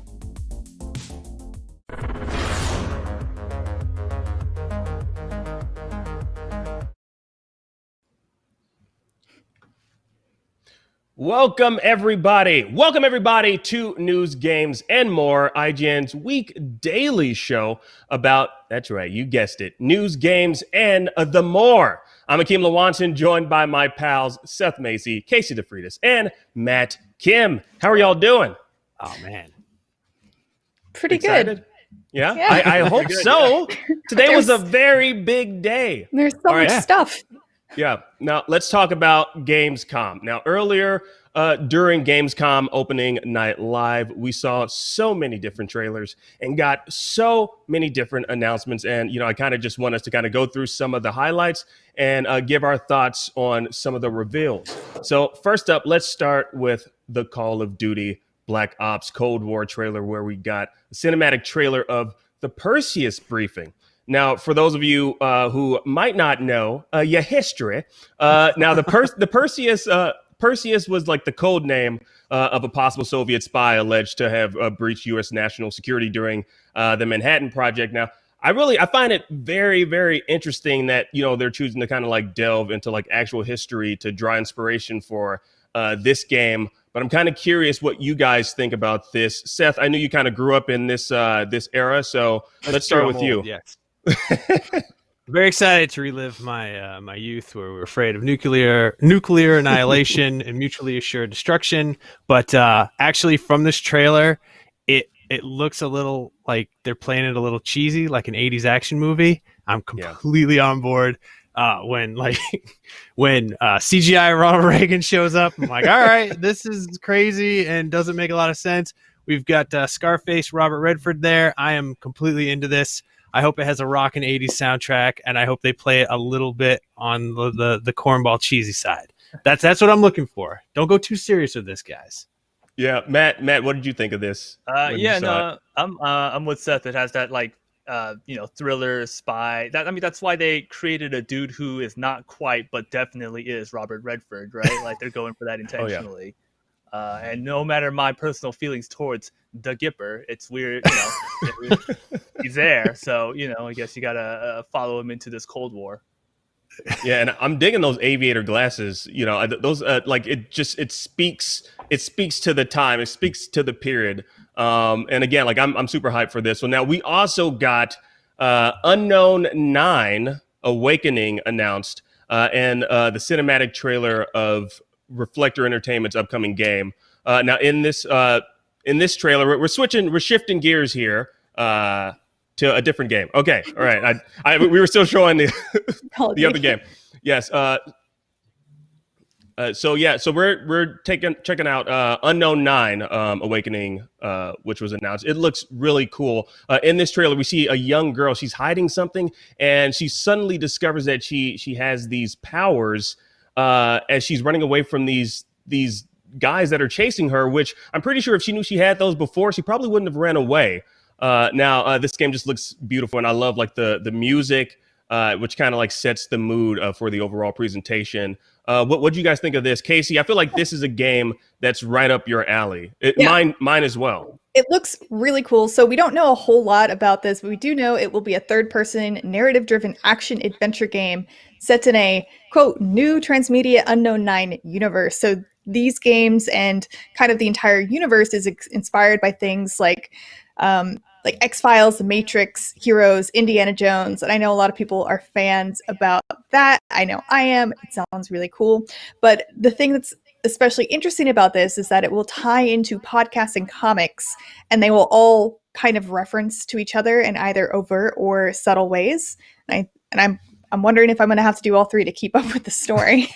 Yeah, me too. I'm kind of curious. Like, what if something happens like in the podcast that that pretty much like explains something that happens in the video game that you wouldn't be aware of if you didn't listen to the podcast, or vice versa, or you need to read the comic book in order to know who this particular character that was revealed in the podcast. Like, I kind of wonder how they're gonna how that's all gonna correlate and connect.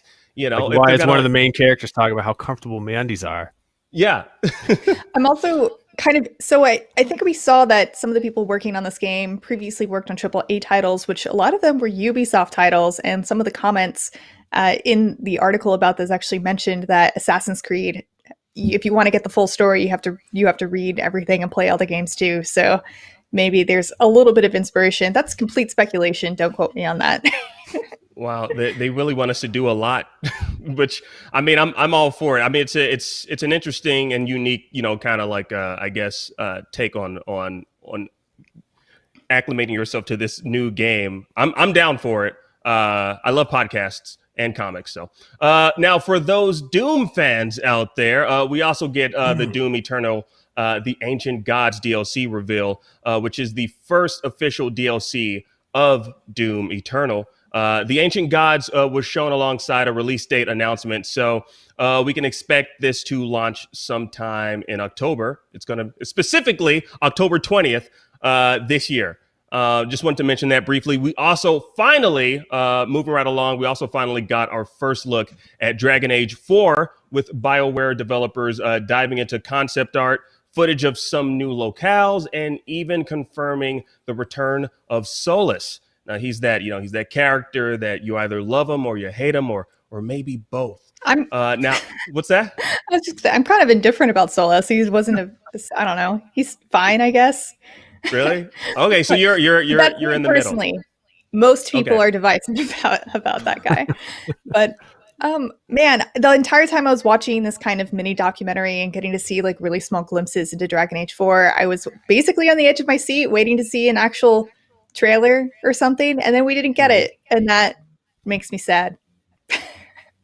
Yeah, I feel like I think that's kind of like the general consensus among fans, because I was checking the comments and people were like, we want more game footage, and I believe there were like 2 new characters that were revealed as well. Matt, you said you checked Twitter, and apparently people are already like, are they creating fan fiction around these characters already, or what was it? If they aren't right now, they will be. Like they showed off some characters that we haven't seen before, and Dragon Age and BioWare games being what they are, they're already like, oh, I'm gonna romance that character. You better believe it. But yeah, it does show how early the game still is in development, that there's no full length trailer. Mm-hmm. Now, again, so much gaming content. We got to keep this moving. We also saw the reveal of a game I never thought I ever needed in my life until now. Bridge Constructor, The Walking Dead. Yes, guys. Clockstone and Head Up showed off Bridge Constructor, The Walking Dead, a project that pretty much takes the shape of a physics-based puzzle game. Now, I know my main man, Seth, you love flight simulators. Oh, yeah. Do you love building bridges as well? Yeah, what's your take on this? As a metaphor for society, I think we need to build more bridges.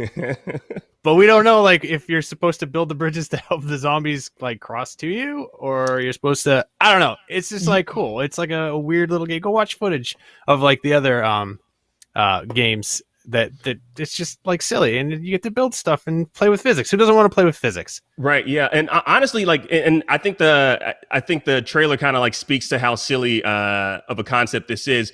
But also, I just want to bring this to the light of day to people. See, if you remember, The Walking Dead season 9, Rick Grimes actually blew up a bridge. So I'm thinking the devs were like, as soon as they saw that scene, they were like, dude, I got our next crossover. Yes. He blew up a bridge, and I thought that pretty much it sparked their inspiration for this game. I'm calling it right now. The last game I kind of want to mention before we jump to break is World of Warcraft Shadowlands. The release date announcement is October 27th, which is pretty cool. We saw some cool footage of that. We got a new World of Warcraft animated short, which gave us a look at one of the new realms coming to the Shadowlands expansion this fall. So check that out, October 27th. But right now, guys, we got to take a quick break, but we'll be right back with even more news, more the games, and more of the more. So stick around.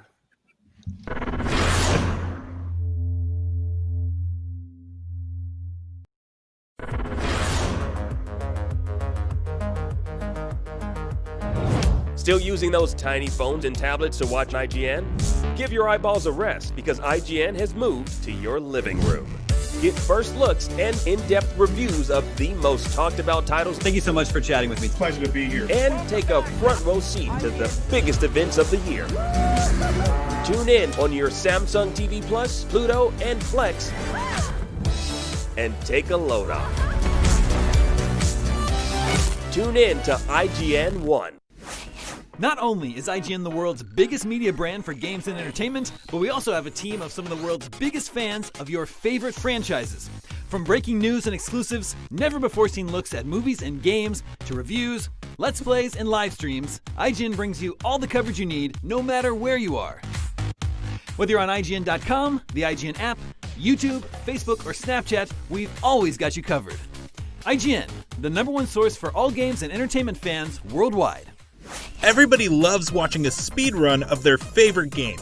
But what if you got the opportunity to peek into the minds of the developers while they watch their games getting completely wrecked? That's exactly what happens in every episode of Game Devs React to speedruns. Yeah, you can do that. Oh my god! We invite you to ride along with the developers as they react to, question, and enjoy some of the most skilled players exploiting and speeding through a game it took years of their life to create. Join us every Saturday for a new episode. The next generation of video gaming is on the horizon, and IGN is here to bring you the latest PlayStation 5 and Xbox Series X news and analysis in our new weekly show, Next Gen Console Watch 2020. We'll bring on the experts to discuss and analyze all the latest developments around these new consoles. From frame rates, services, features, peripherals, and even all the new tech jargon, Next Gen Console Watch 2020 will keep you up to speed on everything leading up to the next generation of gaming. Join us every Friday for a new episode.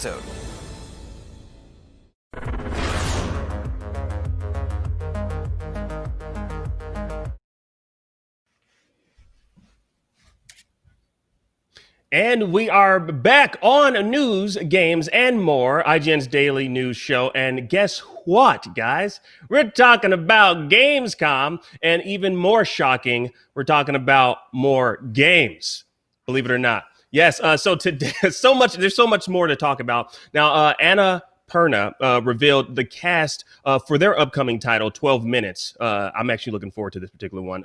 Now, in this brief new trailer, Anna Perna's cinematic drama game features a voice cast that includes James McAvoy, Daisy Ridley, and the great Willem Dafoe. As soon as I heard his voice, I was like, oh my God.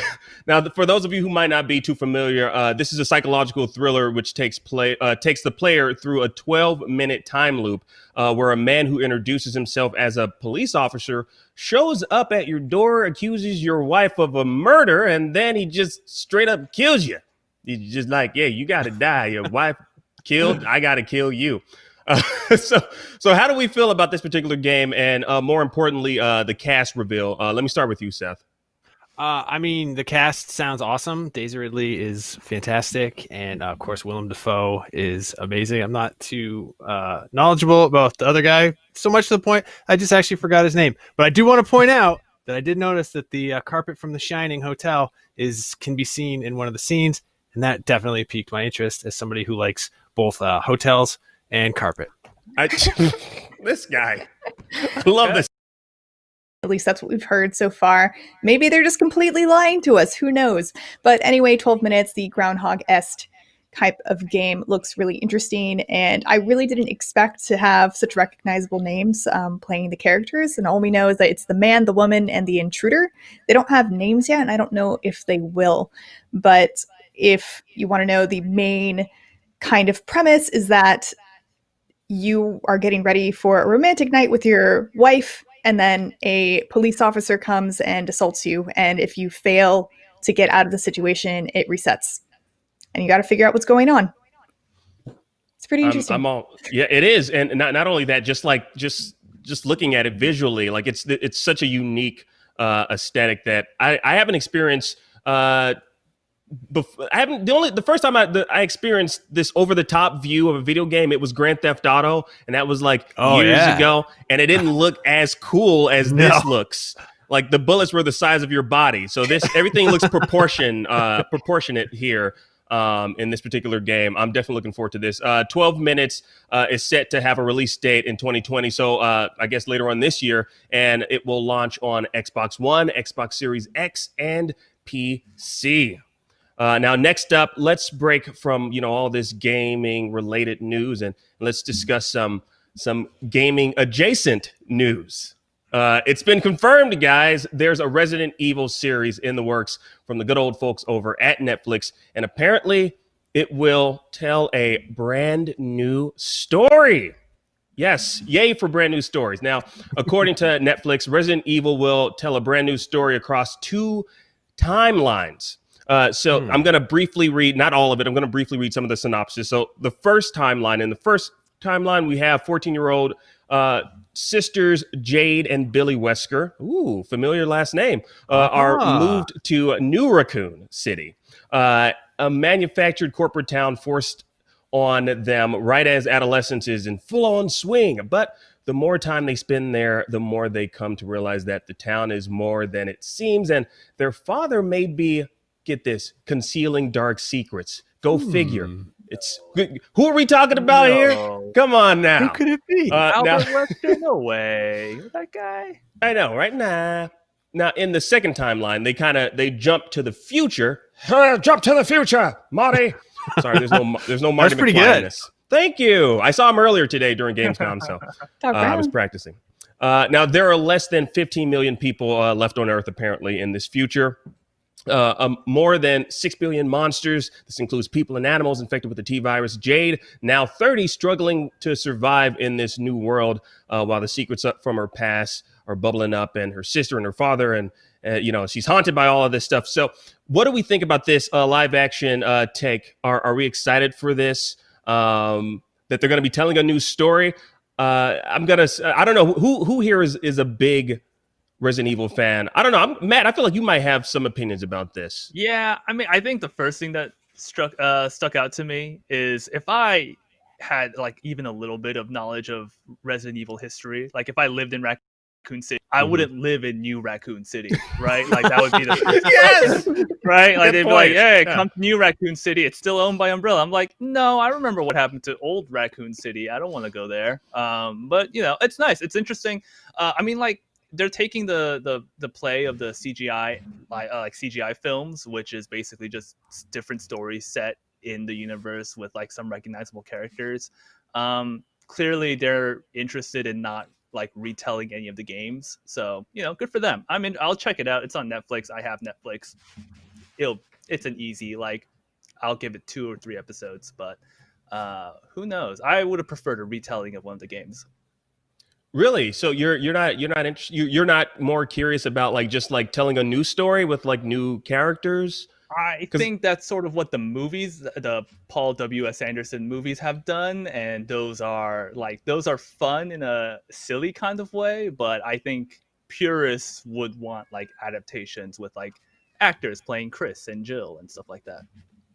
Casey, what's your take on this? Man, I think a 1-to-1 retelling of the Resident Evil story would be great, but also the expectations would be insane. Trying to meet those expectations of telling a 1-to-1 story, man, I wouldn't want to be the person to take on that story. So I think telling new stories in the universe that can kind of allude to things that people who play the games know is a much easier way to get success from a Resident Evil show. But I think this looks, I mean, I can't say if it looks cool or not because there aren't any trailers, but it sounds like it will be interesting and good.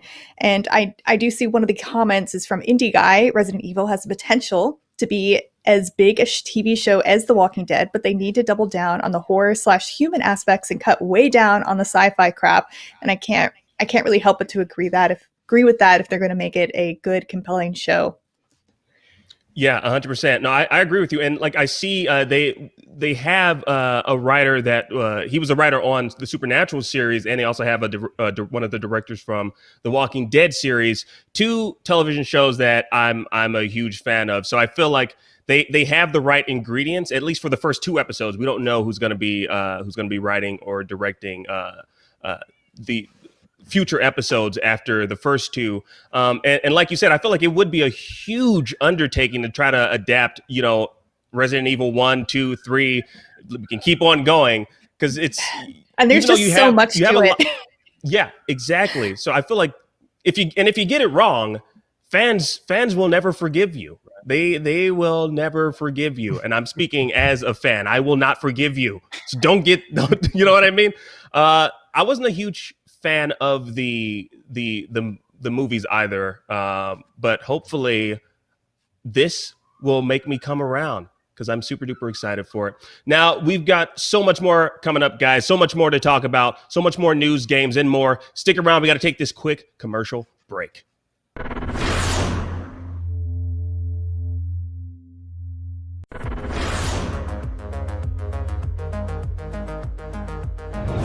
Gamescom 2020 is the heart of gaming, and you can keep to the beat right here on IGN.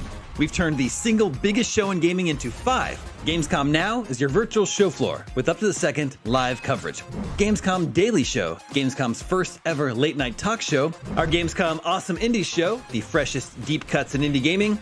And finally, the Gamescom Best of Show, including the Gamescom Award. Gamescom 2020 is available on IGN and wherever you stream Gamescom Now.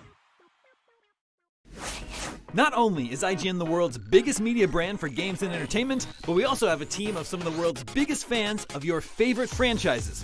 From breaking news and exclusives, never-before-seen looks at movies and games, to reviews, let's plays, and live streams, IGN brings you all the coverage you need, no matter where you are. IGN, the #1 source for all games and entertainment fans worldwide. The next generation of video gaming is on the horizon, and IGN is here to bring you the latest PlayStation 5 and Xbox Series X news and analysis in our new weekly show, Next Gen Console Watch 2020. We'll bring on the experts to discuss and analyze all the latest developments around these new consoles. From frame rates, services, features, peripherals, and even all the new tech jargon, Next Gen Console Watch 2020 will keep you up to speed on everything leading up to the next generation of gaming. Join us every Friday for a new episode.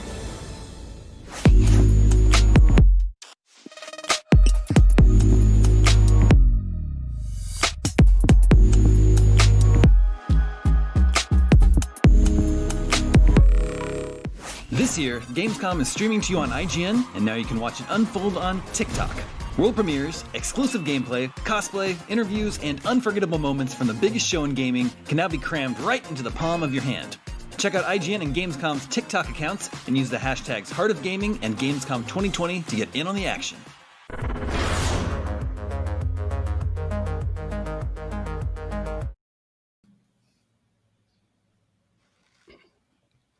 Now, we're wrapping up news, games, and more, but did you know Gamescom is 4 days jam-packed with gaming content? Well, if you didn't, now you do.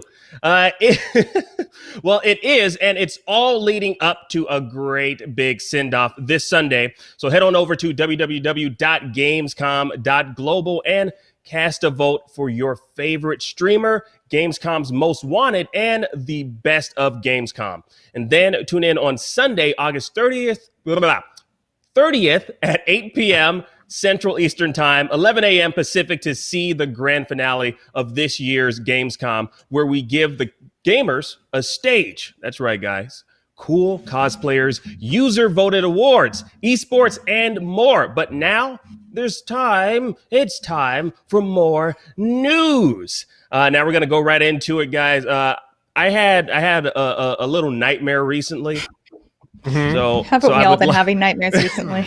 Yes, we have, but it got even more heightened because I found out that I didn't find out, but I saw the Little Nightmares 2 gameplay reveal, which was pretty damn awesome. Now the gameplay trailer begins with a new character wandering various desolate locales with a partner character, which is not something that we saw in the first game.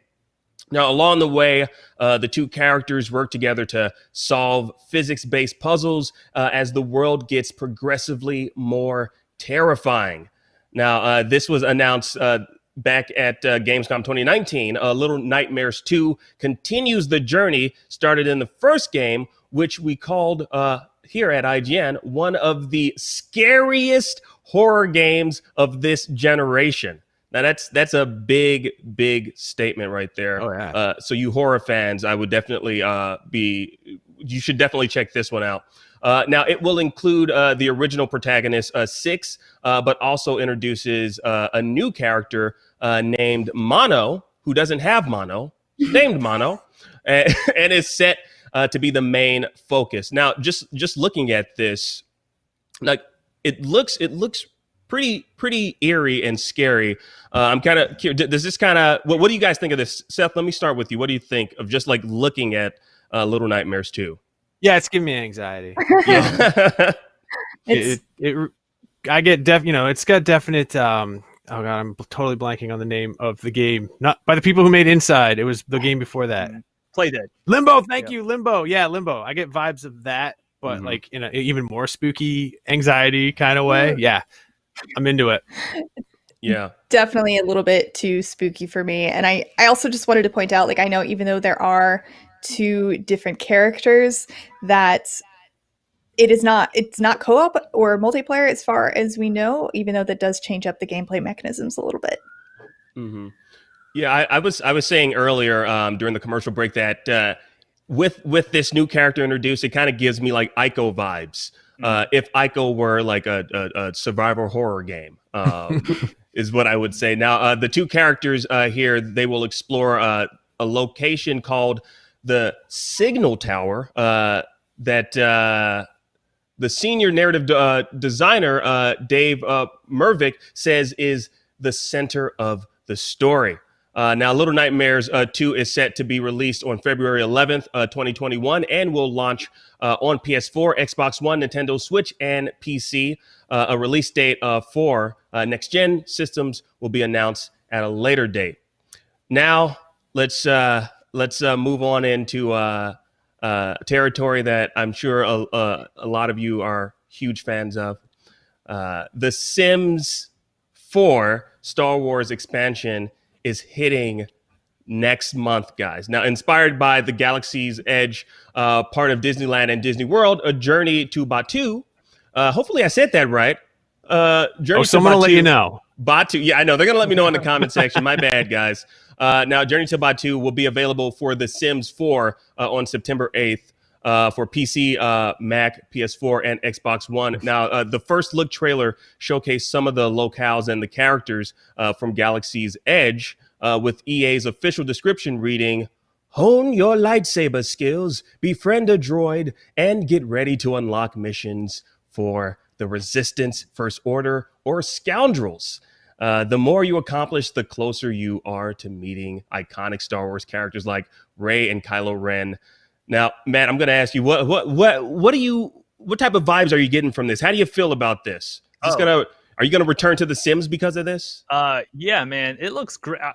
It looks identical to the Disney park. I want to get that out of the way, right? Like the location of Batuu in the Sims 4 expansion is, if you've been to the Disneyland in California park, it looks identical. And like, I feel like given that we can't go back to Disneyland, people who are jonesing to go visit Galaxy's Edge should just pick this up, and it's pretty much, as close an experience as they can get. Yeah. Now, so this is the thing. So I haven't been to the theme park to experience Galaxy's Edge. Do you think you would have, in order to like kind of appreciate this expansion pack, do you think you have to have been to the theme park, or do you think this is like a standalone thing that you can actually appreciate without actually having gone? Oh, I think if you've been to the park, you'll add that like extra like, nostalgia, or like nostalgia is weird, but like memory, you'll be like, oh, I remember going there in real life. But like the Sims expansion has, bonuses, right? Like you can create your own, it looks like in the trailer, you can like create your own little house and customize it in like a Star Wars aesthetic. So like people who just like Sims gameplay will get a lot to enjoy out of it. And I'm just surprised that The Sims hasn't done a Star Wars crossover before. Yeah, I'm kind of curious why it's taken this long for this to happen. I noticed in this trailer, is that blue milk that they're drinking? So there's blue milk at the theme park. Man, I really got to go one day when it actually opens up. We also had like some other announcements of other Star Wars games, I believe. There was Lego Star Wars. I know you guys are fans of The Sims. How many of you are Lego Star Wars fans? Right here. Love Lego Star Wars. Oh yeah, Seth, what did you think of that trailer? I am.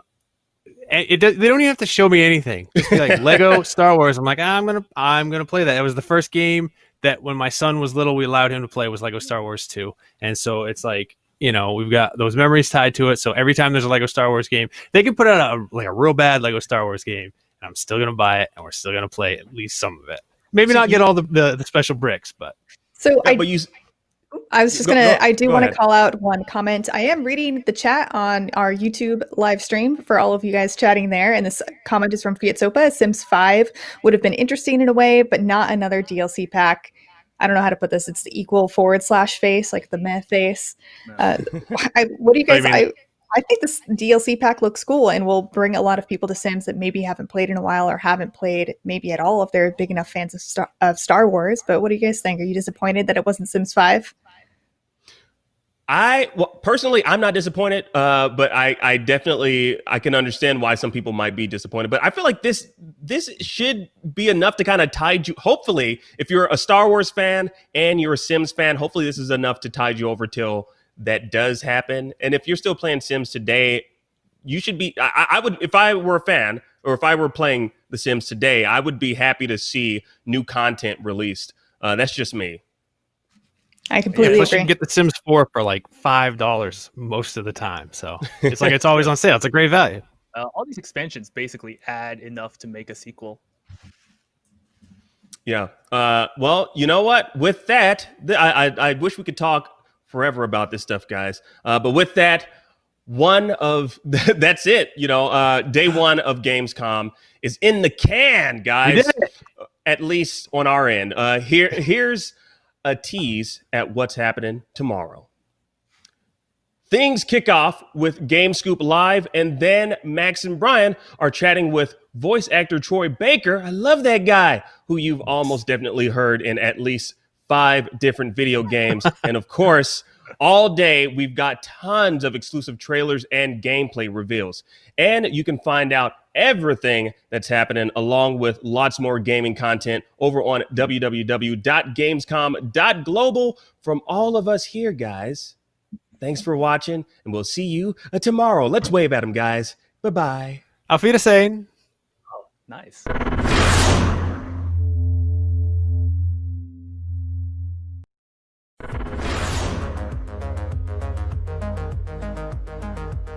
Everybody loves watching a speedrun of their favorite game. But what if you got the opportunity to peek into the minds of the developers while they watch their games getting completely wrecked? That's exactly what happens in every episode of Game Devs React to speedruns. Yeah, you can do that. Oh my god!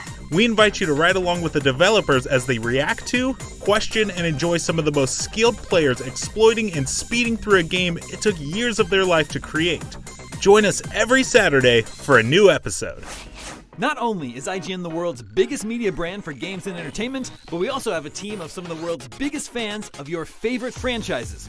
From breaking news and exclusives, never-before-seen looks at movies and games, to reviews, let's plays, and live streams, IGN brings you all the coverage you need, no matter where you are. Whether you're on IGN.com, the IGN app, YouTube, Facebook, or Snapchat, we've always got you covered. IGN, the #1 source for all games and entertainment fans worldwide. Still using those tiny phones and tablets to watch IGN?